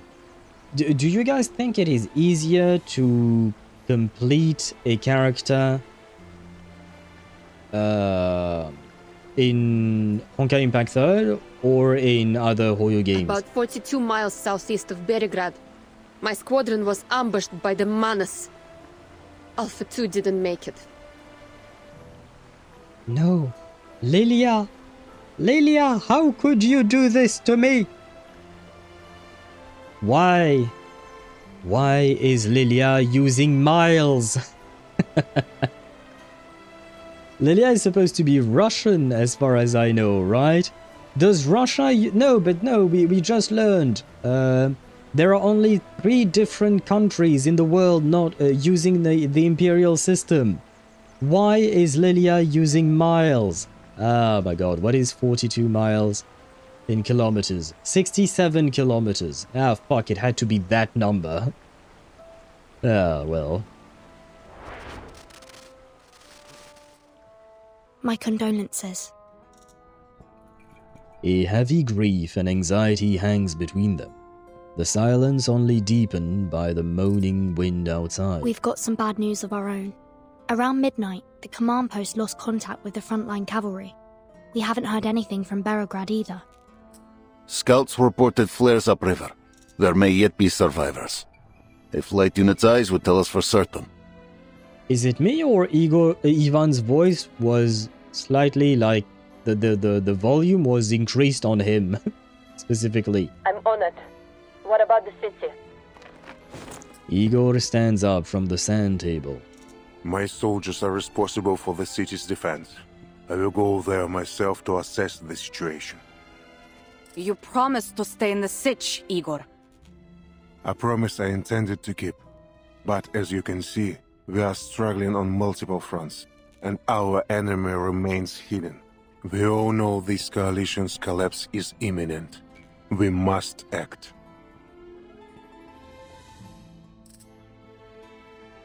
After a beat, the commander speaks. I'll lend you a horse. Okay, no, I think it was just that specific voice line that was slightly... that had a slightly increased volume for some reason. Or maybe I'm hallucinating. Appreciate it, but I will need more than that. What is it? This. Igor reveals the arcanum suppressing runes on his arm. Always offering a devil's bargain. Another clause in that twisted code of yours? The static from the communicator fades, leaving the tent in a dreadful Not thinking silence. of playing with your fireflies again, are you? Baragrad is unlike that battlefield. Tens of thousands have stayed in the city. Raining fire from above will do us no good. No. He looks down at the jar in his hand. The fireflies inside flicker and flutter. I will take action only at the right time and place. Our goals remain the same, to win this battle for everyone. My horse, Sternova. Commander. She silences herself, furrows her brow, and leaves. The commander turns to Igor with a wry smile and taps the table with his knuckle. Igor places his arm on the spot. With a drawn dagger, Ivan pricks the rune-inscribed skin. The blade glows with arcane energy, flickering like a candle in a draught. That horse has carried me for years. Blood wells up, flowing over taut muscles. But the hand holding the knife feels no pity. Steady, brave, a loyal companion. Give the command and he will charge into hell. The cold steel warms with blood as the gentle neighing of war horses reaches their ears. But he's not used to the water beyond the steppe. Make sure you bring him home. I hope his horse doesn't die, you know. I hope that he doesn't die. The horse, I mean. Igor, I have a feeling he's not going to die because bro is strong as fuck. But the horns, you know, the poor horses, they do be dying sometimes. Long live 2K. Oh, ignore that, okay. Is easier by a mile, as always, is every gacha is a thing of luck. So you think that Honkai Impact 3rd is easier? They're definitely more valuable on an individual basis. What is more valuable on an individual basis? The stigmatas and weapons, you mean? Stage 19, Casualty Report. Ah, yes. An eagle pierces through the thick black clouds of gun smoke.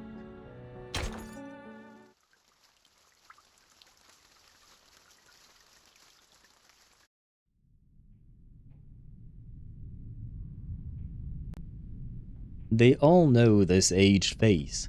He is the one who brought the gunfire and the one who now guards them. The militia allows Igor to pass, even guiding him to where the griffins are now quartered. I'm glad to see you still remember Xena's teachings, Ptolemy. When facing a bombardment, we move all vulnerable units under... Silence. A row of bodies under white sheets. On each pair of eyes rest 2 sugar cubes, pressing their eyelids shut. Ptolemy sits behind them, shrouded in a dark shadow. Father. How did they die? His son stares at the ground, unwilling to show his face. Only his trembling hands betray his emotion. Here's a written report.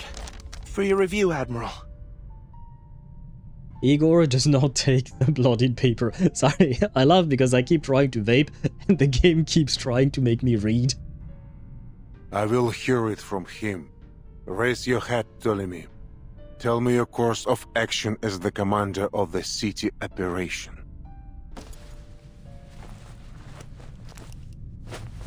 He speaks calmly, but it sends a chill through the room. Yes. Around 1600 hours yesterday, we coordinated with the militia and cavalry corps to eliminate several Manus infantry squads that had infiltrated the city. You already reported that during our last communication, and after the signal was jammed? I dispatched an ad hoc squad to investigate the source of the signal interference. 5 arcanist infantry troopers and 2 technicians. Yaroslav Levchuk was the squad leader. What else did you order them to do? His father has torn away the veil. While shame burns Ptolemy's face, fear freezes his words. I ordered them to sneak into the forest. Yeah, but see, that was a dumb move. To find traces of Krutov at any cost. Well, the cost were their lives. And then 6 corpses were delivered to the entrance of our base. You allowed yourself to be blinded with hatred, Ptolemy. How can I entrust you with the Griffon Legion if you can't maintain a steady hand? I know, Father. I made a grave mistake. I will accept whatever punishment you see fit. Like a Valkyrie in Honkai Impact 3rd is an easy E1 equivalent HSR without stakes. Really? Oh, that sounds way better than HSR then, because the HSR is kind of in a weird, well, not a weird spot, it is in a bad spot in my opinion. Why does this asshole's voice sound familiar? I don't know. I mean, we've seen him before, if that's what you're asking, but I don't know who the voice actor is. Ptolemy voice actor. This was a year ago, okay, so it won't be a spoiler. I have good news for you. Sounds wait, it has to be Scaramouche, according to people online. And it is indeed Patrick Pedraza. He has announced it on his Twitter. And yes, I do recognize his face now that I see it. It is Scaramouche's VA. Scaramouche's VA. He has a knack for... and he is credited on IMDb as well. He has a knack for voicing assholes, huh? Bro is good. Bro is good at voicing assholes. Oh, wait, you know what? Let me check out real quick what else he has voiced. Out of curiosity. Is there anything I know of? He has voiced things in Fallout 76, but I haven't played the game myself. Nah, the rest of... he has a list of credits on IMDb, but I don't really know any of these things. Brawl Stars! I do believe someone mentioned Brawl Stars before. Well, apparently he voices Gus and Sandy in that game. But yeah, the other games, I don't really know any of them. Yeah, games and short films he's been in as well. But I don't know them myself. But yeah, I just wanted to check if I knew of other assholes that he voiced or not. That's why he sounds so slimy. I will take it as a compliment for him, because that means he's doing a good job as at portraying these characters, right? But to compensate, the endgame is much harsher. I mean, to be fair, HSR's endgame is not difficult per se. It's just you have to have the exact unit that they want you to have, right?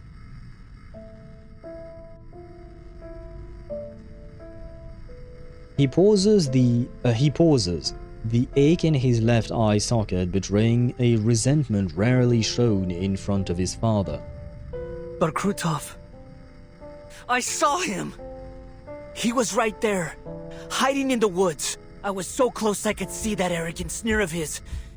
Hear the incessant classical music playing from his tent. You know what he did to me. To us.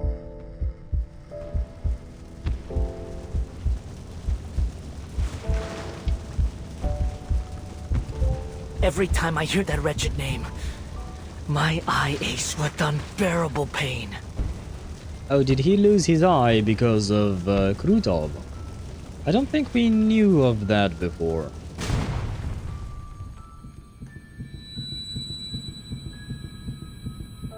A strange ceiling, a sharp, throbbing pain. Half the world has gone dark. Medic! Medic! I need morphine! They just gave you some, Ptolemy. Hey, Moldir! I miss you. Moldir! What happened? Did our convoy hit a booby trap? No, not a booby trap. Enemies disguised as civilians were lurking by the farms you passed through. No one expected them to be hiding explosive blaze fuse cylinders beneath their clothes. Oh, damn. Right. I remember. My eye. When will it be healed? Think I have bad news for you? The retina in your left eye took a severe burn in the explosion. I'll see to it that you recover as much as possible. For now, just rest. He understands what this means. He'll have to learn to fire from his other shoulder. Is Captain Krutov alright? We were in the same car. He only suffered a mild concussion, thanks to you. I doubt he would have survived if you hadn't pushed him off in time. You should sleep, brother. I'll ask the medic to increase your dosage. Okay, but what? Because the way it sounded, Ptolemy blames Krutov for his eye, but is it just misplaced anger because he thinks Krutov is responsible because Ptolemy saved him? Or is there more to this situation and maybe like these civilians were actually Krutov's doing or something like that? Explosive people. He's screwed. I mean, at least he's still alive, you know. At least he's still alive. I mean, I'd blame him too. But, I mean, I understand the situation, but at the same time, it is illogical. I know it is an illogical thing, but I just want to point out that, technically speaking, Ptolemy lost his eye because of his own decision, right? And the reality is that he lost his eye because someone decided to bomb the place he was at, right? So, yeah, I guess I mean, for me, in my opinion, it is misplaced anger to blame Krutov for that. Unless Krutov had something to do with the explosion. Can relate to Ptolemy in that regard, with him being an asshole, not so much. Do you mean like the eye thing? Because like I said, yeah, I understand why he blames Krutov, but I do find it illogical, given the information we have now. Ptolemy grips her arm tightly. Did we win? Of course. Father's strategy was effective as always. We destroyed the enemy command post. We took Sector 4 decisively. Good. You need to rest too, Molly. And don't send for the medic. I don't need morphine anymore.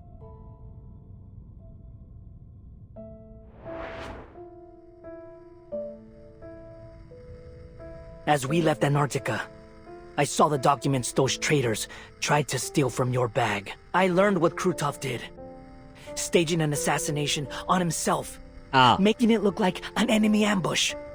Just to pressure the Foundation into approving the use of high-risk arcane weapons. Okay, so there you have the connection. That's why he blames Krutov. That makes more sense.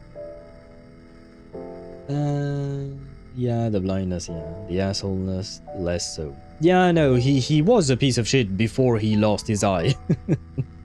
He was an asshole long before he lost his eye. Killing me was part of his plan all along. I only survived because the assassin hesitated when I tried to save him. Father, why did you keep this from me? Anger would only cloud your judgment, as proved with your actions. And as proved by this very conversation where you do not seem to remain calm.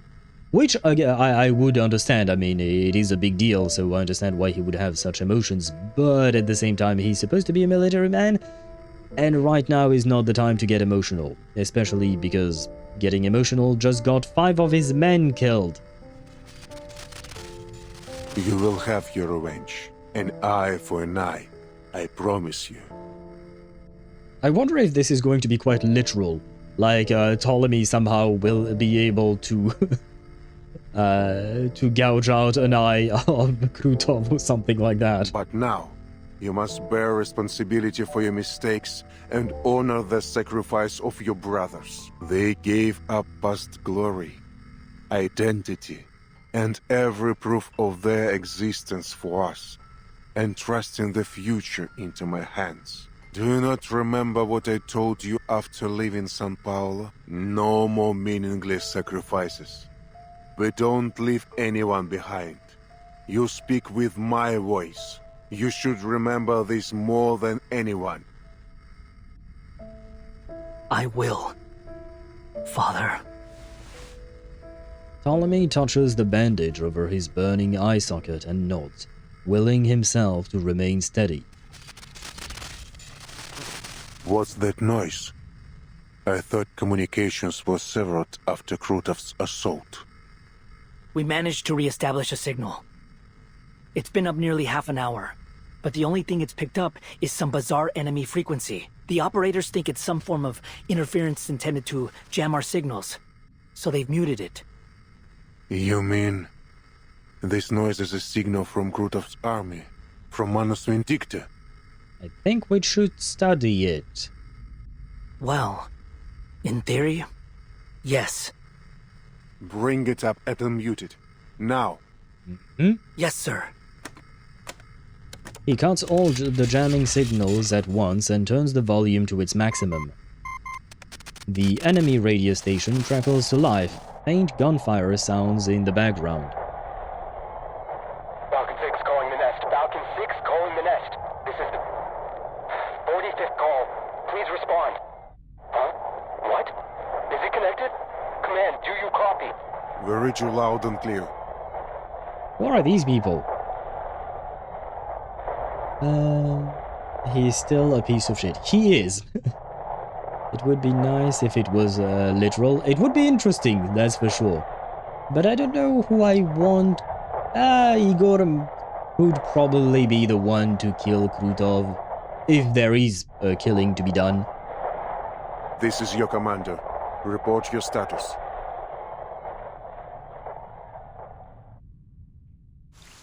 Oh, to be continued. I did not expect it to end there. Okay. That was a bit weird. The last defense. Wait, what time is it? 9:30 p.m. Okay.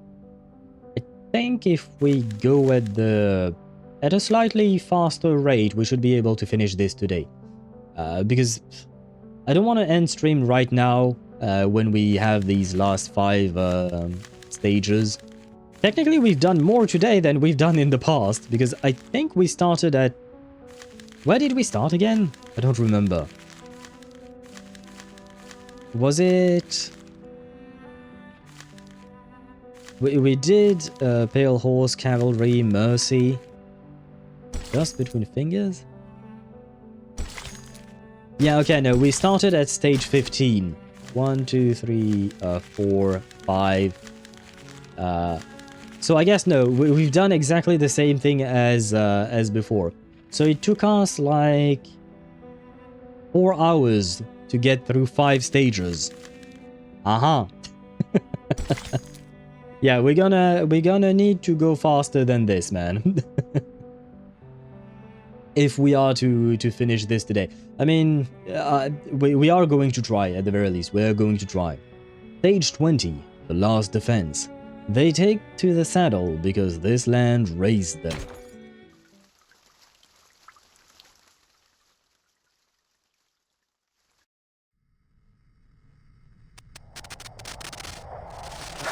Good to hear your voice, Admiral. Left Chuck? Didn't he die? Is that... Levchuk? You're still alive? What about the dead bodies? This is urgent. Enemy forces are marching towards the southern bank. Their armored convoy has already reached Damarovka. There are at least 2 armored divisions and 1 infantry division, plus 3 artillery regiments. Roger. Good work. The man on the other end collapses to the floor with relief. The gunfire in the background sharpens. Igor hopes it's just his mind playing tricks on him. Report your position, Staff Sergeant. A squad will be sent to your rescue immediately. A long silence follows, then a soft laugh. The gunfire grows closer, unmistakably so. Bullets seem to be tearing right past the receiver. Have you secured your retreat? Commander, I, Staff Sergeant Yaroslav Levchuk, have successfully completed my task. Ptolemy pushes his way to the speaker. What are you saying? God damn it! Don't you die on me! I'm coming to bring you back right now! Stop causing trouble for the Admiral. You hear, Ptolemy? I don't understand what's going on. This sounds like a trap. It could be, yeah, maybe they are mimicking his voice.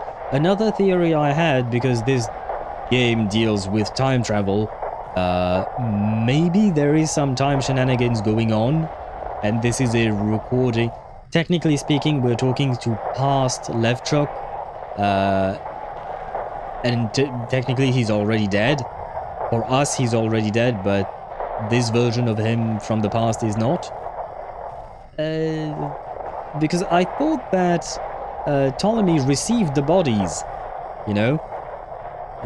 He received the bodies, so he should know that he is indeed dead. So, I don't know. Or a ghost of him, temporal ghost? That would be a first, I think. I don't remember ever... No, never mind, there was the ghost of Isolde's sister. But she wasn't using a radio, so... I don't know. I don't know what's going on right now. Artillery begins to drown out the staff sergeant's voice. It has been a true honor serving under you, sir. I have no regrets.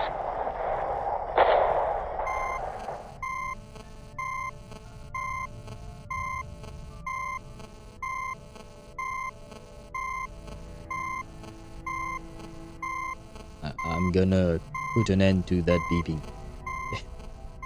As the gunfire swells, the signal is cut off, along with the heavy breathing of their comrade. Reorganize the troops, Ptolemy. All units save the anti-air squads are to evacuate from Belgrade. Evacuate Belgrade? To where? The safe house? No. To the cavalry corps siege. We will make Krutov return everything he stole from us.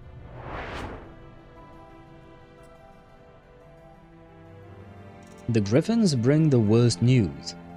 The commander swallows his grief and feeds the casualty list to the coals. In the solemn silence of the siege, he has already made his decision. Damarovka is the keystone of Krutov's plan.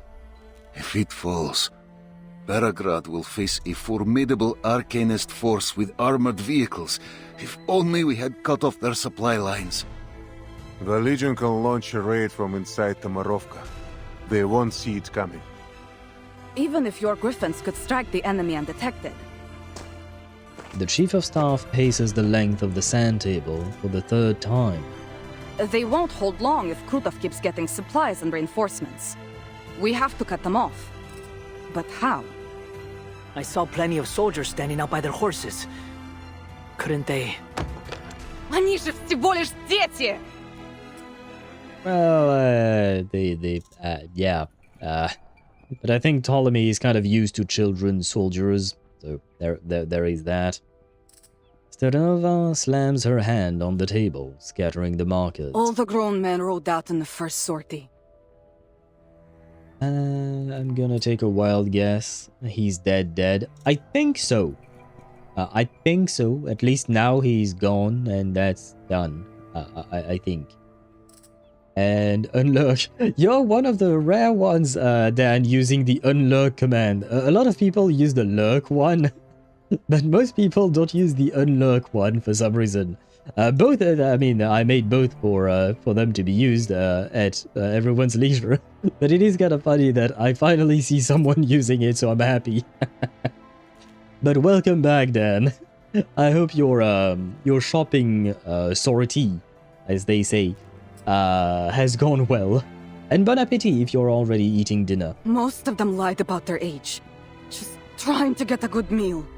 Their hands haven't even been toughened by the rains yet. They're boys, not soldiers. Sabina.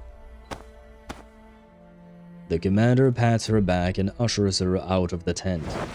I know, I wanted to hear more of her. I genuinely really like the voice acting done by Sternova. I mean, her voice actress, but I don't... Wait. I doubt I will find the answer, but I kind of want to try to find the answer. It was 1999, Sternova, voice actor.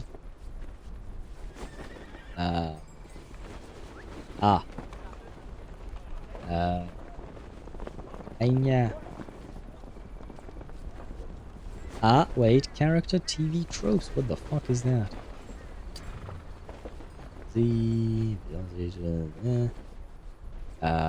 Where is she? Ptolemy. Voiced, okay, Ptolemy is credited here. Anya, they don't show. No. Oh, we have Sergei. But he's not credited, unfortunately. Control F, no. Where is it? No, okay, no, never mind. I don't think I can find who they are, unfortunately. Yeah, too bad. But anyway, the point is I really enjoy Sternova's voice acting. Overall, like every voice line she's had, when she shows emotion, she truly manages to show emotion, and I really enjoy that. Chili bubbling in the pan, still tidying up after weeks at Granny's, but I'll manage. Okay. I wish you to enjoy your meal. I hope you will have a hearty meal once you're done tidying up. This is reductive and kind of mean, but she's still made of woman. And is neurologically built to have empathy towards children. Yes, as bad as it sounds. I have to disagree with that, because, like, it is very much dependent on the person. Like, not every woman will feel empathy for children specifically. Some will, a lot will, probably. But, like, yeah, it is very reductive to just say it like that. And I don't like it one bit. Plus, I mean, to be fair, in my opinion, it's not about her being a woman. I think plenty of people would also feel empathy, whether they're women or men. It doesn't truly matter all that much. Because, like, who would want to send children to war? I think a different factor that might be, that we might have to take into account would rather be her age. Because she does seem much younger than Ivan and Igor. I think Ivan and Igor might just be more jaded because of all the things they've seen. That might be why they show a different side. Plus, they are in a different position than she is, in the sense that they are commanders. So, in a way, they are kind of... They have to be used to sending men to their deaths. Whether they are men or women, but, you know, people to their deaths. So, it is somewhat different, in my opinion. I'd argue that all functioning humans have empathy. towards empathy. You could argue that hormonal changes during pregnancy and parenthood boost that response. Towards children, yeah, that would make more sense, I get that. Yeah, but I don't think Sternova is pregnant right now, to be fair. I kind of doubt it. The all-functioning humans, I mean, I feel like some functioning humans don't have empathy, or at least not that much. I mean, because the thing is, empathy is not just like a turn off or turn on, like, it's not something that you either have or don't have, it's more of a spectrum. Some people have more than others. But, like I said, there is also the circumstances aspect of things where usually the responsibility of sending men to their deaths is not hers, right? Usually it is that of Ivan, I would assume, given the fact that he is her commanding officer. So, while the thing is, she's the only one outside of Ivan and Igor that are in this tent. Well, there is Ptolemy, but Ptolemy does not count, because I would argue he's not a functioning human having empathy. He is an asshole, he's a piece of shit, so he doesn't count. Igor and Ivan, on the other hand, I do believe they have empathy, but they are perhaps more jaded and just more used to having to send people to their deaths. So for me, it's not something that is related to gender, it's more about circumstances and then again, individual personalities. Some people will share more of their emotions than others. There is also that to take into account. Just because someone say or doesn't say something, that doesn't mean it reflects the entirety of what they feel, truly. You'd be surprised at how many would send children into war. I would hope it's not the majority of people. I would hope. That being said, Igor is one. Because technically speaking, the children that Igor has, Ptolemy, Lopera, and Moldir, they were all orphans that he took in, and he turned them into soldiers. So there is also that to take into account. More than you want. Yes.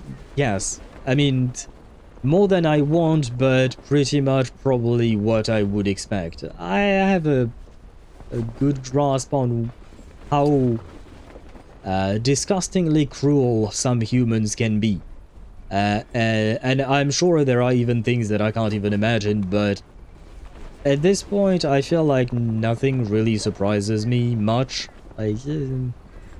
Whenever something bad happens, I'm just like, yep, that's just the kind of species we are, unfortunately. Or at least some of us are. But thankfully, again, it is not the majority of people. The majority of people are just, you know, regular folks who just try. It actually reminds me of a Reddit post that I saw that were about... technically speaking, it was about the resistance in France during World War II. It was a post about the resistance and the collaboration. And I read a comment that I found interesting, which was that like we talk a lot about the heroes of the resistance, and we admonish the people who collaborated with Germany back then. But like, in truth, those two categories do not represent the majority of people in France back then. Like, the majority of people were just regular folks trying to get by however they could.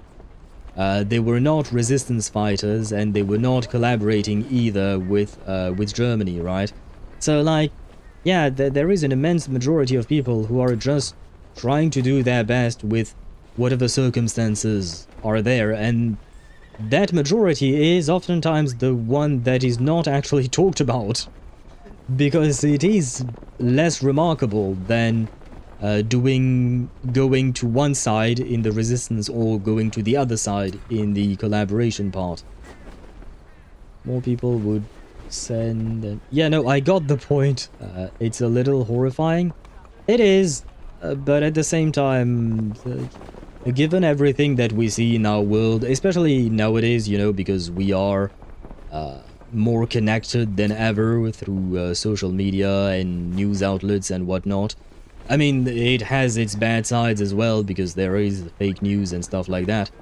But the fact is that we keep hearing every single day, especially like my mother, for instance, she's constantly watching TV. And every time I talk to her, she's always telling me about something bad that has happened, and I'm like, yeah, and she's always kind of surprised for some reason. She tells me, oh my god, what is happening to the world? And I'm just like, the world has always been like that. The world has always been a horrifying place because some humans screw everybody else over. That has pretty much always been the case. My response to that is, Mother, I know. Yeah, more or less. I tell her the same thing. I know. It has always been the case. For the last 10,000 years, people have done horrible shit to other people.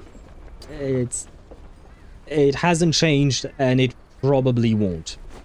News recently, just another development in the US, Ukraine, or China. Yeah, there is that too. There is the new war started by the US and Israel in the Middle East. Yay! A new one. More people are going to die. Yay. And the worst part, I mean, I don't feel like there are any really good reasons to start wars usually. I find that wars are mostly started because of greed. And I feel like that's exactly what is happening right now, for instance. And every time someone starts a war, people are going to suffer, and strangely enough, it is not the one who started the war who will suffer the most. It is the one who are being sent at war.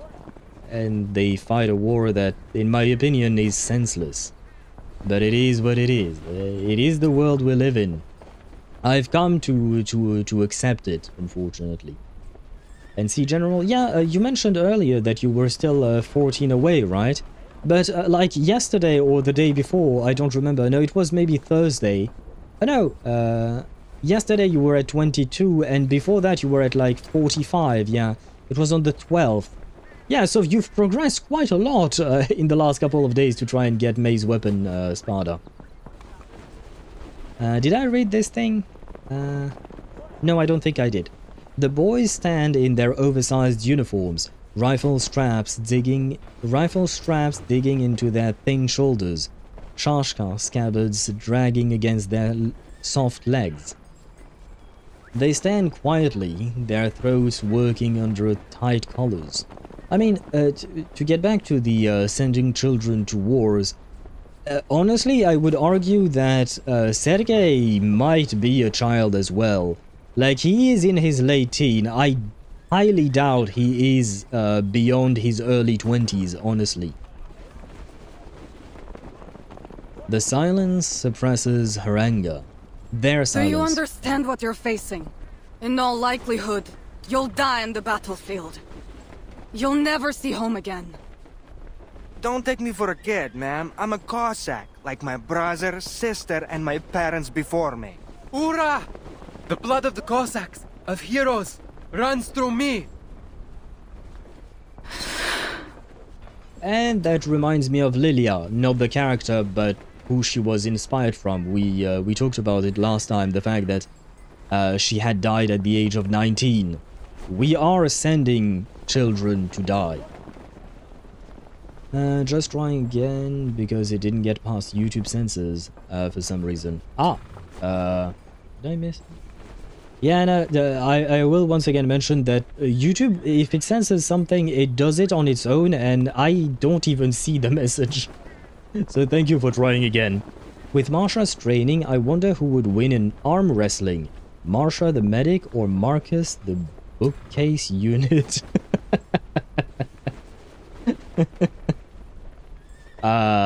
Is Marcus known to be very physically strong? I mean, other than holding over all of her books and stuff.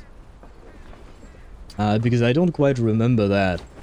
I would assume Marsha would win. Yeah, I would assume Marsha would win. And I have to admit, I have no idea why YouTube would censor that message. I have no idea why it would. Sorry about that, man. We may be young, but our blood is strong. No Cossack fears the battlefield. I mean, your blood flows exactly the same when you're being shot at. So. If it means losing a hand, a leg, or even our lives, we'll do anything, make any sacrifice to protect our homeland.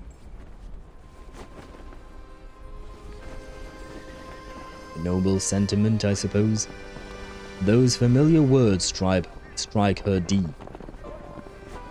See, Igor? These soldiers will drive those masked lunatics from this steppe. Her future rests with the young. We old-timers have no right to shape this era. The commander, eyes red, looks over these thin shadows. Hail me, great riders of this steppe! Will victory be ours today? Победа будет за нами! Мы выгоним этих безумцев из нашего дома! Unbroken voices rise like the flow of the dawn in spring, crashing into every corner of the sitch. The commander looks back, meeting the heavy gaze of the rebel leader.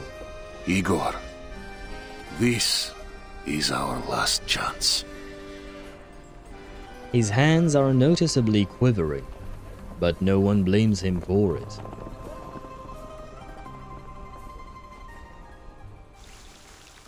I mean, I suppose it is a tough decision to have to make, right? Sending these teens to fight the war. Because on one hand, you're sending children to die, right? On the other hand, if you don't send them, you have no one to send, and you will most likely lose your battle.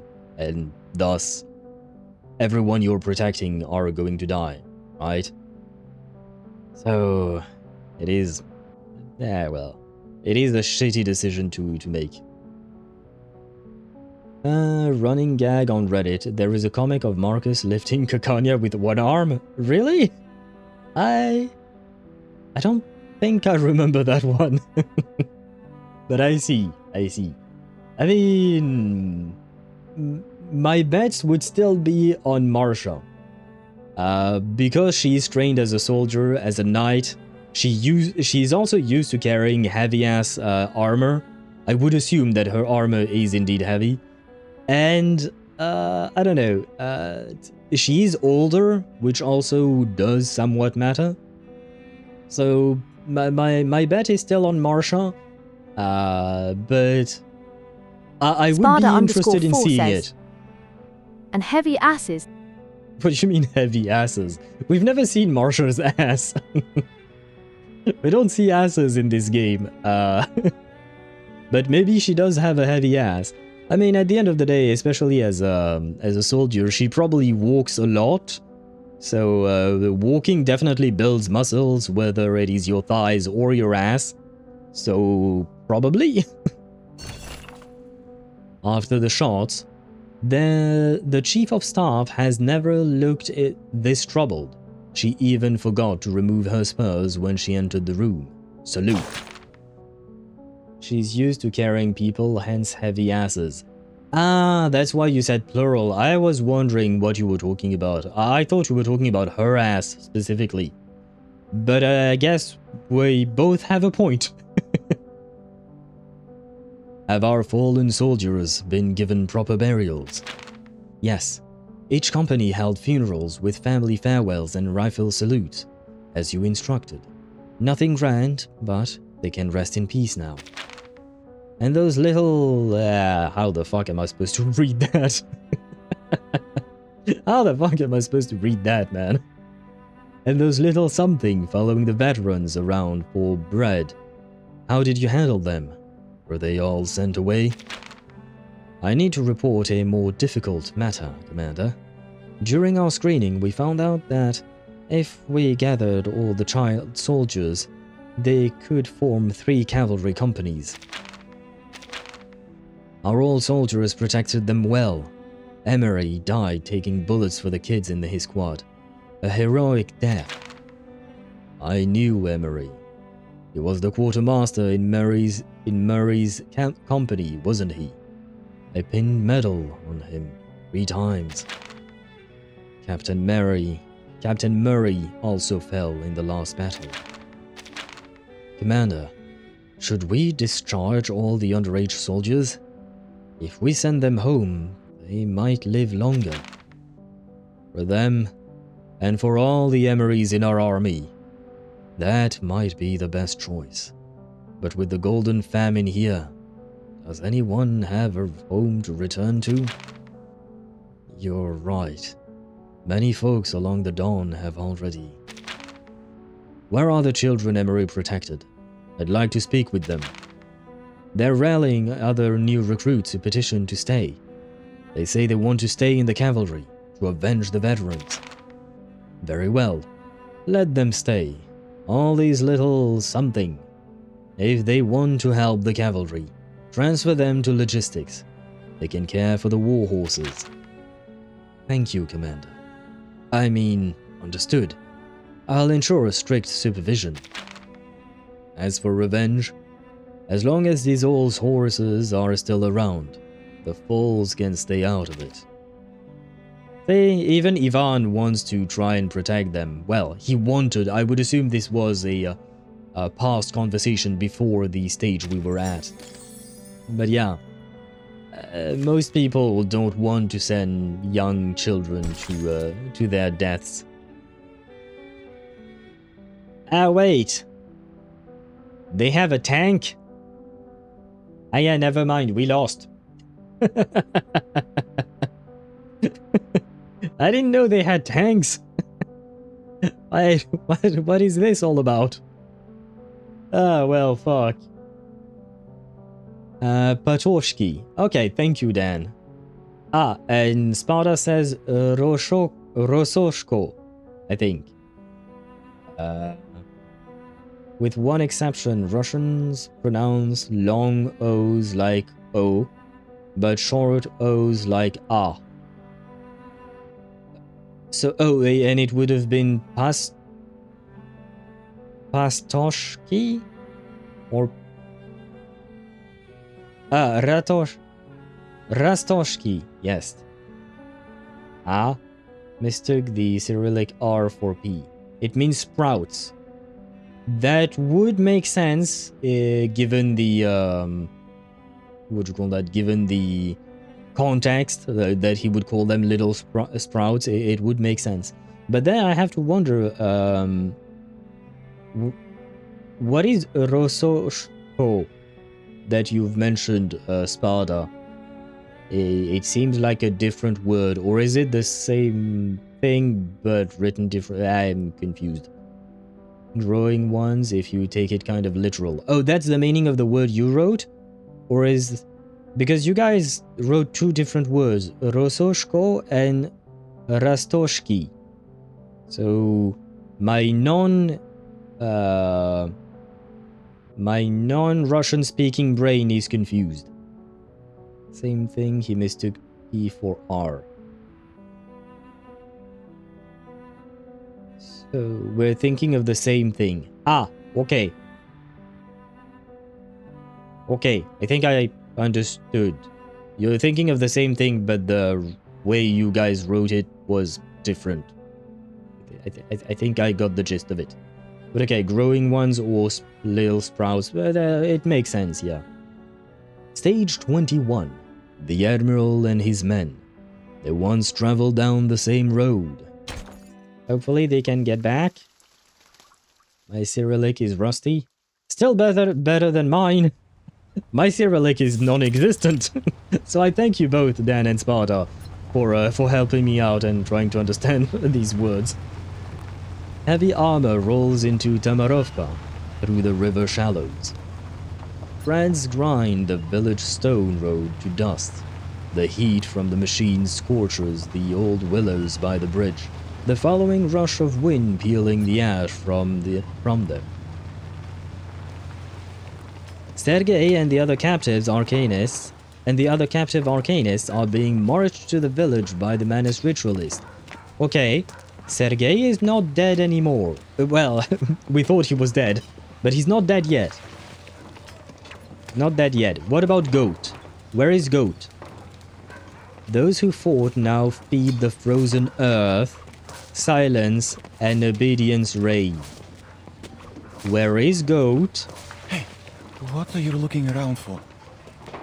As the guns rumble past, an older captive hisses at Sergei. Despite the ritualist brandishing of her whip close behind, Sergei strains to look as they pass near his uncle's house. I'm from this village. Oh, I'm sorry. What about Goat? Where is Goat? Hey, don't say things like that. I'm sure most of the villagers fled to the city before all this happened. I certainly hope so, but I feel like we're both inhaling copium at this point. I can write it and read it, but I'm no guarantee. He's alive, no guarantee he's not without PTSD.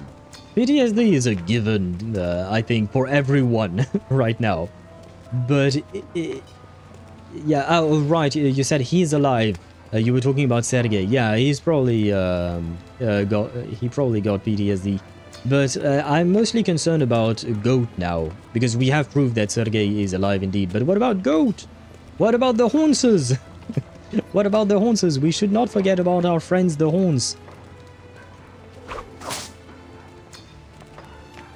She lashes at Sergei's back, tearing flesh.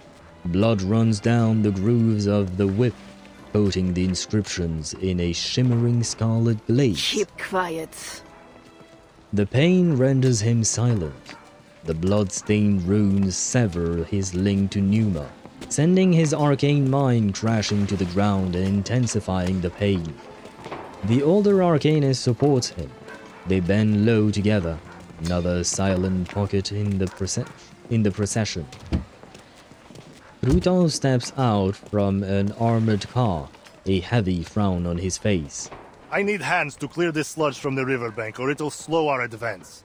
Put some of these captured arcanists to work. Understand? I think Goat, yeah, the Goat, because they did say those who fought now feed the frozen earth, right? I think Goat has been turned into food for soil, is my guess. And I think, given what we saw in the previous stage, I think maybe they did use Sergei to kill the ones who fought like Goat. It would be my pleasure, General, but I'm afraid they'll be of little use.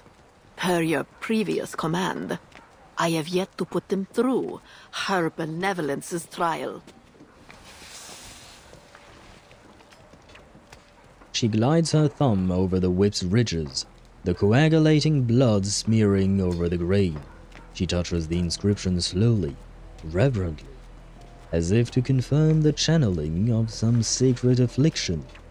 And to avoid complications, I've prayed for her blessing to ensure their Numa remains completely dormant.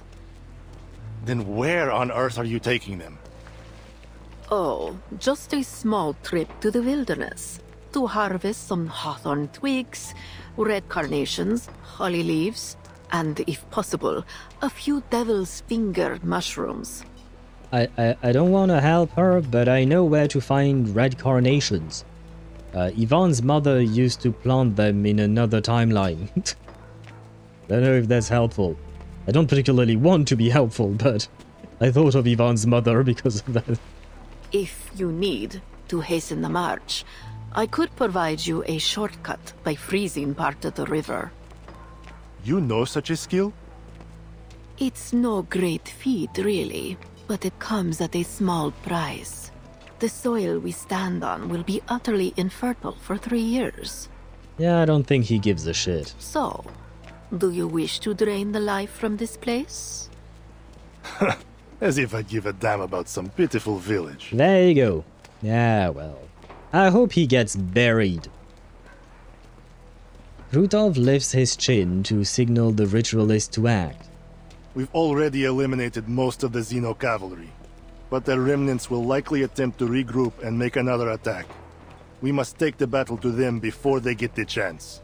You know what, as much as I dislike Ptolemy, I hope Ptolemy does gouge out at least one, if not both of this guy's eyes. Let the river freeze, and we will carve it as Igor's tomb.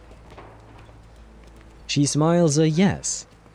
As the whip is cracked, the air tears with a shriek. A flight of pointed hats splits the clouds above, their trails streaming like banners. Oh, Lilia?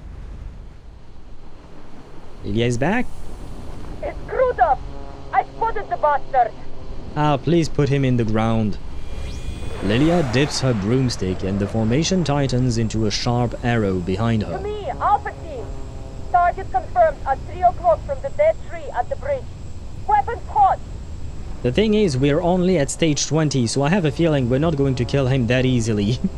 So I'm kind of scared.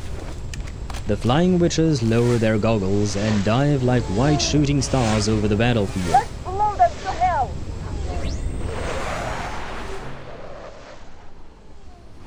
Raven 3, Pyro Drake, Phlogiston Incendiary rains down on the Manus forces. What? After a brief pause, flames pour from the fire dragons, crawling into the armored cars through their observation ports. Burning alive, not that great of a way to go, not gonna lie. The black cage is engulfed in seconds.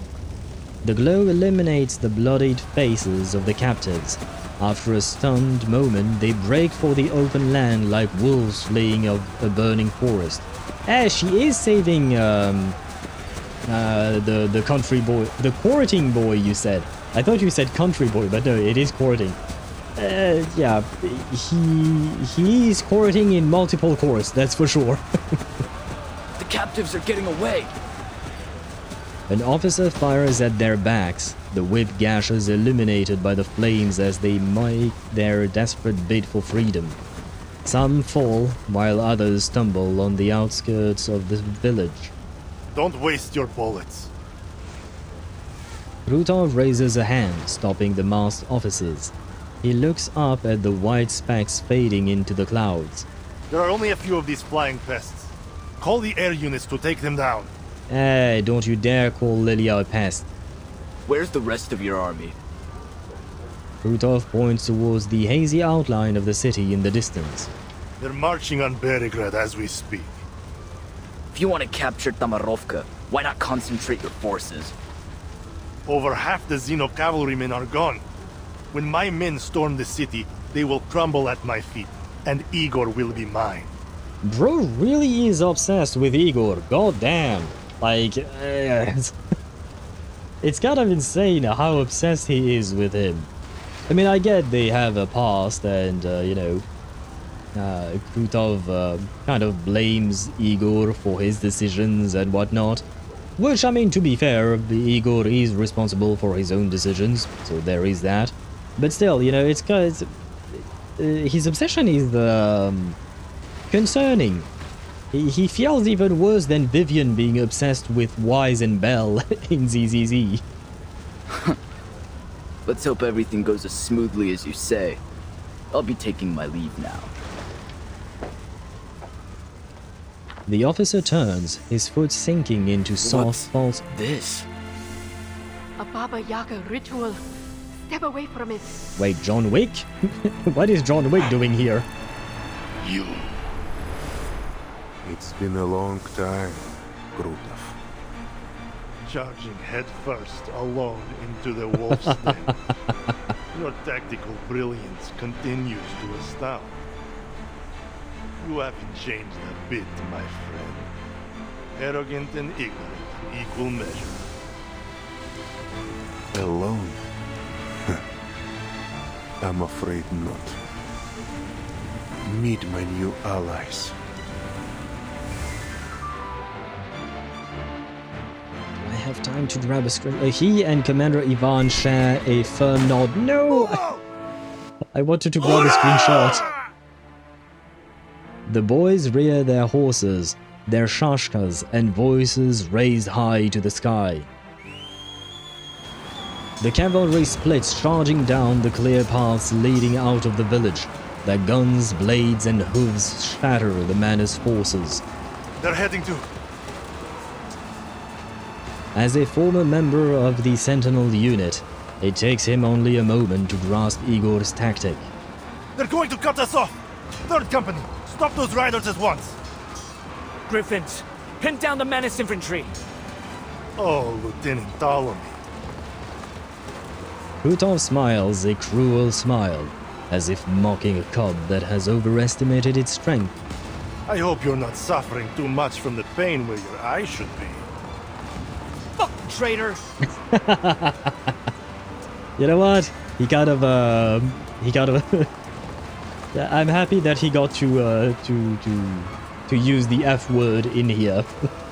Aura farm, yeah. I wanted to grab a screenshot of the aura farming of Igor. That entrance was quite something.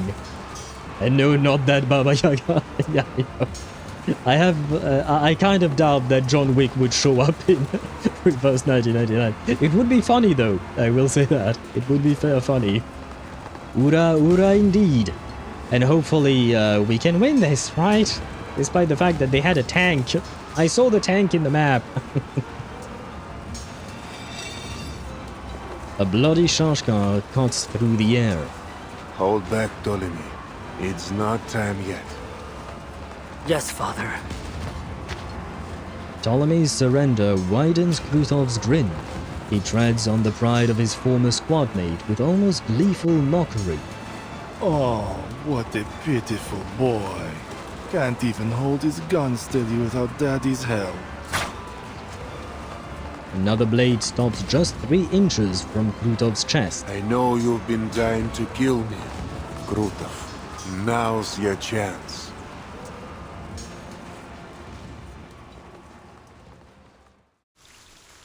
To be continued. I'm guessing we are in a stage fight, I think, right? Or a fighting stage? Yes, we are. And I kind of wish we could fight with Igor. Anya, I wanna fight with Igor. Oh man. Former Chief of Staff of the Griffin Legion. What do you do? Fractured. We take Genesis damage. That's gonna be nice. And he's also going to channel. Well. That's gonna be nice. And shift 2 random targets 2 positions forward. Well, it should be okay-ish. Is there like a you know what? We're going to play a team that makes no sense whatsoever. I know that. But there you go. Yeah, we can go with that team. Because we don't have Igor, unfortunately, because, you know, he's not out yet. He hasn't been released yet. Lilia is technically here. We saw her in the battle, so it makes sense for her to have her. And Lopera and Moldier are the best thing the closest thing we have to Igor, right? We don't have anyone else. So we take them as replacement. And Kekania is there because, well, she's my wife, so she gets to be anywhere. We could have Charon as well. We could get Charon as well in the team. I know this team makes no sense whatsoever, okay? I know this team is absolutely trash. But, Marsha could be there. No, you know what? I don't want to use Charon because Charon is anti-fight. Well, technically speaking, I do still fight. But Marsha... yeah, Marsha is... she got shot. So she's not doing okay. So I guess Charon would be the more... lore accurate one for this fight, I guess. As always, I'll worried of a boss fight that he will one-shot. I'm probably not going to one-shot, plus the team I'm using here is absolutely abominable. This team makes no sense, like, it is really not a good team. But we'll do our best with what we have. Bring the corpse, let the corpse give Krutov a left hook. But the thing is, he wouldn't want to, in truth. In truth, he would choose not to fight, but at the same time, he's a playable character, so, you know, when we play them, they fight. It's not really a choice. Oh, by the way, I'm fairly certain Tosh is not here, but I did want to shout out You're bugging me. this skin of Lilia. I find it absolutely beautiful. I love that skin of Lilia. I mean, even this skin is pretty good, but this one, she's absolutely lovely. But anyway, because I remember we talked about it last stream or something like that. It's the most famous witch in Slavic folklore. Also, why a hut with 3 chicken legs is one of the new materials that were added this patch.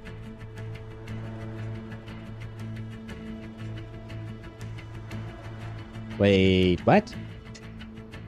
I don't remember what would. I understood what you said, but I don't understand the context. Dan, I'm somewhat confused about the context. Will he? Will he what? Ah, shit, that's on me. I should have read your message sooner.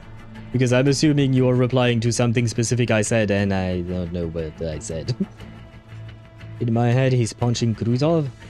Yeah, in your head, yeah. Headcanon is one thing, but in reality, he wouldn't even want... I don't think Charon has revenge on his mind at all. I had my dose of fun with Dark Lord Corelli. Oh, you were playing and having fun with the characters you finally finished building? I don't remember if I've ever played Corelli. I don't remember. Good question though. Baba Yaga symbol is the 3 chicken-legged hut symbol. Ah, Baba Yaga and her walking house. Okay, that's what you guys are talking about. Okay, I did not realize. Thank you for the information. We have some uninvited guests. Right. How does one play this team? I don't recall just a measured display of strength. Fine. Ready? Aim? Disorder will not be tolerated. All is prepared. Ah, this is going to be one hell of a fight, isn't it? Fresh from the crucible. Oh my god, the damage. Schmerz betrifft This house permits neither malice nor violence.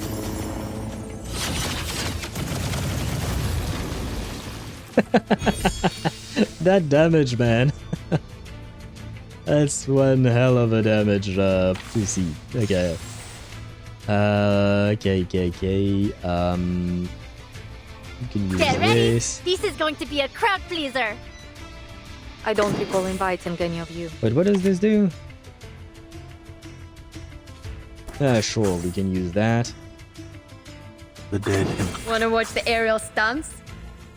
Just a measure. Yeah, let's grab Moldier's Wait for the pop. Moldier's ultimate as well. Why not? Finally, a good battle, but that's because the team I'm using is not a team. It's just a collection of random characters that make no sense. But to be fair, this is, you know, story mode, so... Oh. Hey, wait! Disorder will not be tolerated. Wait, he's cheating! He's cheating! That, I saw the animation of Charon's passive. He should have died. He should be dead. And that 29,000 damage was not me, it was the stage mechanic, I suppose. Okay, well, let's finish things off with Moldir. No, let's finish things off with Igor's daughter. Invited or not, none will leave without a welcome. I don't recall inviting any of you. Doom awaits within. Ready? Aim? I've got some trouble brewing. This house permits I mean, he does not take damage, so I hope this... is this going to deal damage? And no, it doesn't. All is prepared. Put science in you. Yeah, no, he doesn't take damage. Bro is cheating, guys. That crucible really has a mind of its own. The ground's shifting. Everyone, stay back.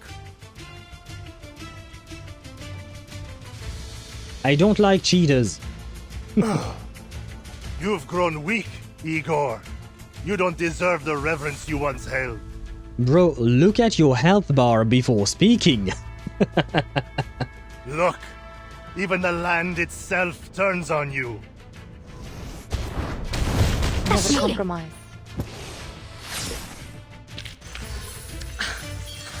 Red 38 is about to return.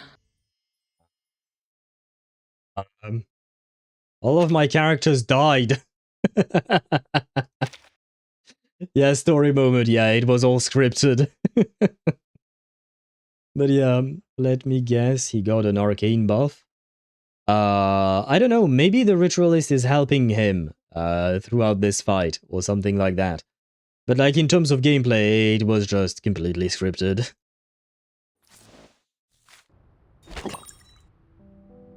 Stage 22. Elegy for the Dawn. The tattered banner still billows in the wind as the first snow falls. Did I miss anything to read?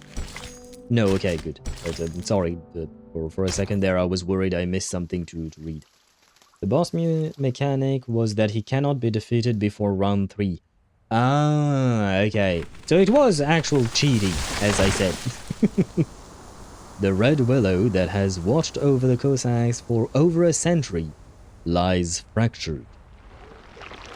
The ground that should have been firm and warm has turned to a sticky mire, trapping Igor by the legs. Oh no.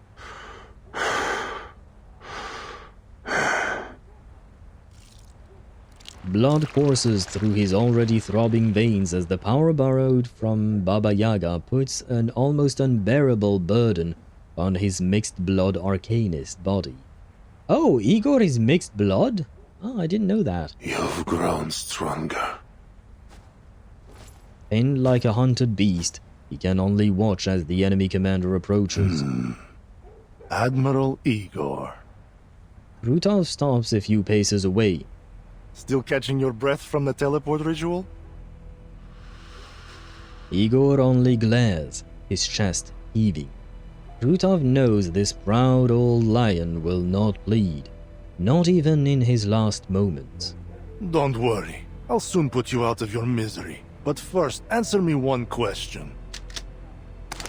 He cocks his gun, lining it up before Igor's eyes. Back when we were chained in the Bone Garden, you saved us. What deal did you make with Baba Yaga, the old hag of death, to free us from slavery? Or rather, what did you trade for those extraordinary powers that even Arcana was willing to bargain for? Powers that don't belong to a mixed blood like you. What are they talking about? Who is exactly the Baba Yaga? In the game, I mean. I've heard of the term, the Russian equivalent to the boogeyman. But in here, it seems like they're talking about a very specific person that gave Igor powers. Powers that even Arcana would want to actually use. Igor got a deal with the Slavic boogeyman, really? I don't know exactly if it is literally the boogeyman or if it's something else. Because I don't think I remember hearing about that before. Even the land itself turns against you and then he dies. Yes. Well, I mean, I suppose the gameplay was kind of different, right? He's half-blood. Yes, apparently, Igor is a mixed-blooded arcanist.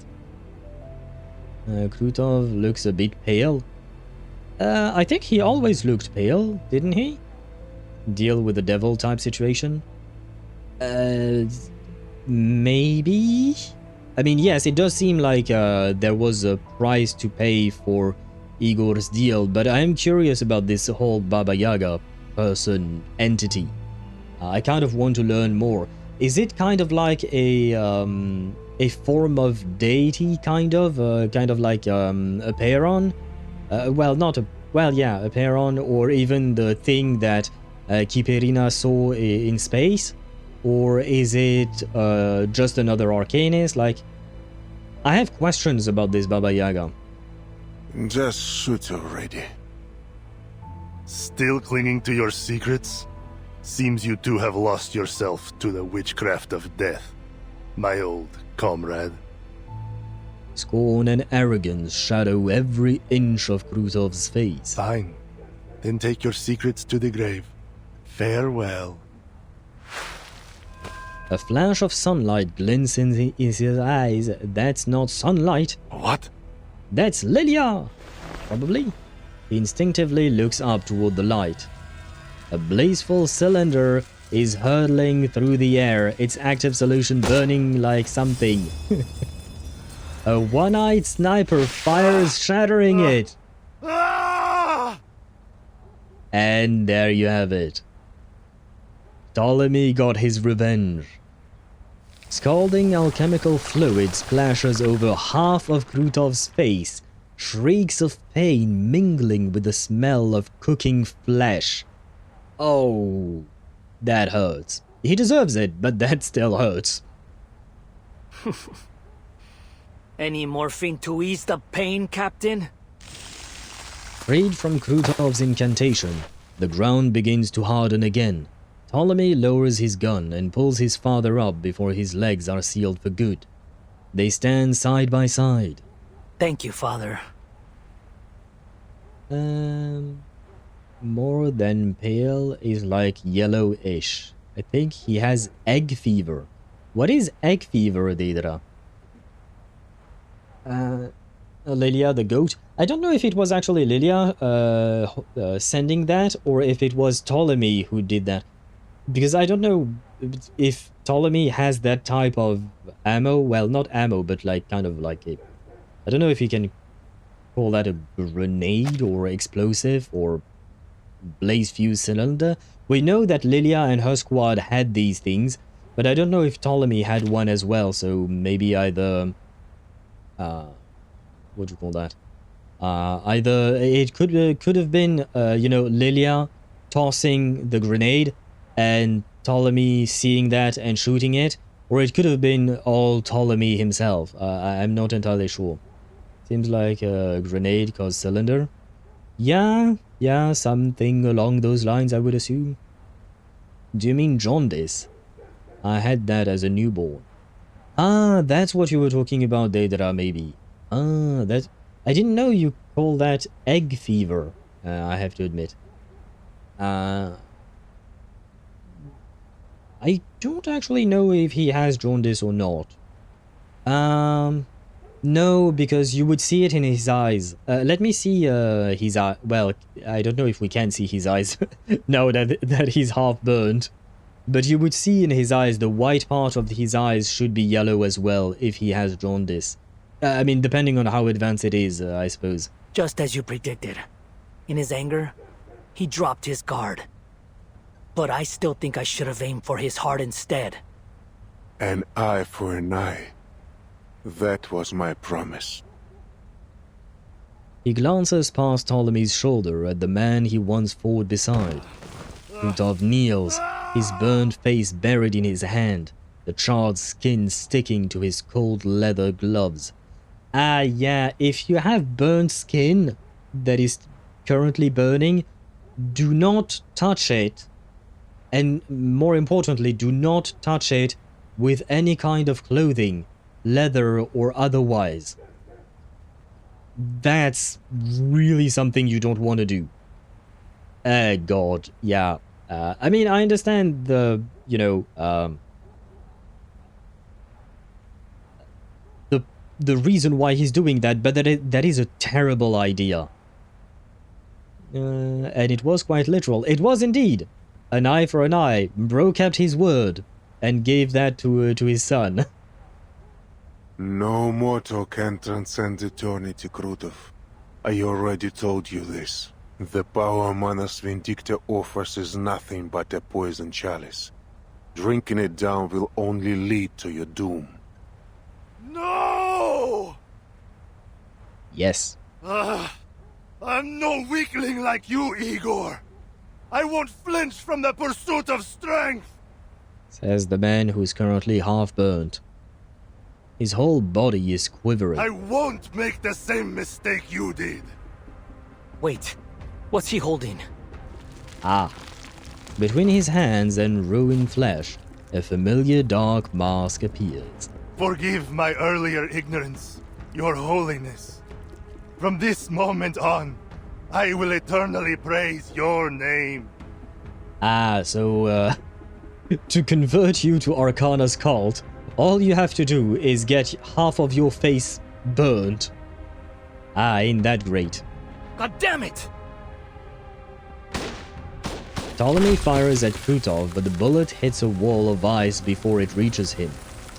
Krutov shakes and murmurs to himself as he undergoes the trial. Ptolemy paces forward, readying himself to tear the mask from I'll him. smash that mask to pieces! No, stay back. Igor grabs his shoulder and pulls him back. A sharp wall of ice slices through the air in front of him. I hear it. I hear your wise words. I should have listened to you long ago. I should have seen the truth of this world. Ah! Krutov lowers his hands, the melted flesh of his face drooping like soft wax in sticky ember threads. Ah! Ah! Mother of resurrection. Do not listen to this voice line with your eyes closed. With the hand-shaped mask cradling his eyes, a whirlwind of chilling air begins to spread from Krutov. This coat, it's... I see. Krutov has passed the mask trial. That Manus ritualist must be hiding nearby.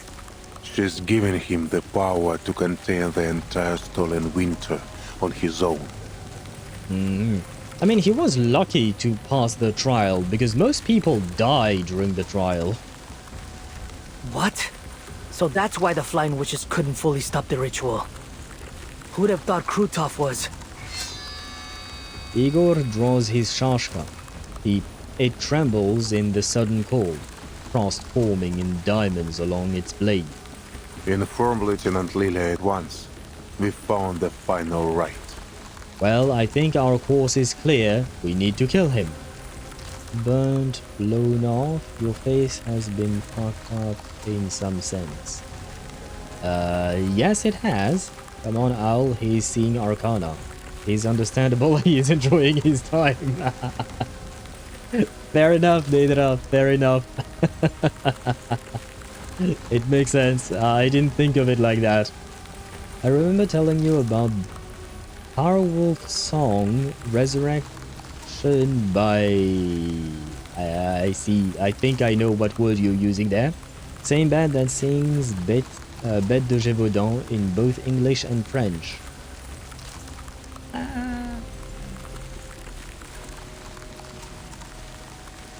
I think I remember the Resurrection by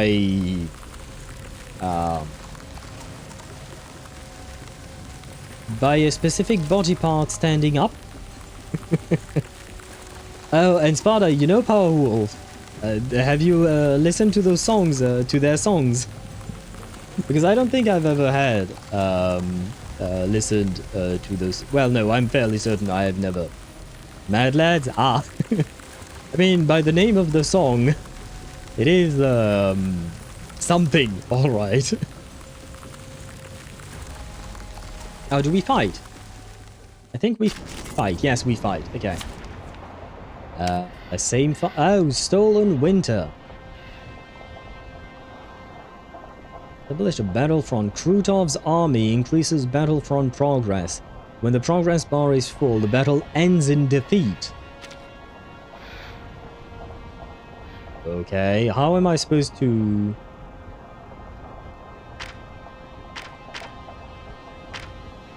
How am I supposed to remove the battlefront thingy?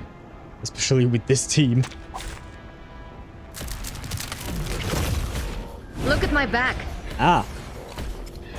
Who should my squadron help during the next attack? Better think carefully. It seems he's developed the traits of a terror fiend after passing Manus Vindictus trial. Watch out for his channeling effects. He's a monster now. Rotten to the core. Father, we need support from the Flying Witches. So does the Cavalry Corps. I'm certain Lieutenant Lilia will adapt her support flexibly to the situation. I mean, he's right there. We need to trust our allies if we want to win this fight. Ah. Initiates air support on the current area to attack Krutov. Deals max HP times 20% Genesis damage to all enemies. Dispel all channel statuses. Initiate air support on other areas. Decreases battlefront progress by 30%. Ah. Is this something that happens every turn? Oh, we've got a bot. Go away, bot. There we go. There is only one bot allowed in this channel. You kill Krutov, yeah. That is the game plan indeed. I'd go for overall. You'd go for overall? Oh, overall support. But I don't know if the... because the problem is, because of the menu, I don't see the battlefront progress. But since this is the very start of the battle, I'm thinking that maybe the battlefront has not progressed yet, you know? So in terms of gameplay, I'm thinking I shouldn't choose this yet. But at the same time, the dispels all channel statuses. I don't know if he's already channeling or not. And technically, I don't know if the battlefront starts at 0 or not, so... I'll go with my gut feeling and at least, remove 20% HP is something for now. Military response. Is this the battlefront bar? So it's already at 50%. Well, I guess I fucked myself up then. Well. Aim. I don't recall in just a measured display of strength. Wanna watch the aerial stunts? Fresh from the crucible. Courtyard fortified. Step no further. Help is on the way. Coordinate with them. Don't blink.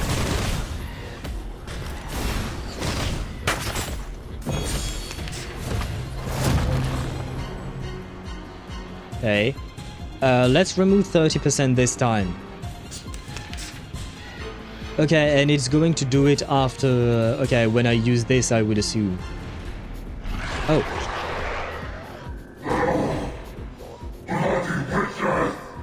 Those machine guns are keeping Krutov well covered. They must be taken out as soon as possible. Those machine guns are aimed at the Cavalry Corps. We need to do something to keep our allies safe. Ah, well, we switch target then. Oh no, I shouldn't have done that. Well, too late, I guess. I don't recall inviting any of you. Fine. Wanna watch the aerial stunts? Just a measured display of strength. Wait for the pop. I want the boys to live. We'll do our best to try and manage this fight. Copy that. Right win. Okay, I think we have a shot at actually killing the... come on, almost. Yes, the follow-up attack. Charon's... yes, okay, we took care of this. Coming to help. Hang on, everyone. Find shelter in my gardens. Hey, we're helping the boys. Wait, there is another one? Ah, come on, man, that's cheating. This house permits neither malice nor violence.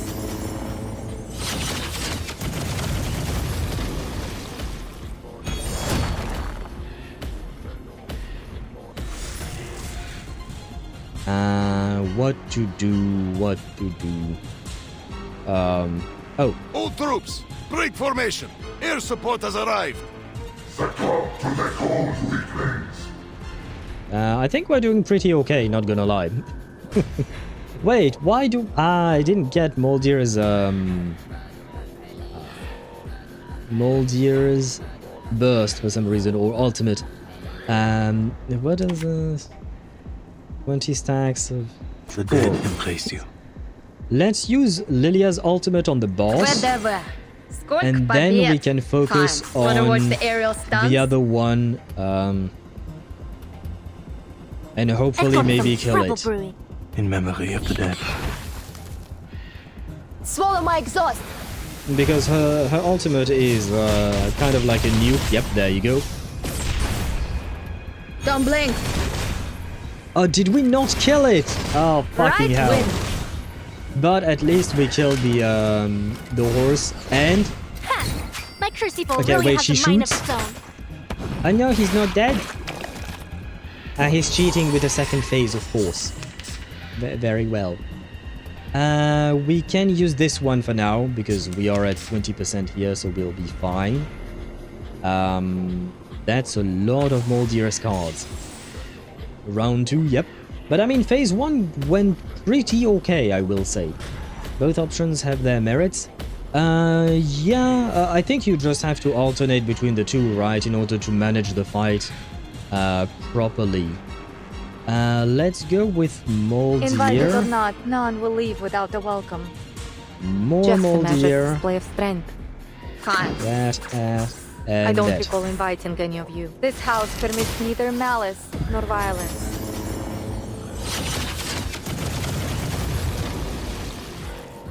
Step no further. Right win.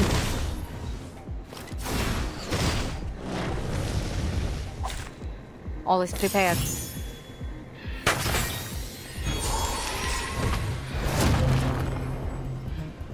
Okay. It does not... Oh, we don't get a choice now? Okay. Very well then. Awaits within. Get ready! This is going to be a crowd pleaser! No, wait. I want more Lilia cards. Can I get more Lilia cards? Yes, I can. Get ready! This is going to be a crowd pleaser! Nuke the boss. Сколько Attack the little one. Wanna Hopefully watch this the will be aerial enough to stunts? kill the little one. I think we are going to be able to kill the Wait for boss the with pop. Lilia's nuke. Probably. Maybe. I should have checked how much HP it Swallow my has. exhaust.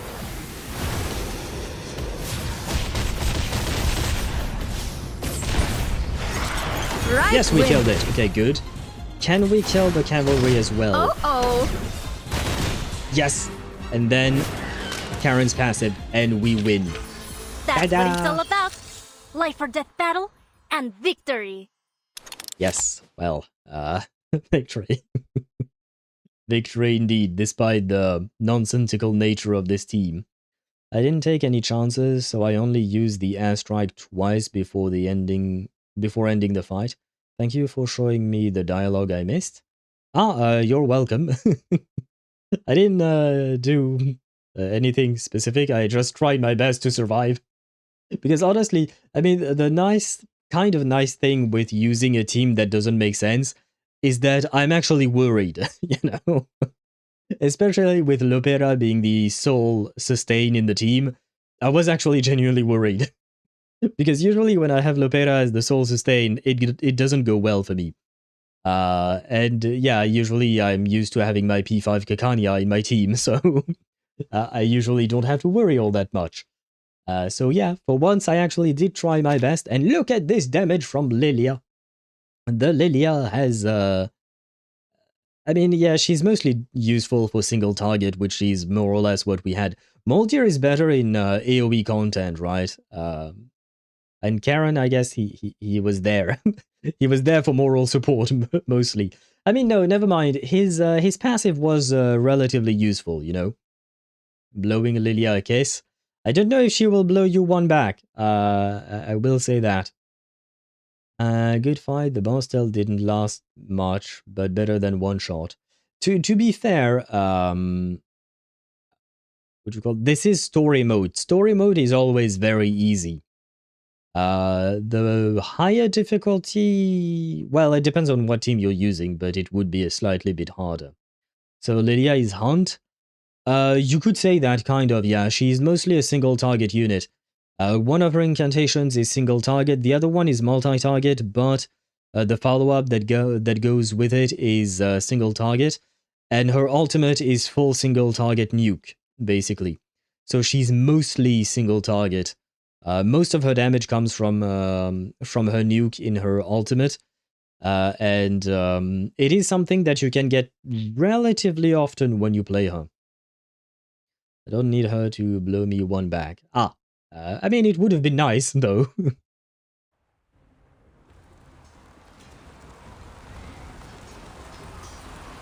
Living ice swirls and bites at their wrists, climbing up their arms and to their torso.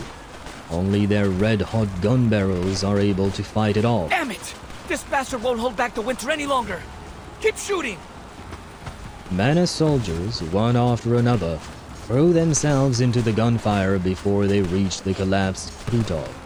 Soon, Krutov is submerged in a black tide of soldiers. Ptolemy swings open his gun cylinder and empties the spent shells. Where'd he run off to? Hey, Flying Witch! How'd those menaces come up here all of a sudden? Did the cavalry all turn tail and run? Shut your trap! A flurry of condensation clouds her from her mouth. The thinness of the stinging cold air has pulled her lower. I love that shut your mouth. Just fuck off, dude. Lilia runs a circle around the battlefield, knocking aside some straggling enemies before landing in a small clearing at its center. The cavalry are chasing down whatever's left of Krutov's bandits. As for the Manas, I got no clue how they managed to disappear like that. Must have used some kind of teleport ritual. The Alphas are looking for it now. There were a lot of them, so the ritual site must be nearby. Probably somewhere in the village. If that's the case, the Alphas can't do much. Too many buildings. You better have your men do a grid search. How about we carpet bomb them out? Well, that would be kind of bad for the village. Because, I mean, winning the battle is one thing, but you also have to keep in mind that this is a place where people lived.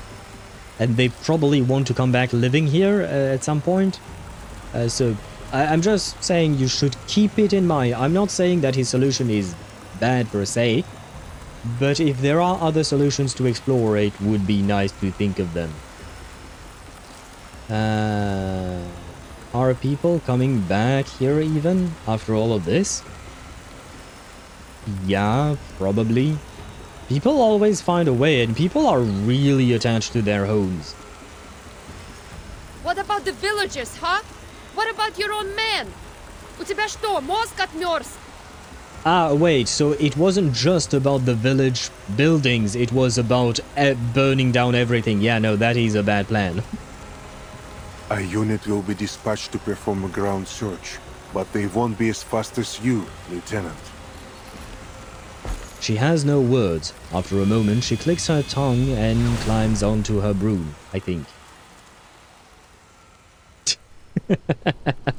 Ah, shit, I had a very stupid thought. Based on the direction of the reinforcements, the teleport ritual site must be in the south of the village. Freezing my butt off here. Wait, what was the word I was missing earlier? Yeah, it was her broom. The stupid thought I had was that in the last patch, everyone called broom broom. Like everyone who couldn't pronounce the broom properly in French would say broom, basically. So for a second there, I pictured Lilia riding broom as her broom, basically. Yeah, as I said, very stupid thought. How she said, is your brain frozen, killed me? Did that... Oh, is it because of the rolling R's, maybe? She still sounds like broom to me. There is a massive difference between bru, because the oo and the u is very, very different. Where is the damn thing? At least for the French. A whole army went through it. No way it just disappeared without a trace. And you said listen to it again? Based on the direction of the reinforcements, the teleport ritual site must be in the south of the village. Freezing my butt off here. She is always funny. I know I can pronounce the U. Like I'm used to U with the umlauts, but Lilia riding Brume for a prank or exercise wouldn't surprise me. It would be kind of funny. It would be kind of funny if she actually did that. And in my mind I was imagining Brume kind of just laying there like a plank and Lilia on top, and it was just a fun. And they were coasting through the sky in my mind. It was just, you know, a stupid thought, I suppose. But yeah, in German you do have the U with the umlaut on the U, right? So you do have the similar sound. But in English, I don't think they have it at all, as far as I can tell. Блять! Блять indeed. Why is the light? Lilia squints as a glare from somewhere on the ground almost blinds her.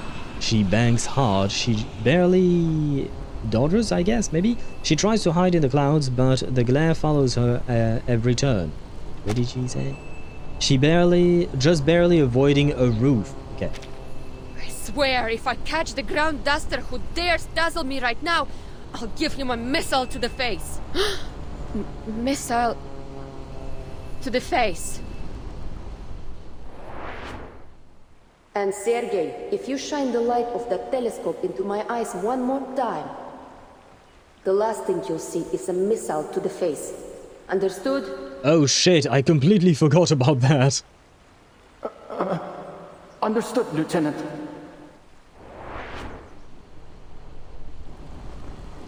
Sergei! She pulls down her goggles, drops lower. She pulls down her goggles, drops lower, and searches for the light or something like that I could not read because it's a pair of binoculars, half shattered, looking like a sorry children's kaleidoscope. They're in the hands of a wounded young rider in Xeno uniform, looking just as tattered. It is Sergei, and Sergei is finally alive. Well, no, he was still alive. But that means he didn't completely flee, right? He kind of stayed behind. He waves as he jumps, lively as a grassland hare. One hand pointed. What's he pointing at? The stable? Why? I'm guessing maybe what we're looking for is in there. There's something in the stable? Wait! It's got to be Krutov! Hey, you know what? For once Sergei was actually useful. Well, no, twice he's been useful. She spots a limping Krutov being led into a stable by the ritualist. I see them, Sergei! Stay back!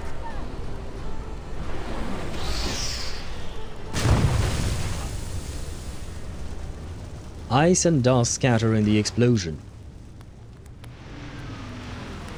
By the time Lilia lands near the ruined stable, Sergei is already digging through the wreckage like a mole. Didn't I tell you to stay away?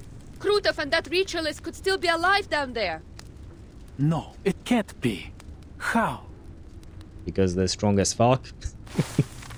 Sergei climbs out, brushes himself off, and runs to the lieutenant. The place is tiny, but I don't see them. Not even a trace.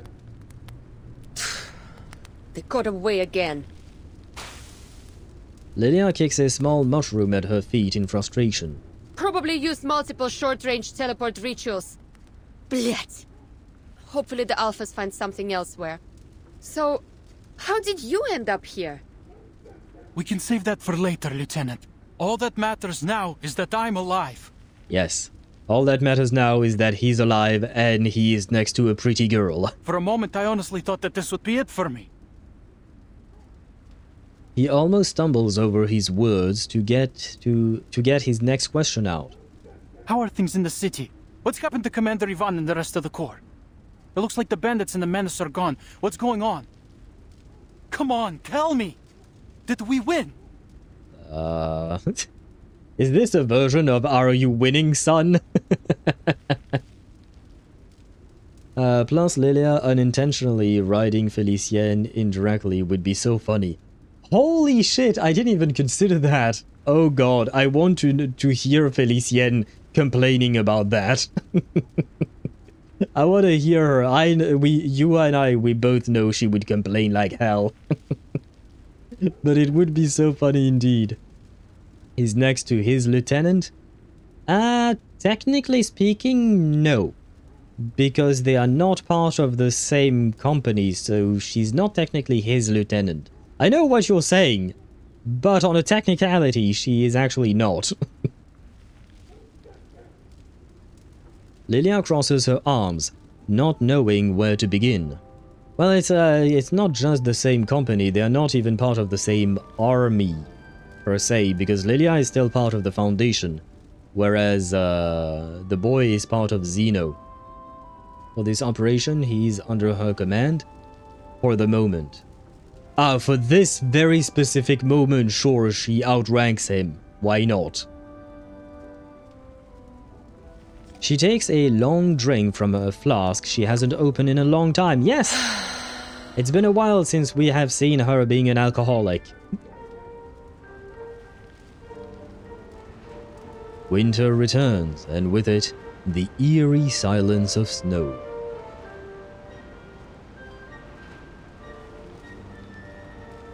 A distant sound answers for her. Hollered voices, snorting horses, and the stirring of the long grass all echo on the banks of the shimmering dawn.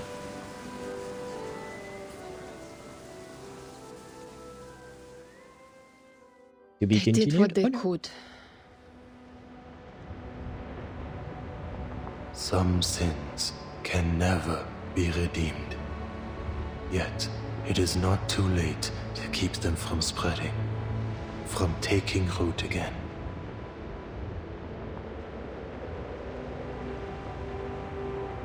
For one's own sake, and for the sake of home and family.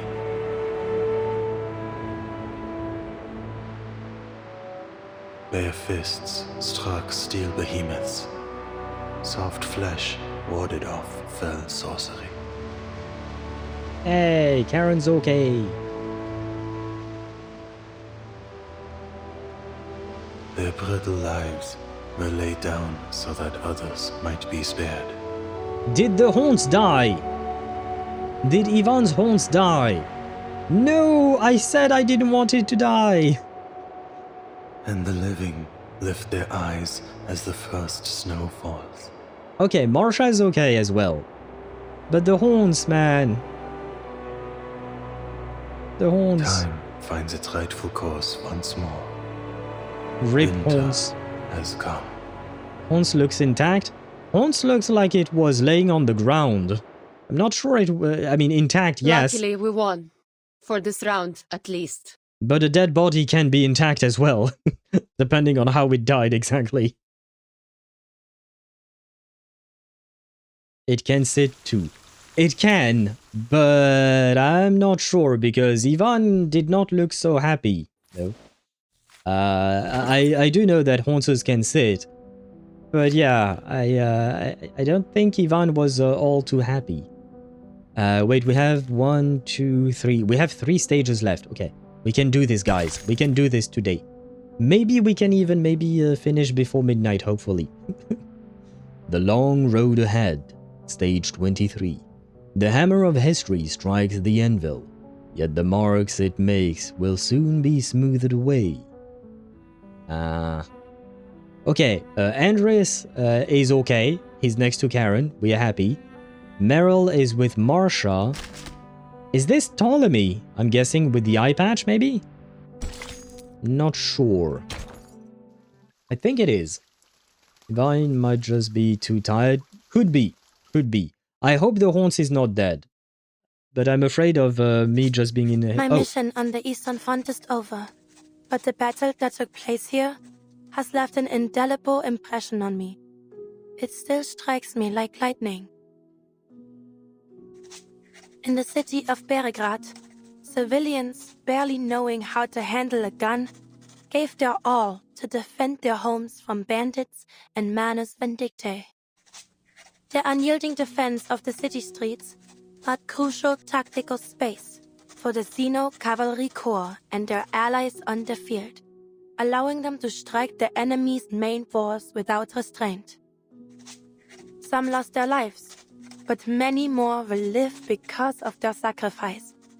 I am certain those names will be remembered on this step forever. Remembered, yes. Forever, not so much. Let's be honest. As an aside, I ran into Charon here. What are the odds of that? It's a shame I don't have time to share more stories with you in just one letter. Because let's be honest, the name of heroes who fought in battles, most of them end up being forgotten over time. We will remember them for some time, but and even then, most people won't remember all of them. Only some people will remember some of them, and eventually they will fade away as well. It is just the nature of time, I suppose. It erodes everything. 50 years max for most. Yeah, and even then, 50 years, I feel like it's kind of a lot. People are very forgetful. Not quite forgetful, but in the sense that, like, yeah, the children that will come after this, they will hear the name, but their children, they might not pass on that name to them in terms of, like, sharing the knowledge, you know. So fairly quickly, names can be lost. Again, it will always depend on individuals. Some individuals place more emphasis on the history of their people, whereas others not so much. But yeah, names tend to be forgotten at some point. The son will remember the father, and that's kind of it. Yeah, more or less, yeah. The, what do you call that? The grandkid will probably not... They will have heard of what had happened, but yeah. And the great-grandkid, at that point, it's kind of completely lost, right? But criminals and villains don't? Do you mean criminals and villains don't remember? The mustache man? No, that's a specific, what do you call that? That's a specific thing. I was talking about, the soldiers who fought and defended their land. I'm not talking about the leaders. The leaders, yes, they will be remembered, but the leaders are, well, the leaders, right? So yes, Mustache Man is remembered, Napoleon is remembered. These people are remembered because they are the leaders that led these battles. And it is way easier than to remember what do you call that, one name, but it is not easy to remember, like, if I recall correctly, didn't Russia lose like 2 million soldiers during the Second World War? I don't remember exactly, but like, no one is going to remember 2 million names, right? It's just part of life. So only a handful of people will remember the ancestors of theirs who have fought in the war. Like, let's say my grandfather fought in World War II. He did not, but for the sake of argument, let's say he fought in World War II. Well, my family will remember him, but other people will not, right? But yeah, soldiers, on the other hand, yeah, they usually are not remembered. What do you call that? They are not remembered. Leaders, yes. Leaders, absolutely, they will be remembered for a long time. I mean, we're still talking about, like, I don't know, Julius Caesar, 2,000 years later. We're still talking about Genghis Khan, however many hundreds of years it was.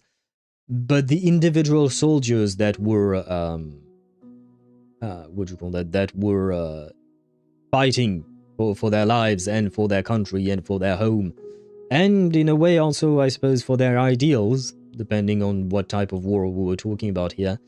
But yeah, these people, unfortunately, they will end up being forgotten over time. This is why we have memorials, you know, places where their names are inscribed in stone. It's a way to make their name become unforgettable in a way, or rather to leave a trace of them somewhere, right? That reminds me... that's a specific reminder of what not to repeat. The regular bros are forgotten, yeah. Russia almost got out of the place due to hunger?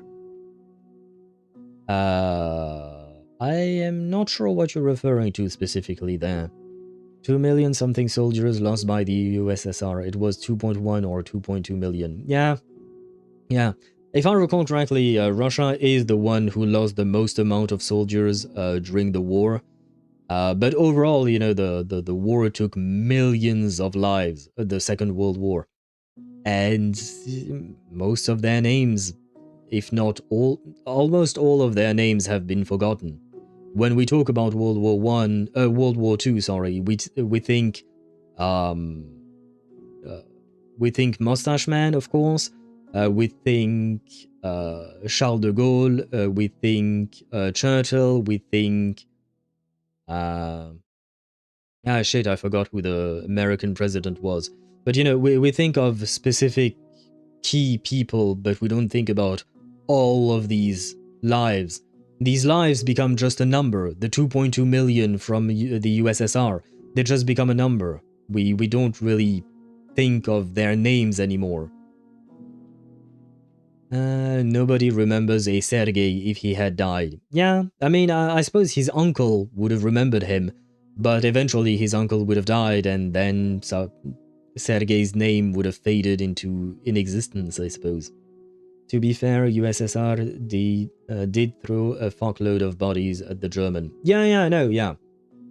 Intentionally. Yeah, no, I know. I know their tactic is basically the Zerg rush tactic is what you mentioned before. But, you know, basically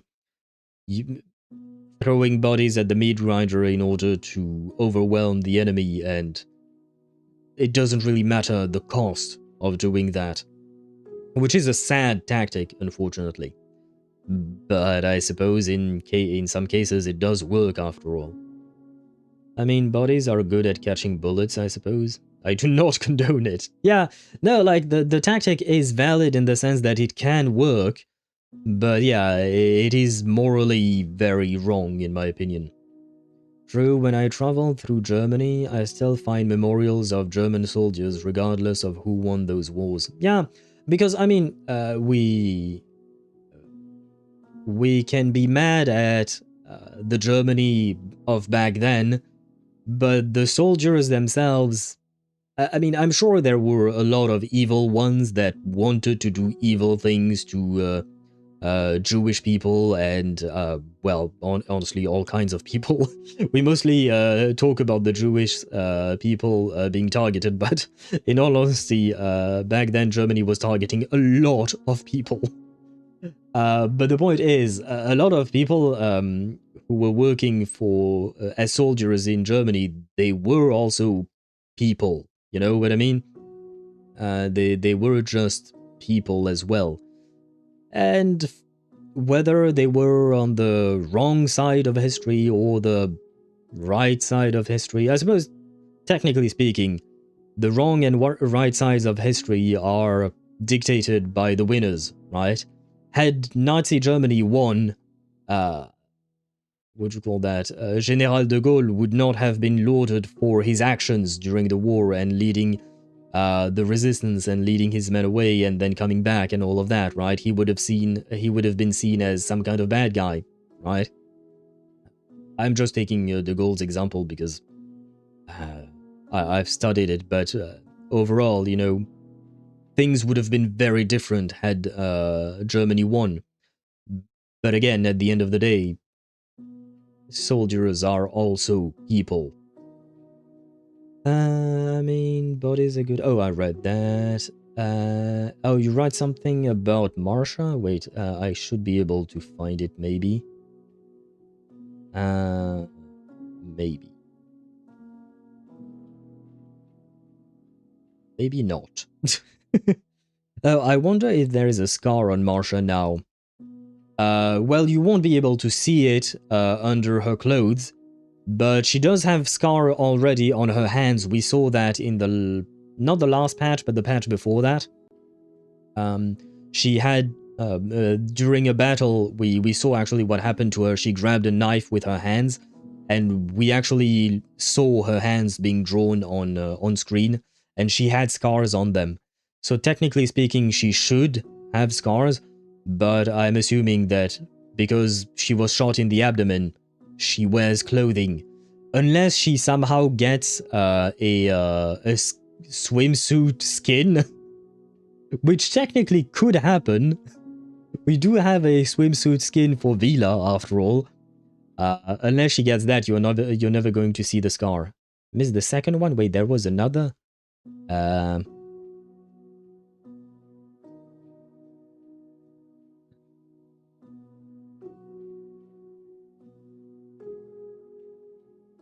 Wait, where was Marsha's? Oh, Marsha was here. Purely for research purposes, of course. Researching what exactly? Yes, when you get shot with a bullet, you will have a scar.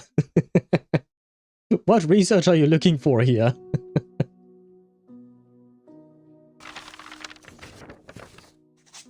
I hope one day to tell you all about them in person.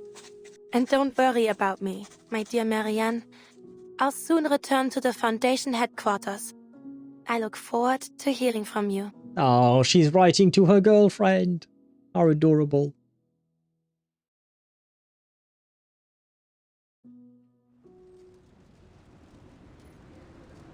That the only letter you want to send? Wait, who the fuck is he? Wait, what? Who is this guy? We've never seen this guy. He kind of reminds me of Kaya, but like buff Kaya. The knight folds her letter, seals it in an envelope, and presses the Foundation's wax seal on it with solemn care. I would have written more if I knew you'd be delivering them personally. If you're returning to the Western Front, please bring this letter to Montpé. Someone there will pick it up. Ah, you mean that gargoyle girl, right? She's not hanging around Montpé anymore. Oh. Huh? Do you know where she went? Can't say that I do, but I have run into her a few times since. Hound looks as though a chill Wow. Hound looks as though a chill has just run up his spine. My brain slowed down for a second there when I was reading. First time was in Luxembourg. I was out looking for something when she decided to press the muzzle of her gun against the back of my head. Yeah, that's how Sentinel works usually. Marianne is not the most friendly of people. Kaya but buff. Yeah, Kaya but buff. That's the feeling I get from him as well. Some people also observed that every time Vila got a garment, Marcus got one too. Both for their swimsuits and both for the Assassin's Creed collaboration. Huh. That's a weird coincidence. I don't know if it is actually a coincidence or not, but it is, you know the phrase, if I had a penny for every time Marcus and Vila had skins at the same time, I'd have 2 penny. But it's still strange that it happened twice, right? Or something like that. This is just the first time we see... Oh, also, yes, we've seen Yermalai in Chapter 10. This is just the first time we see Hound in full view, not just a portrait. Okay. Because I thought we didn't see a full view of him. I do remember the name, Yermalai, but I didn't think we had seen him, like, full view like this before. Yeah, you got the saying right. Yeah, for some reason I always stumble upon that, but I'm happy that for once I didn't. I thought she was still holding a grudge over what happened at Hill 299. I wouldn't blame her. After all, Creus owes her a hell of a lot more than a little thanks. But turns out she just wanted to have a chat with the member of the 12. Yeah, like I said, she's not the friendliest of persons, so she might start a conversation with a gun to your neck. But, yeah, you know, it takes some getting used to, I guess. What did you talk about? Something about setting rules.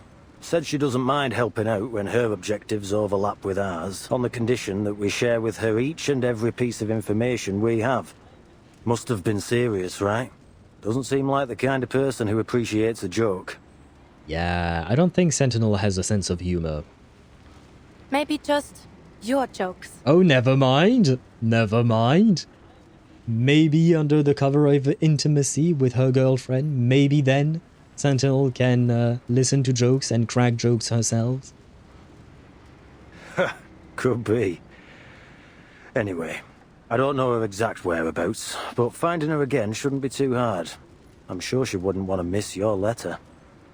Well, just go wherever people die from sniper rifles. You should be able to find her pretty quickly.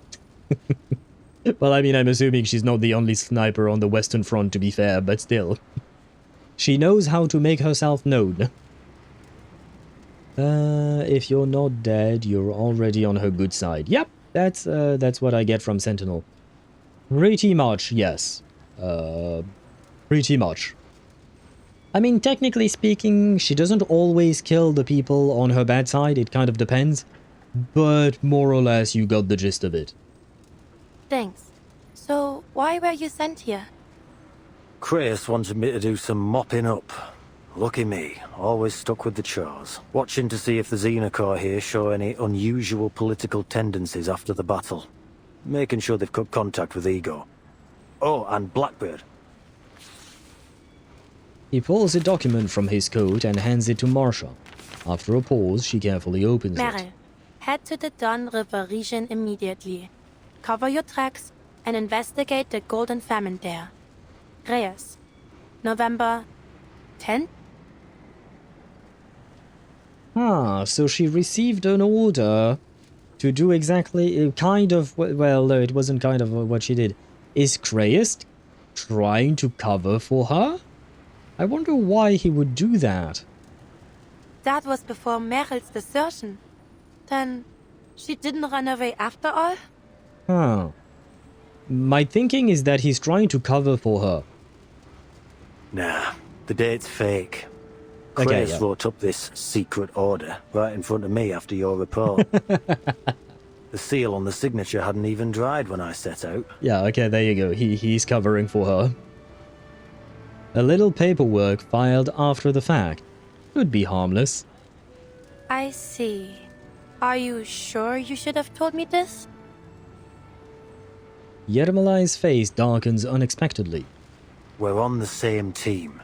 If we can't trust each other, we'll all end up in the ditch when shit hits the fan. Know what I mean? He's not wrong. He's not wrong. Why? I don't know. I don't know why Kreist would want to cover for Meryl. Maybe he just wants to take care of his team members. I genuinely don't really know. Or maybe it is some kind of political move, or maybe he just needs her skill, her particular skills. I have no idea. Only now I notice that in her I-1, Marsha wears a simple dress after her cloak and gear. She seems like an amazing badass without the need to hide or sacrifice her femininity. Oh, under her cloak, not after, okay. I'd have to take another look at her I-1 because I did not pay attention. I mean, I'm guessing it's the one that we're seeing right now, maybe? Is it the one with the armor or with... I will have to take a look and compare. Or he's just like that, I suppose. It could be as well. Could be as well. Honestly, I don't really... I don't really know why he would do it, but it is a nice thing of him to do, I suppose. Kaya, what happened to you? Did you get reversed? Yeah, he got reversed and he got buffed by the reversing. I suppose that's nice for that's nice for him. Why not? She's wearing it in this scene. Yes. Okay. I'll take a look at it then. I can't place Kreist, so there's that. Oh, Kreist is the redhead, also wearing white garments because they are all part of the what do you call that? Of the same team. But he's the redhead. As for his personality, we don't really know much because we haven't really seen much of him. The few things that we do know is that he's very political. He's apparently very cunning when it comes to politics. But other than that, I don't think we know a whole lot about him. I know he's the redhead boss dude. Okay, yeah. Kaya after finding the horses. Kaya after finding the horses. That's a good one. Hey, you know what? We got horses in Reverse 1999 before we got horses in Genshin Impact. In her eye too, Marsha wears a German uniform from the start of World War I. Germany didn't have new uniforms at the time, so their first ones were blue instead of green. Ah, I see. Yeah, I do remember that World War I shaped a lot of things, including fashion. Well, not fashion per se, but uniforms changed because of World War I. I was going to say thanks to World War I, but no. We should say because of World War I. You make a good point. Meryl's still resting. Should I call for her now? I'm here. The deserter, spared for now by the secret order, peeks out from behind Marsha, with a sheepish look on her face. Yermalai tilts his chin at her. Your days of fluttering under a babysitter's wings have come to an end, Blackbird. You may be off the Foundation's hook, but I'm afraid some form of internal punishment within the squad is inevitable. Internal punishment? Hearing this, Meryl takes a slow step back. Don't think you can get away again. Like catching a rabbit, the man pulls Meryl out from behind the knight. Hey, go easy on her. Oh, right, and you were talking about the, what do you call that, the dress. Right, because on her eye too, you see a, what do you call that, you can see her shoulder pauldron, right, if I'm not mistaken. But yeah, her dress is actually quite cute. I'll be keeping tabs on her from now on, Marsha. Even got a tracking serum. Kratos' order. A tracking serum? Well, I suppose that's magic or something, because I'm not entirely sure how a serum is supposed to be able to help you track someone, but okay.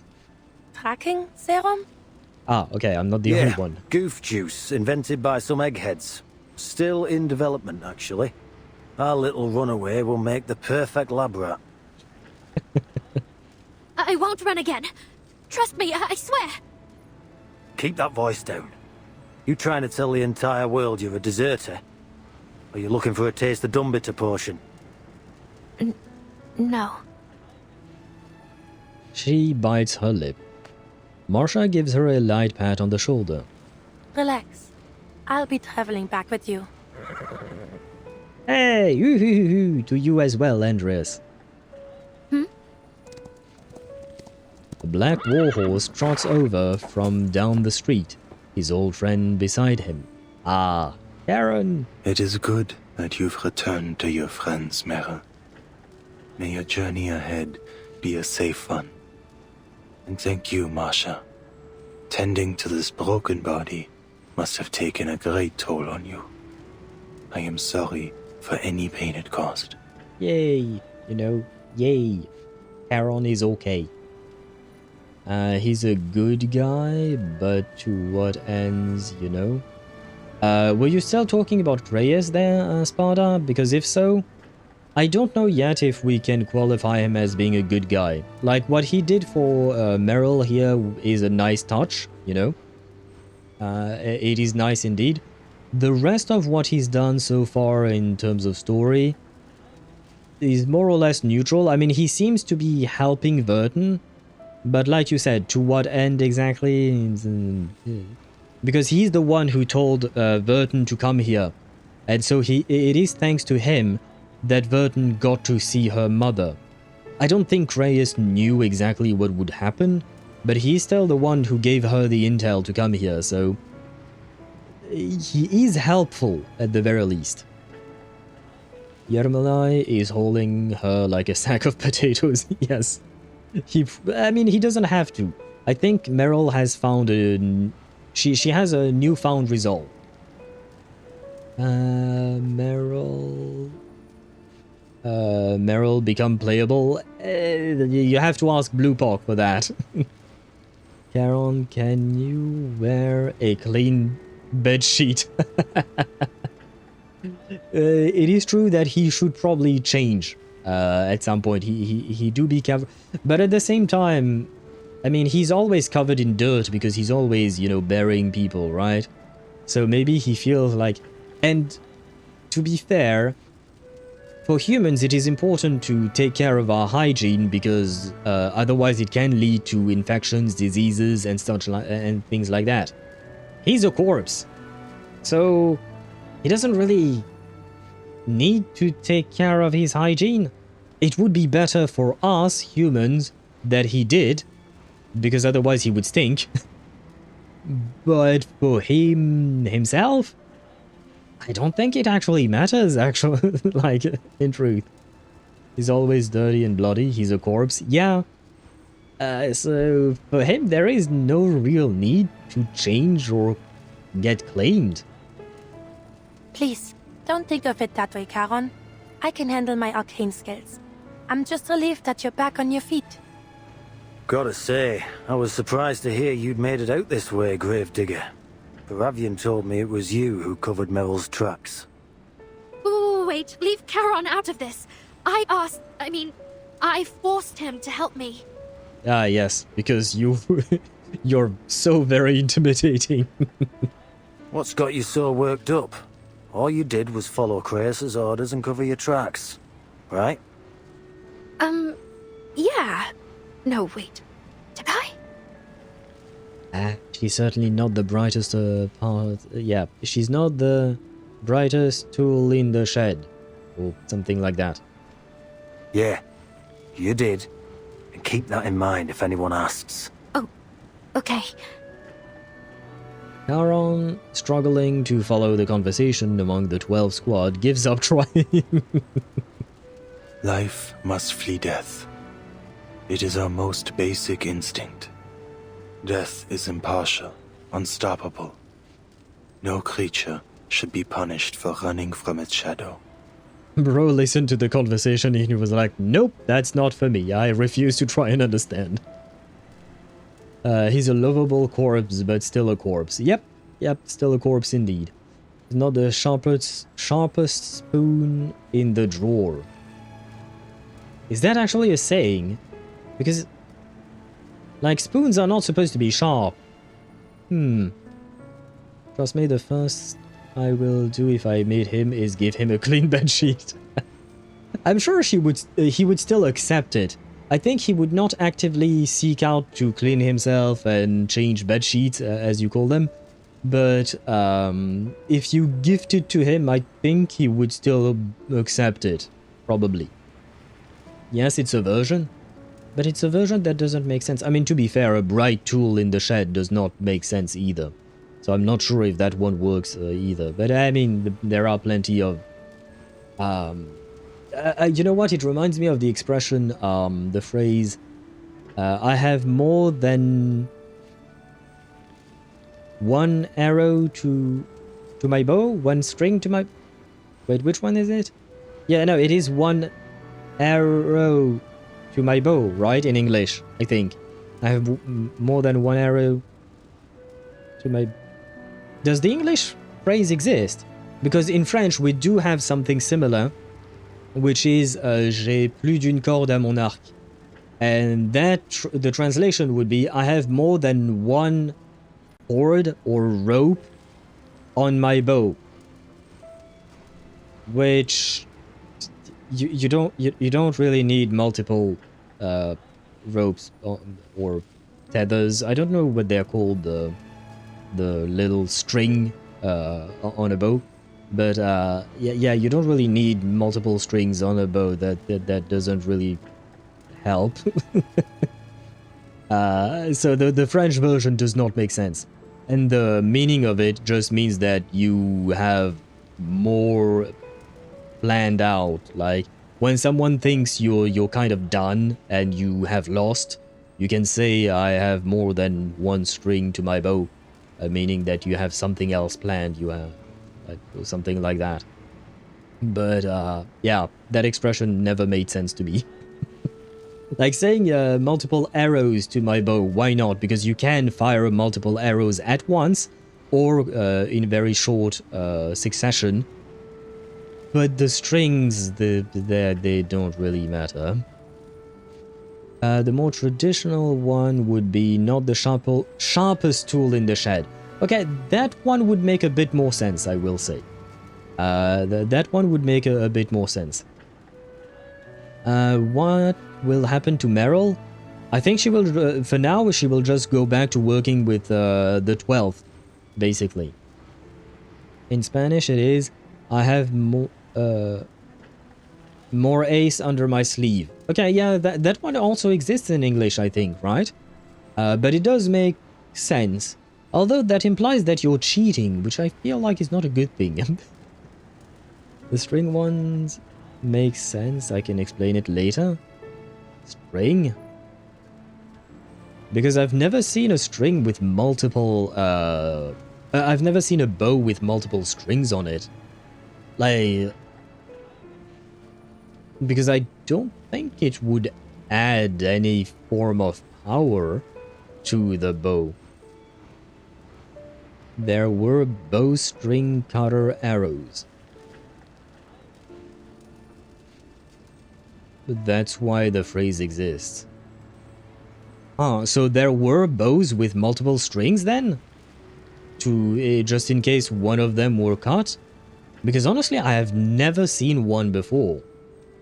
And I have seen quite a few bows, not in real life, but... and not just in TV shows, because those don't count. Most TV shows' bows don't really make all that much sense. But yeah, I've never actually seen one. Tengo un ace más bajo la manga.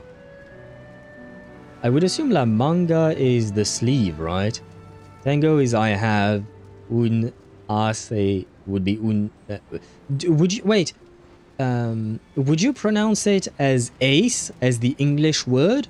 Or do you pronounce it as ace, because that would be how those letters would be pronounced in Spanish, right? Mas is more, bajo is under, I would assume. Yes. And la manga is sleeve. Huh. I have learned a word, a Spanish word there. As or ace? The notch that was shot from the enemy, if you try to fire it back, some were sabotaged. Oh, you mean oh, okay, yeah, I know what you're talking about. You mean at the back end of the arrow, there was a little, what do you call that? There was a little, blade that would cut the string of someone who would just pick up the arrow and fire it back at the person who shot it.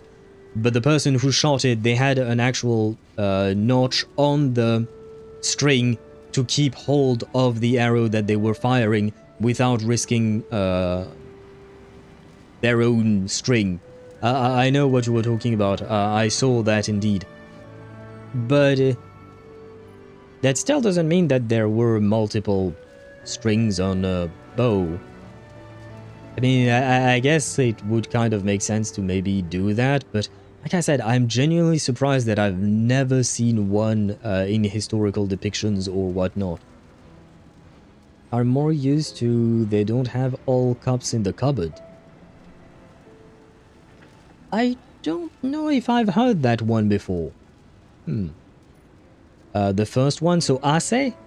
Ah, okay, so you do pronounce it with the Spanish way all the way through. Okay, I see. But you get the origin now, right? Yeah, it would be in case you pick up one of those arrows and cut your string accidentally, then you still have other strings, potentially. Why not? Why not? I suppose, at the very least, that would indeed make sense. And it would make sense that the French phrase would make more sense if that were indeed the case.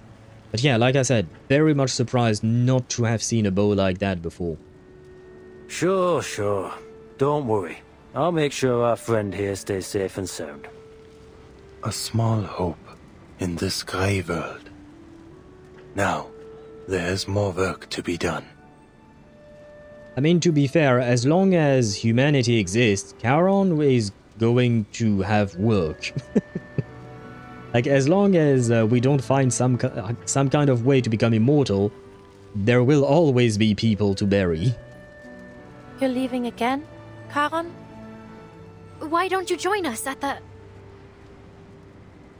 Foundation catches in her throat. Never mind. I hope I see you again, Charon. Though, maybe not on another battlefield. I'd be happy to never see another corpse in my life. Well, I mean, he is a corpse himself. You do realize that, right? I'll miss you too, Andreas. Oh, the horns get some love as well. Meryl stands on her tiptoes, wrapping her arms around Andreas's neck and presses her cheek to his rough mane. Goodbye, friends. I've made so many happy memories with you. Well, aside from the drowning. I'll miss you from the bottom of my heart. May our reunion come in a more peaceful time. Leading Andreas by the reins, Charon makes his way out of the city. They disappear into the winter grassland, returning to the long, hard road they must walk. To be continued. Bye, Meryl. Bye, indeed. And I do believe, like I said, that she's just going to go back to working with the, what do you call that, the 12th, under the supervision of Yermalai. Except this corpse, yes, I think she would be happy to see this corpse again. Ultimate job security. Andres, though? Yes, it is the ultimate job security indeed for Charon. But Andres, I'm afraid... maybe we'll get a situation, you know, kind of like Geralt of Rivia with Roach, where basically every time Geralt gets a new horse, he calls it Roach. Because yes, you're right, at some point the Uma is going to pass away. We've seen many horses die because some people play Uma Musume, so they talk about the horses. And unfortunately, some of them pass away because of old age, injuries sometimes, it depends. But yeah, I don't know the actual life expectancy of a horse, though. Meryl doesn't want to see another corpse again except this corpse. Yeah. Ah, yes, Roach. Yeah, Roach. I took good care of Roach when I played The Witcher. I don't think... Could Roach die in The Witcher 3? I don't remember. It's been a long-ass time. Administrative complaint. Some Foundation staff have been complaining about rats on this floor lately. Pure nonsense. Listen closely. Yermalai? Wait. About that tracking serum thing. You were joking, right? Hey, Meryl. You're 2 hours later than yesterday. Maybe it's you who should be using a tracking serum on me, eh? I get it. There's no such thing as a tracking serum, is there? Want a drink? I hear the kitchen just received some fine bottles. My dear hound, this really matters to me. I'm begging you. Reyes? What a coincidence. You're here too. Captain? My written apology is on your desk and... Huh? Yermalai, you tricked me again. Wait. I had to sit through 3 meetings in a row this morning. My head's spinning. If you follow me again, I'll drag you straight to Treyas. What? Don't. If you ask me, I should have left you on the step to fend for yourself. Why did Treyas insist on dragging you back from an injection? For an injection? So the tracking serum actually exists? I'm really getting injected? That's right. You're getting a shot. One your beloved captain stole, took from some lab. Satisfied? Treyas stole it from a lab? I never said that. Wake up, Blackbird. Your time's running out, and I'm leaving. Oh my god, he's kind of an asshole to her. He's kind of an asshole. A tiny asshole, but still. The day of departure, page 24. After the dust settles, he makes the decision. And yeah, we have to what do you call that? We have to speed up. The streets of Verigrad are packed. The people hug and laugh, and the soldiers drink and sing to their hard-won victory. But deep below the church, in a room from another age, there is nothing but silence. Ah, are we back to the amber room? Nope, immortal horns, but you can replace the horns. I don't think I did. I think I kept my original horns that the game gave me. I think. Not entirely sure. Like I said, it's been a while. To serum or not, that is the question. Well, it is a question for Kreyas, but it is not a question that Meryl can answer because she doesn't have a choice, unfortunately.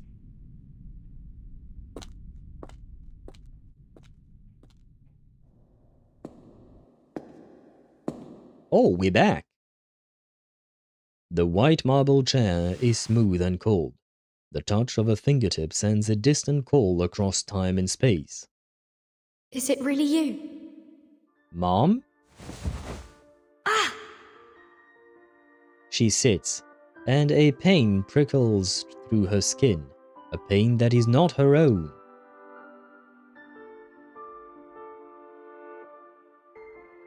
What have you been through?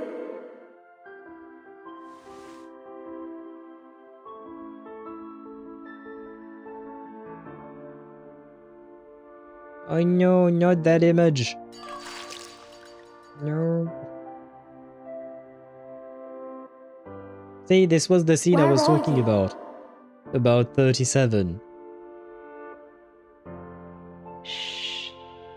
We should let her get some rest. Ah, that was when Vertin drowned. Ah, shit.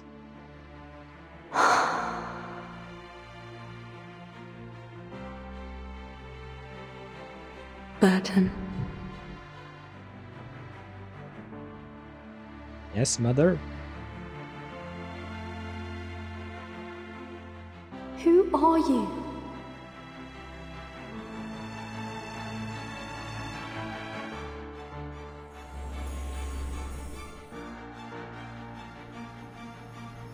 What's this golden thread again?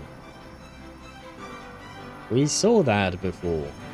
We all walk our own paths, seeking our own answers. But our paths will surely cross again.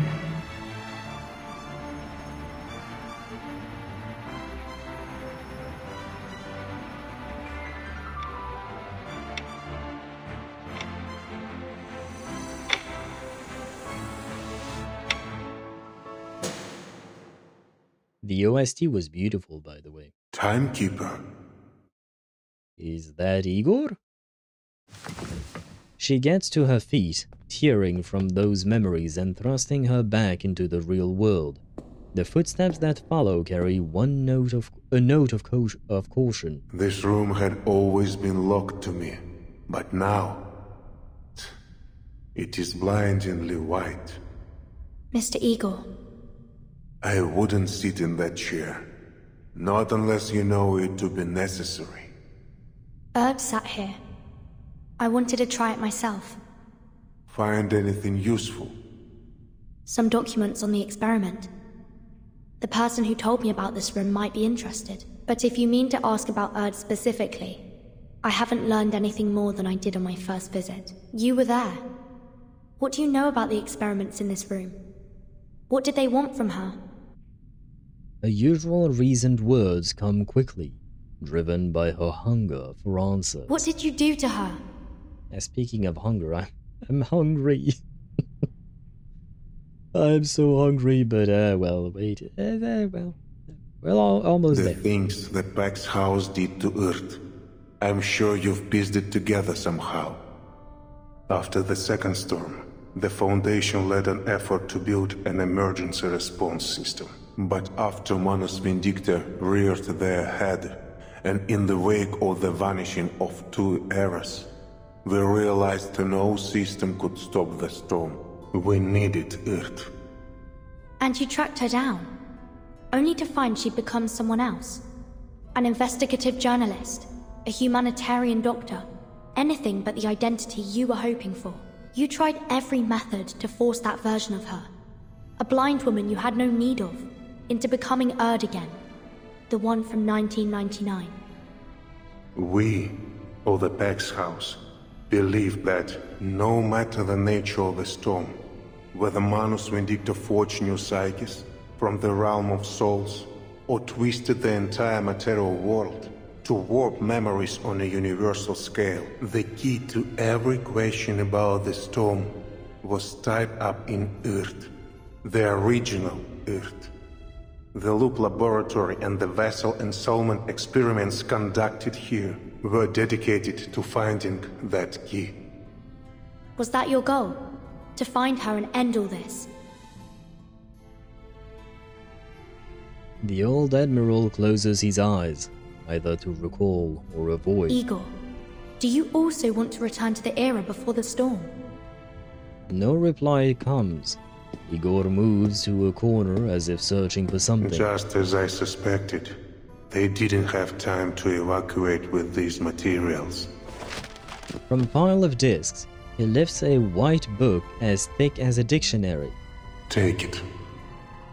It's heavy. Its surface is as cold and hard as marble.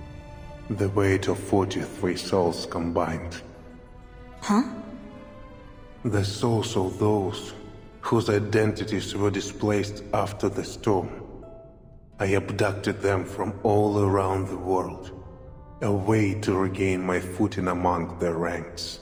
I placed my trust, my hope even, in the Foundation, believing that these experiments would one day bring back the people I loved.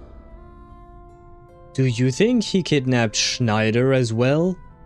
Mr. Duncan would be one? Who else do we know? But this is big news for Schneider mains. If they exist. This is actually kind of big news. Let me guess, Erd became all possibilities? I'm not sure what you mean by that.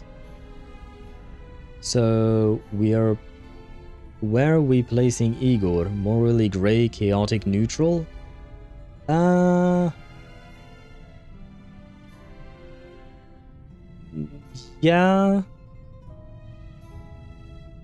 Yeah, I guess.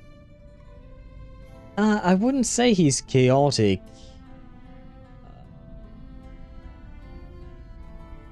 I mean, he has his own set of laws, I suppose. So... yeah, morally grey, that's a definitely yes. As for, you know, the usual RPG alignment system... I would put him in neutral, basically. Or lawful neutral, maybe, yeah. Morally grey, true neutral, or yeah, either one works in my opinion. Either lawful neutral or morally grey, true neutral, yeah, because he does have his own code in my opinion. He does have his own rules that he would try not to break, of course, and I wouldn't say that he's evil. He has done bad things for sure. But, like, I wouldn't call him evil or good. He just tried to do what he could with the knowledge he had and the capacity he had, right? So, yeah, something along those lines. But you chose to walk away. 43. Each soul left behind a husk. I buried every one of them. Never mind. This is a dark day for Schneider mains. I've buried so many people since the storm. I've lost count. I stopped counting.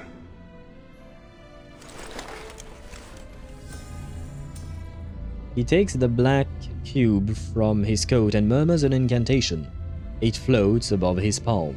Arcana's body was annihilated, but her presence, and yours, even with my modest lineage, I feel her presence everywhere, at all times. She bestowed on me a boon that let my army cross the storm. It worked as she promised, but after leaving Antarctica, the barrier that boon created could shelter only one person. I did still use it as a beacon to find a new sanctuary, but it cost us dearly in time and effort. Meanwhile, Krutov seized the opportunity to wreak havoc along the dawn. A bitter smile colors Igor's face, and he stops channeling arcane energy into the boon. Ah, so basically the deal was temporary. I mean, I suppose technically speaking their alliance was also temporary, so kind of makes sense. So that means that all of this betrayal he chose to do was kind of for nothing, basically.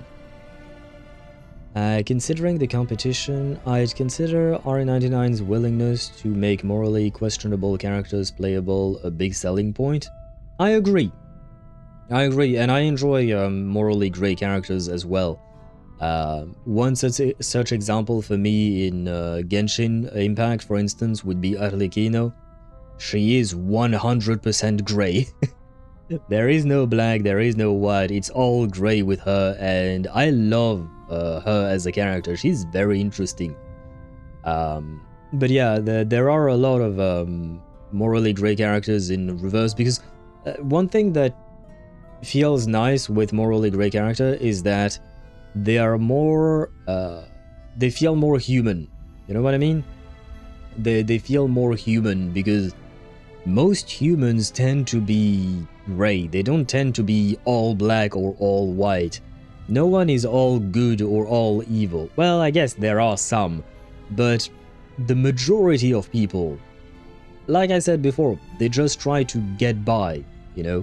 They just try to survive to the best of their abilities, and sometimes they will do good things and sometimes they will do bad things.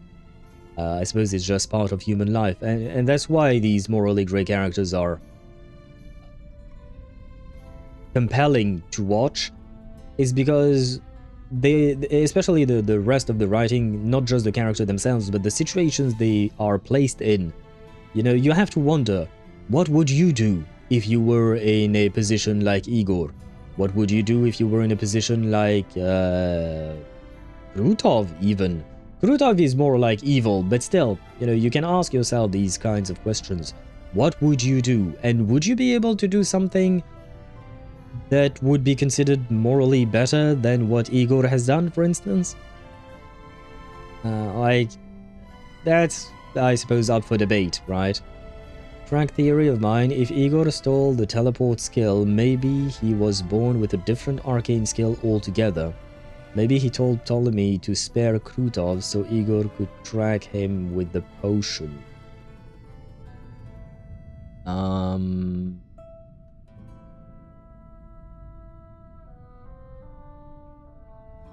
Did Igor tell Ptolemy to keep him alive, really?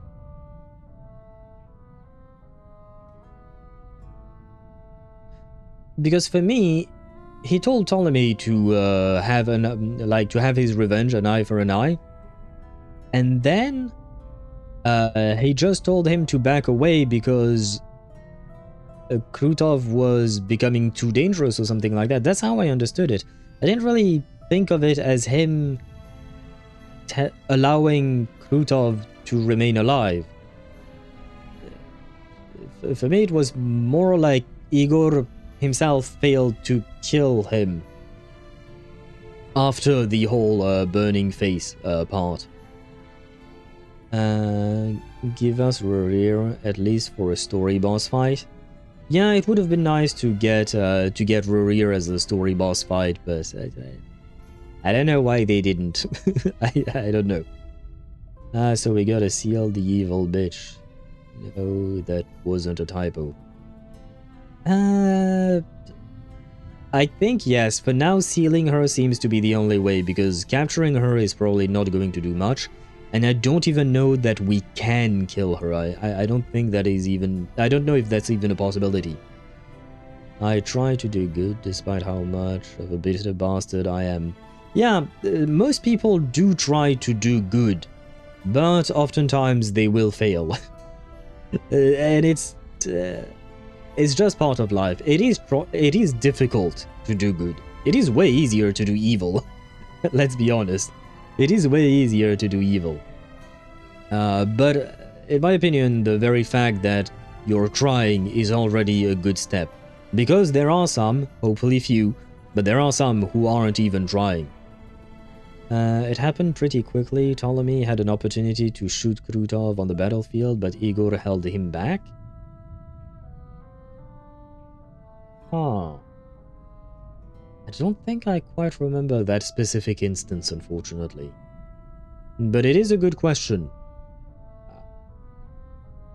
But then again, like, why would Igor want to track him? Do you think Igor believed that Krutov could lead him to Arcana? Or something like that? I mean, using him in a boss fight, not Rear Phase 3. Oh, you want him to be playable? I mean, if that's the case, you wouldn't just be using him for a boss fight. If they go through the effort of making him playable, they are going to sell the guy. Let's be honest. I read that, yes. I think. This is Arcanist's mockery of me. The mixed blood arcanist who dared mimic Noah. But you managed to build your own arc, didn't you? He gives a dry laugh that is neither a yes or a no. Then he sets the boon down on the white book. When she reaches out to it, the ever-present threads pull taut, then fade into the air. Huh? You are the true savior destined to lead us from the flood. Take it. Back to our deal, Timekeeper. I brought you to this laboratory as promised, and told you secrets the Foundation would rather keep hidden. Along with this boon, I believe I have done enough to earn your favor. What is it that you want? Only that you consider me a partner in the future, so that we may help each other when the need arises. I'm still the Timekeeper of the St. Pavlov Foundation. You're betting your life and freedom on nothing more than my favor. Not my first gamble. I have confidence. You and I share the same enemy in Arcana. So bro is a gambling man. There is another matter. Krutov has passed the mask trial. He is more dangerous than ever before. We defeated him at Tomarovka, but there was no sign of his body. So you're suggesting... Manus Vindicta lacks leaders with modern military training. I suspect Krutov will become key to their future conflicts with the Foundation. Well, fuck. That is a good point. I mean, that is a bad point. That is bad for us. Having left the Timekeeper to her devices, Igor slips past the street celebrations and leaves Belgrade. Father. As you said, Moldir, the Timekeeper is unlike most of her colleagues. Oh! A soft laugh comes through the communicator. The events and the South Pole are still fresh in her mind. She's a truly extraordinary young woman. Based on my collaboration with her team in Antarctica, I'm sure she has prospects beyond the Foundation. I hope your meeting brought something of value. It did, to my surprise. Recall all personnel on the field to the Sanctuary. We need to accelerate recruitment and redeployment. Moldir is temporarily rendered silent by the abruptness of this order. Yes, Father. Let the residents of any nearby villages join us if they wish. We need all the strength we can muster. All of them. Civilian or soldier, human or arcanist, take them all in. The Admiral answers with unwavering conviction. And keep an eye on Ptolemy until I return. And should I not return, command of the Griffin Legion will be transferred to you. Father. Igor, standing on the bank of the Don, gives the old city one last glance and ends the call. So he's skipping... What's the rush, old man? Oh god, Lilia. What is Lilia going to do? A gun muzzle presses to the back of Igor's head. I've been expecting you, Lieutenant Lilia. So you recognize that Ptolemy is a good-for-nothing bastard then? At least you're a better father than you're a soldier. I kind of would have said the other way around, but okay. But being a half-decent father won't save you from the crimes you've committed or the lives you've taken. I said it before, I'll say it again. I will personally escort you to the judgment seat.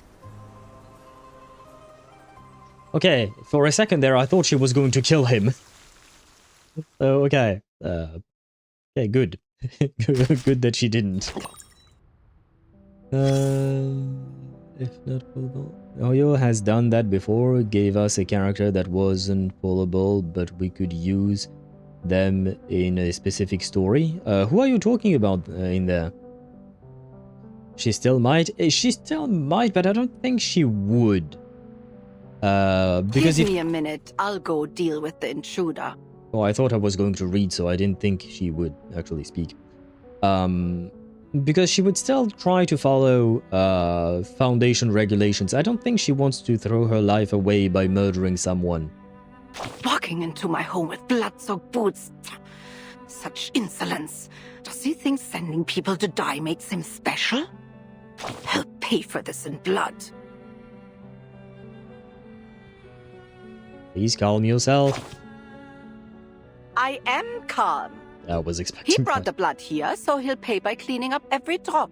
I won't even lend him a rag. He can use that fancy coat of his for all I care. So he claims those big shots forced him to stain his hands, huh? How convenient. I wouldn't quite phrase it like that. And this plan to restore everything to how it was? Utterly foolish. But the fact that he followed it to the letter makes him no different from the ones who devised it. To realize their grand vision, those so-called realists kept piling weight on one side of the scale, sacrificing one innocent life after another, just so someone could remember a name that wasn't hers anymore. Absurd. I have one thing to say to those arrogant megalomaniacs wanting to play gods. Anyone who has forgotten their own name is as good as dead, and forcing them to wear it again won't change a thing. I can see where she's coming from. What happened has happened. Those bloody footprints can never truly be erased. He sounds kind of bitter, but I understand. Kevin, in specific story, we had the Fuhua models ahead of time. Like, way ahead of time. I will take your word for it because I have no idea what you're talking about. I've never played Kevin. I don't think I went far enough in the story to be able to see that. Stage 25, Crime and Punishment. Another bullet bearing another name falls into a tumbling brass bag. What do we have? We do have Lilia and Igor. We have a bunch of horses. Maybe this is... maybe one of these two soldiers is Ivan. Not sure. But let us see. Oh my god, the stream is 8 hours long. Raise your glass to the Sentinel Cavalry Corps. За корпус, за летающих ведьм и за Береград. Oak mugs meet in a toast, golden liquor overflowing in their rims. To everyone! this is nothing like the samogon we brew in the village. Too fiery for you? Not fiery enough. He drains his mug and lets out a hearty laugh. Hit me! I thought he was going to burp. Lilia sits with the celebrants, cheeks flushed, but her eyes still sharp on the sitch gates outside the tent. When she sees the Griffin soldiers leaving in 2 and 3s, she spits, picks up her broom and strides out. Where are you going, Commander? You're the star of this party! Come on, quit with the titles. Lile's just fine. I'm just going to get some more drinks from the city. Oh, flying under the influence. You sure? Flying under the influence, I suppose that is true. Catch me if you can. The engine flares orange. A new broom carrying Lilia and the name Red 38 shoots into the clouds and disappears. The commander examines the trail toward Beregrad with a puzzled look. Then he lifts the tent flap and steps inside. Where's Lieutenant Lilia off to? The city. Said she'll bring back more drinks. Weighing the bottle in his hand, he lapses into silence. Sergei go with her? I don't think she gave him that choice. No, we go back to this. I'm afraid there won't be any judgment for me, Lieutenant Lilia. Aha. There's a certain soldier's relationship net clue after this node. Okay, I'll try to look into that. Oh yeah? What's got you so confident? This war between Manus Vindicta and the Foundation will grind on for a long time to come. They won't give the order to arrest me until it ends. The gun presses harder against his head. One thing I will mention, which I really enjoy, is what he just said there. The war between Manus and Foundation will grind on for a long time to come. I hope that is true, because one thing I've always found not weird, but just kind of strange, is that in a lot of stories, like, you have 2 enemy factions, and they will be enemies. They will have tiny confrontations from time to time, and then there will be one huge battle, and everything is over after that. And it always felt weird / unrealistic to me, because most conflicts, they tend to be long, drawn-out wars, unless, like, one camp overwhelms the other and it is absolute victory or something like that. And unless there are other special circumstances. Most conflicts are not resolved in one big battle. They take months, if not years, to get to the point of a victory, right? So I truly hope that this is going to be the case, that this war between the Foundation and Manus will continue on with, you know, our usual twists and turns along the story. But yeah, I just don't want to see one single battle next patch and boom, it's kind of over. I mean, it won't be, but you know what I mean. I want a more realistic war where you have to fight several battles over the course of months, if not years, until you finally actually achieve that victory, because it feels like it has more impact then. He's got a point. He's not exactly getting hanged until the war ends. Yeah, I agree with you there, in the sense that, yeah, he's too valuable to be punished at this moment, unfortunately, or fortunately, however you want to see it. But he's too valuable to lose. Or they partnership versus a stronger enemy and become friends? I can't deny the possibility, Deidara. I would be surprised if that were the case. But yeah, hard to see it happen for now at the very least. Yes, unless you rationalize it with defeating the boss, removed bad magic influence, it doesn't make sense. Yeah, it's the problem, you know, with Independence Day, for instance. The fact that killing destroying the mothership kills all the other ships. Or the same thing, you know, with the White Walkers I've talked about before. Killing the king of the White Walkers kills them all, and boom, it's done. You have one battle, and like it feels like we are robbed of the impact of what it means. Like, for instance, for the White Walkers, had we had several fights, not just the one at Winterfell, but several fights throughout Westeros, and then finally someone manages to kill him, and then everyone dies. Why not? But having just one battle and that's it, it's like, it leaves something to be desired, right? So, I truly hope that this is going to be the case with Reverse, and I have high hopes, because Reverse's writing is really good. And I mean, I know the patch is not done just yet, but I've really enjoyed Chapter 12. One decisive battle can turn the tables too. See a siege of Vienna in 1683, it broke a multiple-century-old military hegemony. I'm not saying that it doesn't exist, it does, but we see it too much, in my opinion, in fiction. It's oftentimes too many times the case, and like I said, rare cases are great, but like there is a reason why we have 100 years war with the British, right? I'm not saying that every war lasts for 100 years. On top of that, the 100 years war didn't actually last for 100 years, but you get my point, right? And that kind of war is not an exception. Even if you take a look at recent conflicts, like for instance the United States in Iraq, the United States in Afghanistan, they stayed there for 20 years, basically. The war itself lasted for a few months or a few years, I don't remember. But the point is, it wasn't decided with one singular battle. It was decided by, well, conquering an entire fucking country.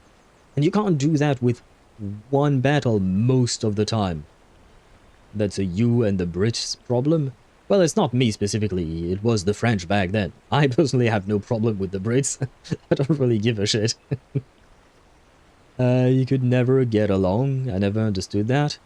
Well, it's mostly because both were imperialistic powers and they were trying to conquer shit. So, you know, if you try to conquer your neighbor is not going to like it. And if your neighbor tries to conquer you, you're not going to like it. So you're gonna end up as enemies. And if you do that for over 1,000 years, yeah, you know, it builds up resentment, I suppose. I personally don't share in that resentment, and nowadays I don't think most people in France and Britain hate each other. Technically speaking, the same thing could be said of the French and the Germans. The French and German have gone to war so many goddamn times over the centuries. But, you know, it's mostly because someone is always trying to get more than they had, and they're willing to use violence to take away what is technically someone else's. And I'm not saying that the French were right or that the Germans were right. Both were doing the same things. Same things were with the Brits. The British were doing the same things. It's always about greed, basically. Yeah, sure, but like, don't butt heads with the other fucking military hegemony. But at some point, you kinda have to, especially given the close proximity between the two countries. It's, you know, it is kind of natural that at some point, once you've crushed everyone else, you will turn your sight on the only other thing that is standing on your in your way. And, I mean, France was not the only thing that was standing in Britain's way, but we were one of them, so they fought us. And Britain was one of the things that were standing in the French's way, so we fought them. It's just as simple as that. Keep yapping while I admire the artwork. Yes. You can admire the beauty of Igor indeed. Hidra's got a point. Lydia's arm is probably going to... No worries, she has strong arms. No worries. You know, she has to hang herself onto... to hold herself onto the broomstick, right? To avoid flying off, so no worries, she has strong arms. The gun presses harder against his head. An arcanist skull is like any other. It has no defense against a bullet. They might call us traitors, but still, Our names and faces are listed as martyrs in Zeno's Hall of Merit. They know that others doubt, and they fear for their morale. They know I still live, of course. Even so, the Foundation gains nothing from making an enemy of me, so long as I remain a potential ally. Yeah, because that's the thing that I was thinking of, especially because Igor wants to become an ally of, of Vertin. Could this mean that Vertin would have an admiral at her beck and call, and by extension, she would have an army to help her, if need be? I don't think, like, Igor is going to do exactly everything that Vertin asks of him, and I don't think Vertin is going to call upon him every time she needs something. She will probably very specifically use him whenever the need arises. But like I said before, Igor is too valuable to punish right now. I'm glad that this term isn't used anymore in public discourse, but technically German still has the word Erbfeindschaft, hereditary generational animosity. It was used to describe German and French relations. Yeah. It doesn't surprise me that you guys have a word for everything. But yeah, generational animosity and generational hatred is a real thing. We see it pretty much in every country. There is something like. It is unfortunate, but it is the truth, right? And nowadays we tend to see it less, I will say, thankfully, which in my opinion is a good thing, because like I said, the German and the French have been at war for 1,000 years. The French and the British have been at war for 1,000 years. But the things that happened in the past, the people are no longer alive, you know. Who gives a shit? For me, cooperation is better than competition. Unfortunately, we also do live in a very competitive world. But if we can do away with the violence, at least, you know, I would consider that a good thing. We know something about general animosity, see Trianon Treaty. I'll look it up later. But I'm assuming you're talking about the Hungarians, maybe? Because I think I've heard of that treaty, but I don't remember the details of it. The people are no longer alive, but the offspring still benefit. True, I suppose, but the problem with generational animosity is that you will just breed more generational animosity. Violence begets violence, right? That is a saying for a reason. If you keep the hatred on, you will just get more hatred and more people will get hurt. So at the end of the day, at some point, sometimes giving up on what you think should be rightfully yours is the right way of going about things, just because at least more people won't die because of an old grudge, basically. Well, they shouldn't have taken our shit, that's the point I'm trying to make. Yeah, but as long as you keep thinking of it as your shit, especially if it's decades, if not hundreds of years afterwards, then you're just going to create, again, another problem. That the problem will simply continue. At some point, you kind of have to accept the loss. It is what it is. You can be disappointed, you can be mad at it, but you have to accept the loss and you have to move on. That's the real problem. Accepting the loss and moving on. Sad but true. Being Syrian, German, I do my best not to have prejudice towards others, especially Jews. I just feel anxious that someone will call me anti-Semitic as soon as I criticize Israel's government.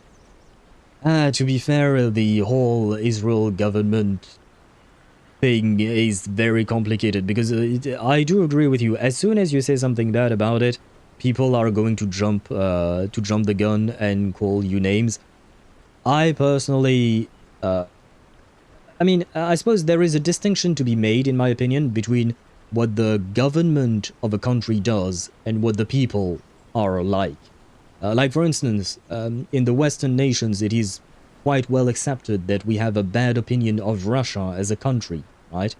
But for me, the bad opinion I have is on the Russian government, not on the Russian people.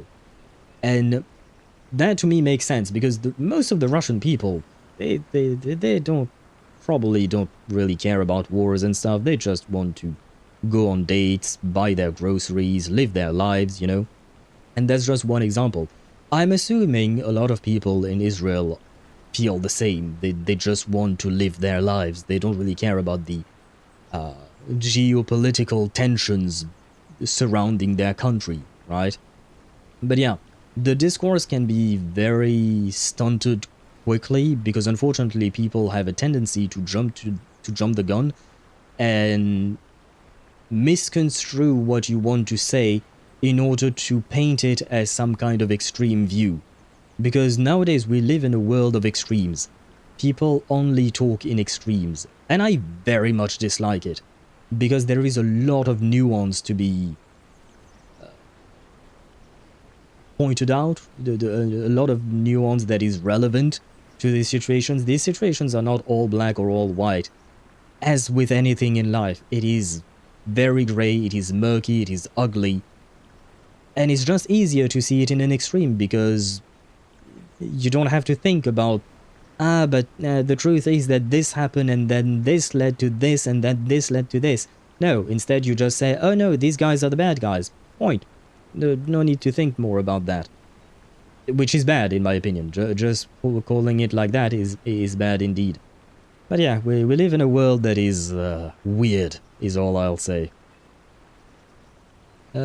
Stop trying to take other people's shit. I've been marginalized, so calling. And I said, like, good morning. Will you assume it of me? If you say towards me, do I look like I give a shit? I mean, at the end of the day, if that doesn't affect you, that's up to you. As for the stop trying to take other people's shit, that's the real problem. We will always have greed. As long as humans exist, we will always have greed. We haven't learned our lesson in the last 10,000 years. And that's why we've had 10,000 years of war all the time. Earth has not known a single moment of peace because of us. I mean, technically speaking, animals do fight as well. But we are kind of experts at it, because there is always someone trying to take someone else's shit. It's always the same thing.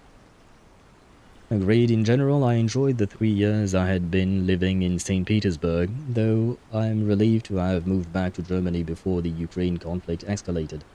Yeah, I'm assuming right now Russia is... I mean, overall, I would assume Russia is a pretty difficult country to live in, but at the same time, you know, I'm assuming that Russians are used to living in the country they live in, right?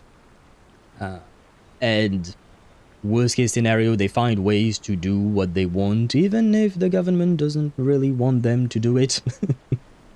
And yeah, like I said, people just try to get by. They try to live their lives in spite of their government, in spite of the circumstances they find themselves in. And at the end of the day, I'm sure that a huge portion of the Russian population are just regular people, nice people even. Just like everywhere, really. We got better and better at throwing bigger and bigger and bigger rocks at each other. Yeah, that's more or less a good way of summarizing it, Sparta. Yeah, Russians kind of laugh in the face of any sanctions imposed. I'm not joking. Yeah, because at this point they are getting used to it, right? Because Russia has been sanctioned for the last 30 years or something like that. So it's just like, And to be fair, the Russian population, it's not like they can do anything about it, right? I mean, unless they somehow overthrow their government, but good luck with that. But yeah, it's not like they can really do anything about these sanctions. They are going to eat them no matter what, so... I suppose it's better to laugh rather than to cry, right?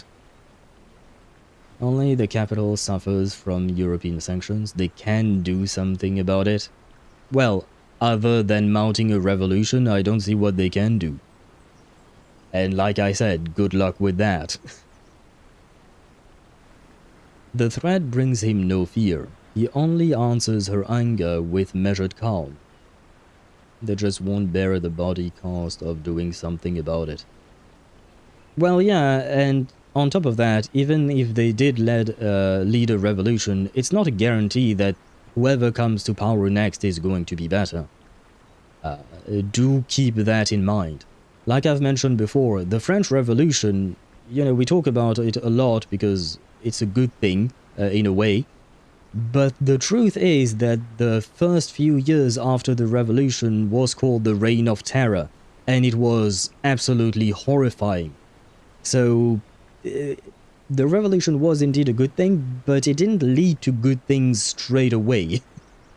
So, you know, sometimes people are just fine living with the evil they already know, rather than taking the chance of getting a different evil that they don't know.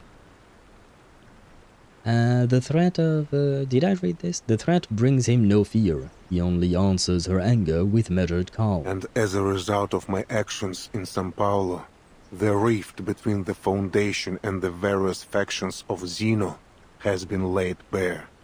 Rift? Zeno should have been at the front lines of this war with Manus Vindictae. Yet the Joint Command sent them to the Eastern Front. Lillian knows he speaks the truth. So if the Foundation put you on trial, it'd be like they're spitting in Zeno's face.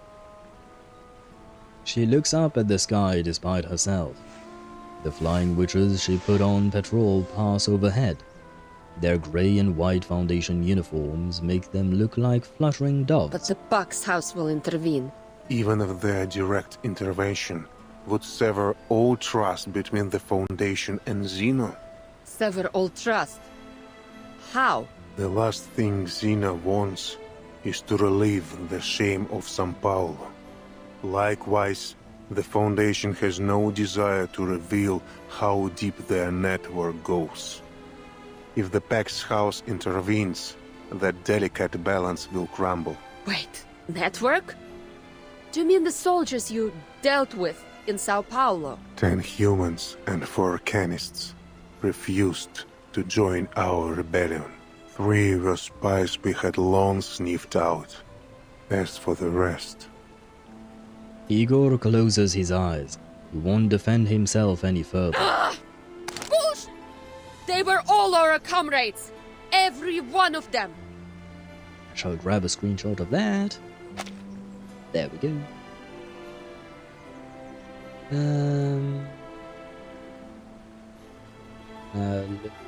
With their lead... Oh my god, the French are habitually drunk simpleton. Aren't. Yes. However, the Russians are. I wouldn't say that their entire population is what you're describing them to be. Yes, there are a lot of stereotypes about them, but there is a reason why they are stereotypes. Yes, they have a truth to it, these stereotypes, but it is a generalization that I don't think truly applies. A trembling finger tightens on the trigger. They fought together with you! Shared their canteens and rations with you! You could have sent them off somewhere! Could have arrested them! Knocked them out! Put them to sleep! You had a million ways to pull off your rebellion without killing them! You chose to murder them! Why? The old man's breath doesn't hasten, but his chest heaves. The Apostles' Brotherhood was watching. To reach a future free from meaningless sacrifices, some cost must be paid. So, you used them! Ended them so you could go on with the Manus! Yes. You'll pay for what you did!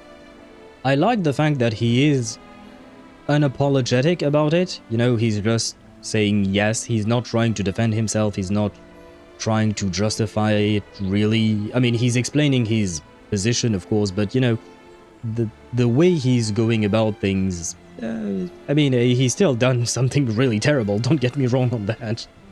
But I like the way they approached his character with the story. I've committed many crimes. I will not run from them. I will be ready to surrender my life when the day comes. But it has not come. Until it does, I will continue to assist the Timekeeper. Her fight is only just beginning. The wind drops and the grassland falls still. Only the young pilot's breath grows heavier. Сука, блядь! I'm sorry, I know this is a tense moment, but it's because I've heard this insult so many times when I used to play Counter-Strike. Oh god. She flings the revolver to the ground, the wild grass swallowing it. Of all the goddamn arrogance! You ready to die? No, your death won't fix anything. What about everyone who decided to follow you, huh? What about Lopera? You owe her an explanation. I agree with her there. I love that Suka, but yeah. I will say, the voice acting in this patch has been very, very solid. I really enjoyed a lot of it. Like, I mean, it is always something that we praise, but I know, this patch felt like harder for some reason. Igor, I did it. Yeah, basically, and I mean, basically, I like the fact that he's not trying to skirt away from the responsibility of his crimes, you know? Блять! You were right about this old fart, Ivan. He's got a screw loose in the brain. Someone should send him to Mesmer Jr. to sort him out. Oh god, no, not that. The commander steps out from behind a rise. Clearly, he has been watching, unseen from the start. He studies Igor, searching for a trace of the past in his weathered eyes. You are a madman, Igor. Except Manus Vindicte, who else dares challenge Zeno and the Foundation? And now even the Manus march against you. Your legion walks amid tigers. Igor turns to his old friend with an unusual calm, as if he weren't sinking into a mire. Amid tigers? No. My legion soars high above, like the indomitable griffin. My children will rend their foes with claws, and guard their friends with wings. And they will bear their ark safely through the currents of time. Don't flatter yourself. Lilia spits. Nothing you do will ever be enough to atone for what you've done. Agreed. Still, none can deny his deeds in Antarctica and Belgrade. Yeah, like I said, he's a criminal, but he's too useful to lose. Have a girl that looks at you like how furiously looks at Igor. I don't think you want that. Antarctica. I heard from the Captain that Ulrich bypassed the Manus troops thanks to Lieutenant Moldir. That your order? No. This was Moldir's choice. I did not intervene, true. But I cannot take any credit for it. Stubborn old fart. Yeah, I really like the fact that he is matter of fact. He is not trying to steal the credit here. He's not trying to make himself look good or bad. He's just like, yeah, I did that.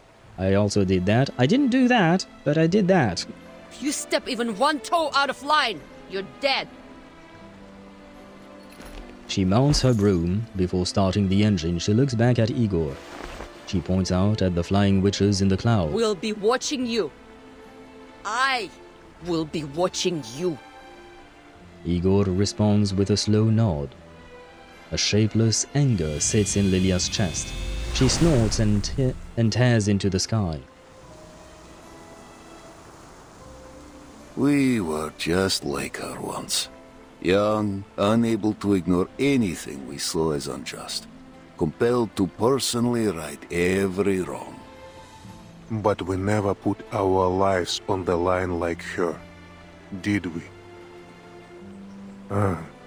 Wait. The scar on his brow moves while he smiles. with his smile. So memory does live in those old eyes. You did. So did you. I never thought an old cat like you would change his spots. Not a change I favor, mind. A river turns foul when it holds. We must all find our way to the ocean.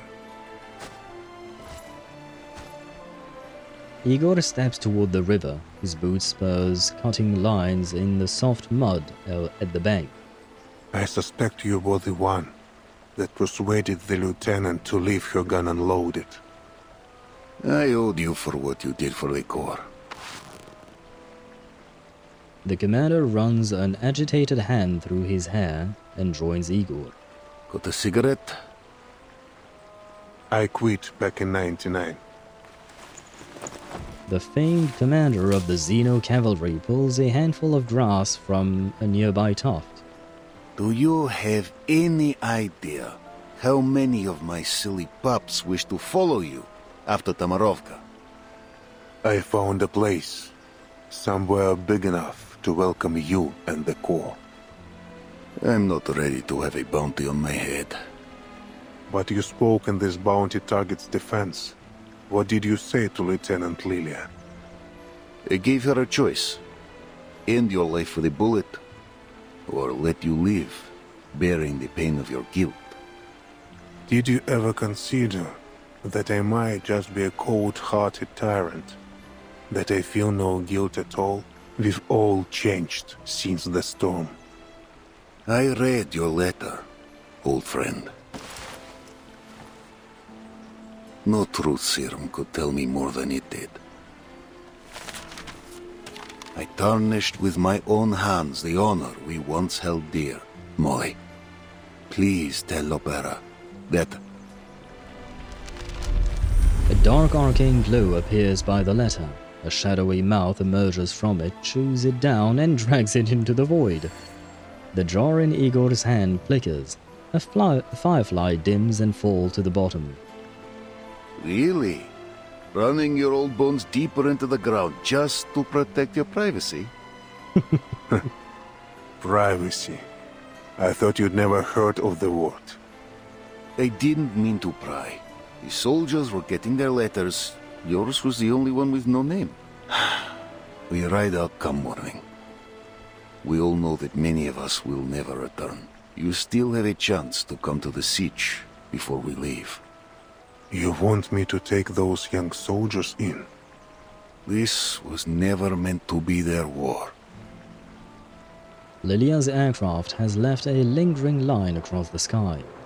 They deserve to see the new spring. Does that mean that Sergei is going to follow Igor now? 5 days later. Oh, wait, it's not over. Inside the suitcase. Yeah, I do recognize it. Located in a Foundation facility.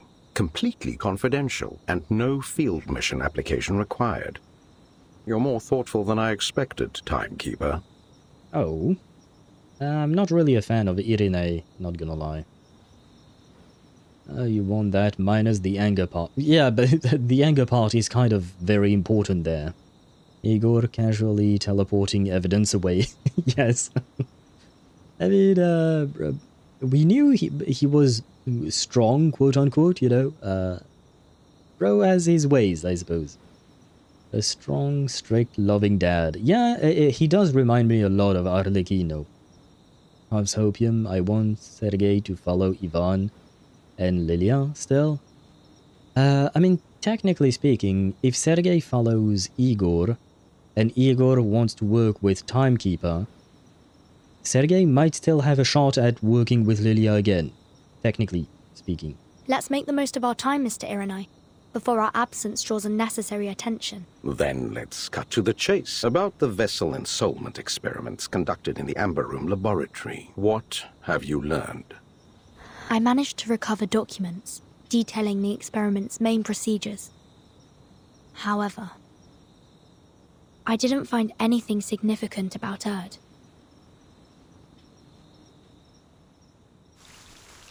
No, you can't end like that. No. I needed more out of that conversation, but I suppose it was just meant to tease us, right? Give me my rewards, please. Yum, yum, yum, yum. And more rewards, please. Yum, yum, yum, yum.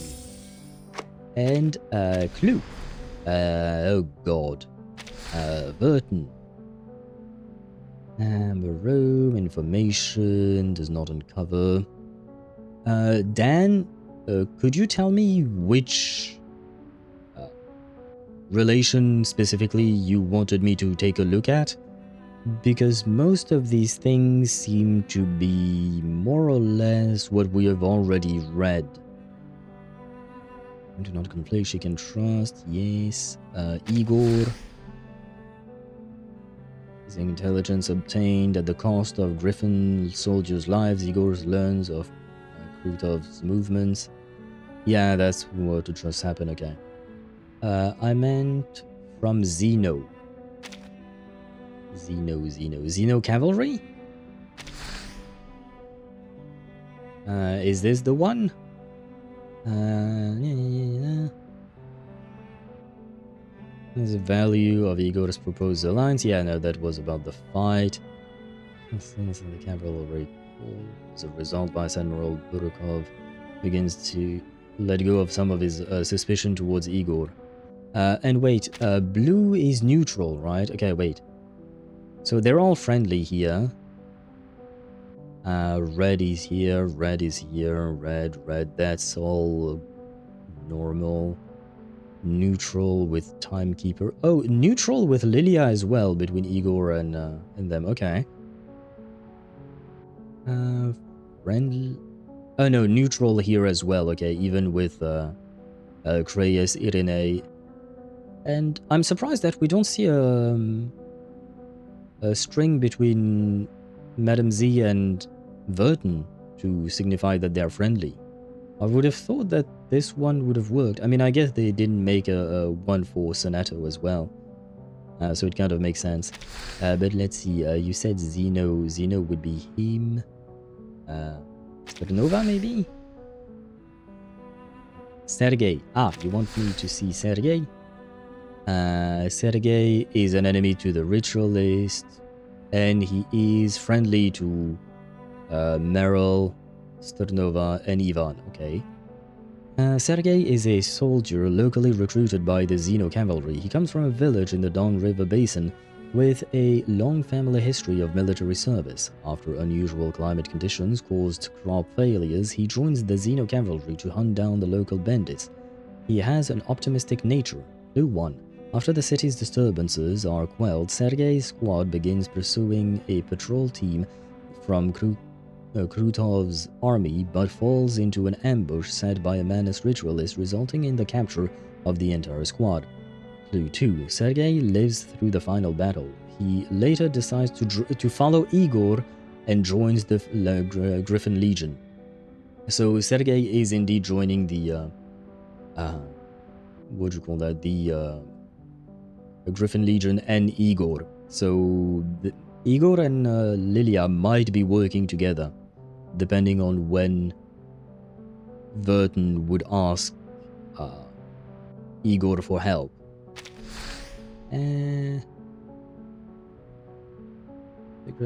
She realizes she will not face punishment, but will still have to rejoin her old unit. Yeah, makes sense.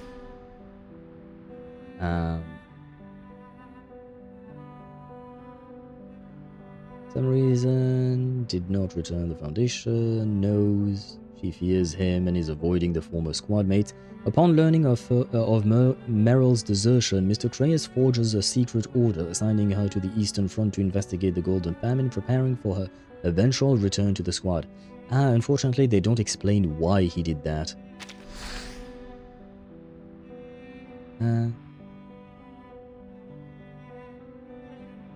Okay, and Marsha's job is to escort Meryl back to the Foundation. Okay, I see. Was that what you wanted me to see with... shit, I think... there you go. Was that what you wanted me to see? The fact that Sergei joins Igor? New neutral with an edge of suspicion on Lilia and Igor. Yes, definitely.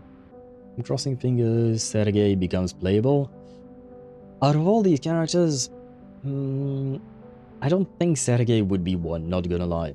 Meryl, why not? I think Meryl is the one... Wait, let me check all the characters. Yeah, I'd say Meryl is the one with the highest chance. Reyes as well. Yeah, Meryl and Reyes are the ones that I would say have the highest chance of becoming playable characters in the future. Yeah, that seems like a loose thread for future chapters. Yeah, we might actually do see Sergei in the future. I would still think of him as an NPC, most likely. Her true name and genuine purpose for cooperating with Krutov remain unknown for the ritualist. Interesting.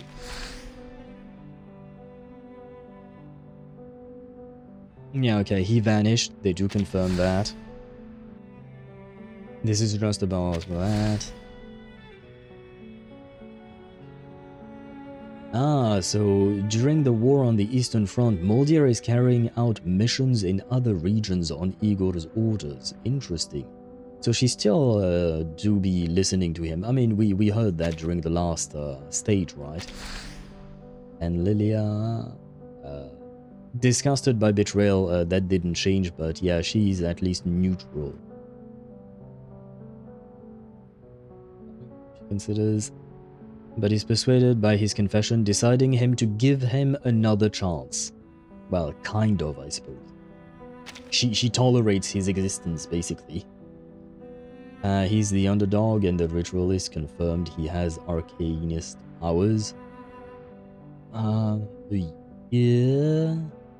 I don't think that's enough to make him a playable character, but I see your point. I mean, Oswa. God. I'm switching back to French. That's it. I think my brain is dying. Oswa, which means well, I don't want to bother translating. Eventually, not now. Maybe later down the line, once he get more story relevancy, because for me, like for instance, Meryl, she had a proper developmental arc to her story between this patch and the previous ones. For now, Sergei was just introduced, I will say. If he does have more, what would you call that? If he does have more to his story, specifically story, like if things happen and he learns things and he changes and whatnot, then why not? I could see him maybe becoming playable. I mean, to be fair, Meryl is still not confirmed to be playable either, but she's the one that makes the most sense for me because of everything that I've mentioned before. Meryl makes more sense for now. Yeah, and he's so far dodged the death flags. True. But he could also be, you know, a character that they do develop, but decide to kill off at some point. That could also be a thing. He needs more beauty. I mean, if he does become playable, they will probably give him a different model. Lilia for the rest of the year. One mistake and you're done, Igor. Yes. Yeah, she's going to watch him like a hawk. Quite literally, because she will be flying over his head. Anyway, guys. The stream is getting close to 9 hours, so I am kind of dying. So, I'm going to leave you on that note. Tomorrow, 4 PM Central European Standard Time, we'll have some Baldur's Gate 3. We will try and focus more on Gale's story. But yeah, for today, it shall be it. Good night, Sparta. Good night, Daedra. Good night, Dan. I hope you had a fun time watching the story. I certainly did. I really enjoyed Chapter 12 here. It was really good story, really well written. And yeah, I will see you guys tomorrow at 4 PM Central European Standard Time. And for more Reverse 1999, we'll come back next week. Next Wednesday, for sure, we will do Marsha's story. As for Moldier's story, I do want to do it as well, but I don't know exactly when, so that remains to be seen. But yeah, so if you want more Reverse 1999, next Wednesday we will be back for Marsha's story. Anyway, Sparta, thank you for the stretch and hydrate. I'm definitely going to do that right after I end stream. But thank you very much. A good night to you all, and I hope you have a great rest of your day. Bye-bye. Ah, wait. The superb transition. It might not work the way I think it will because, anyway. Bye-bye indeed.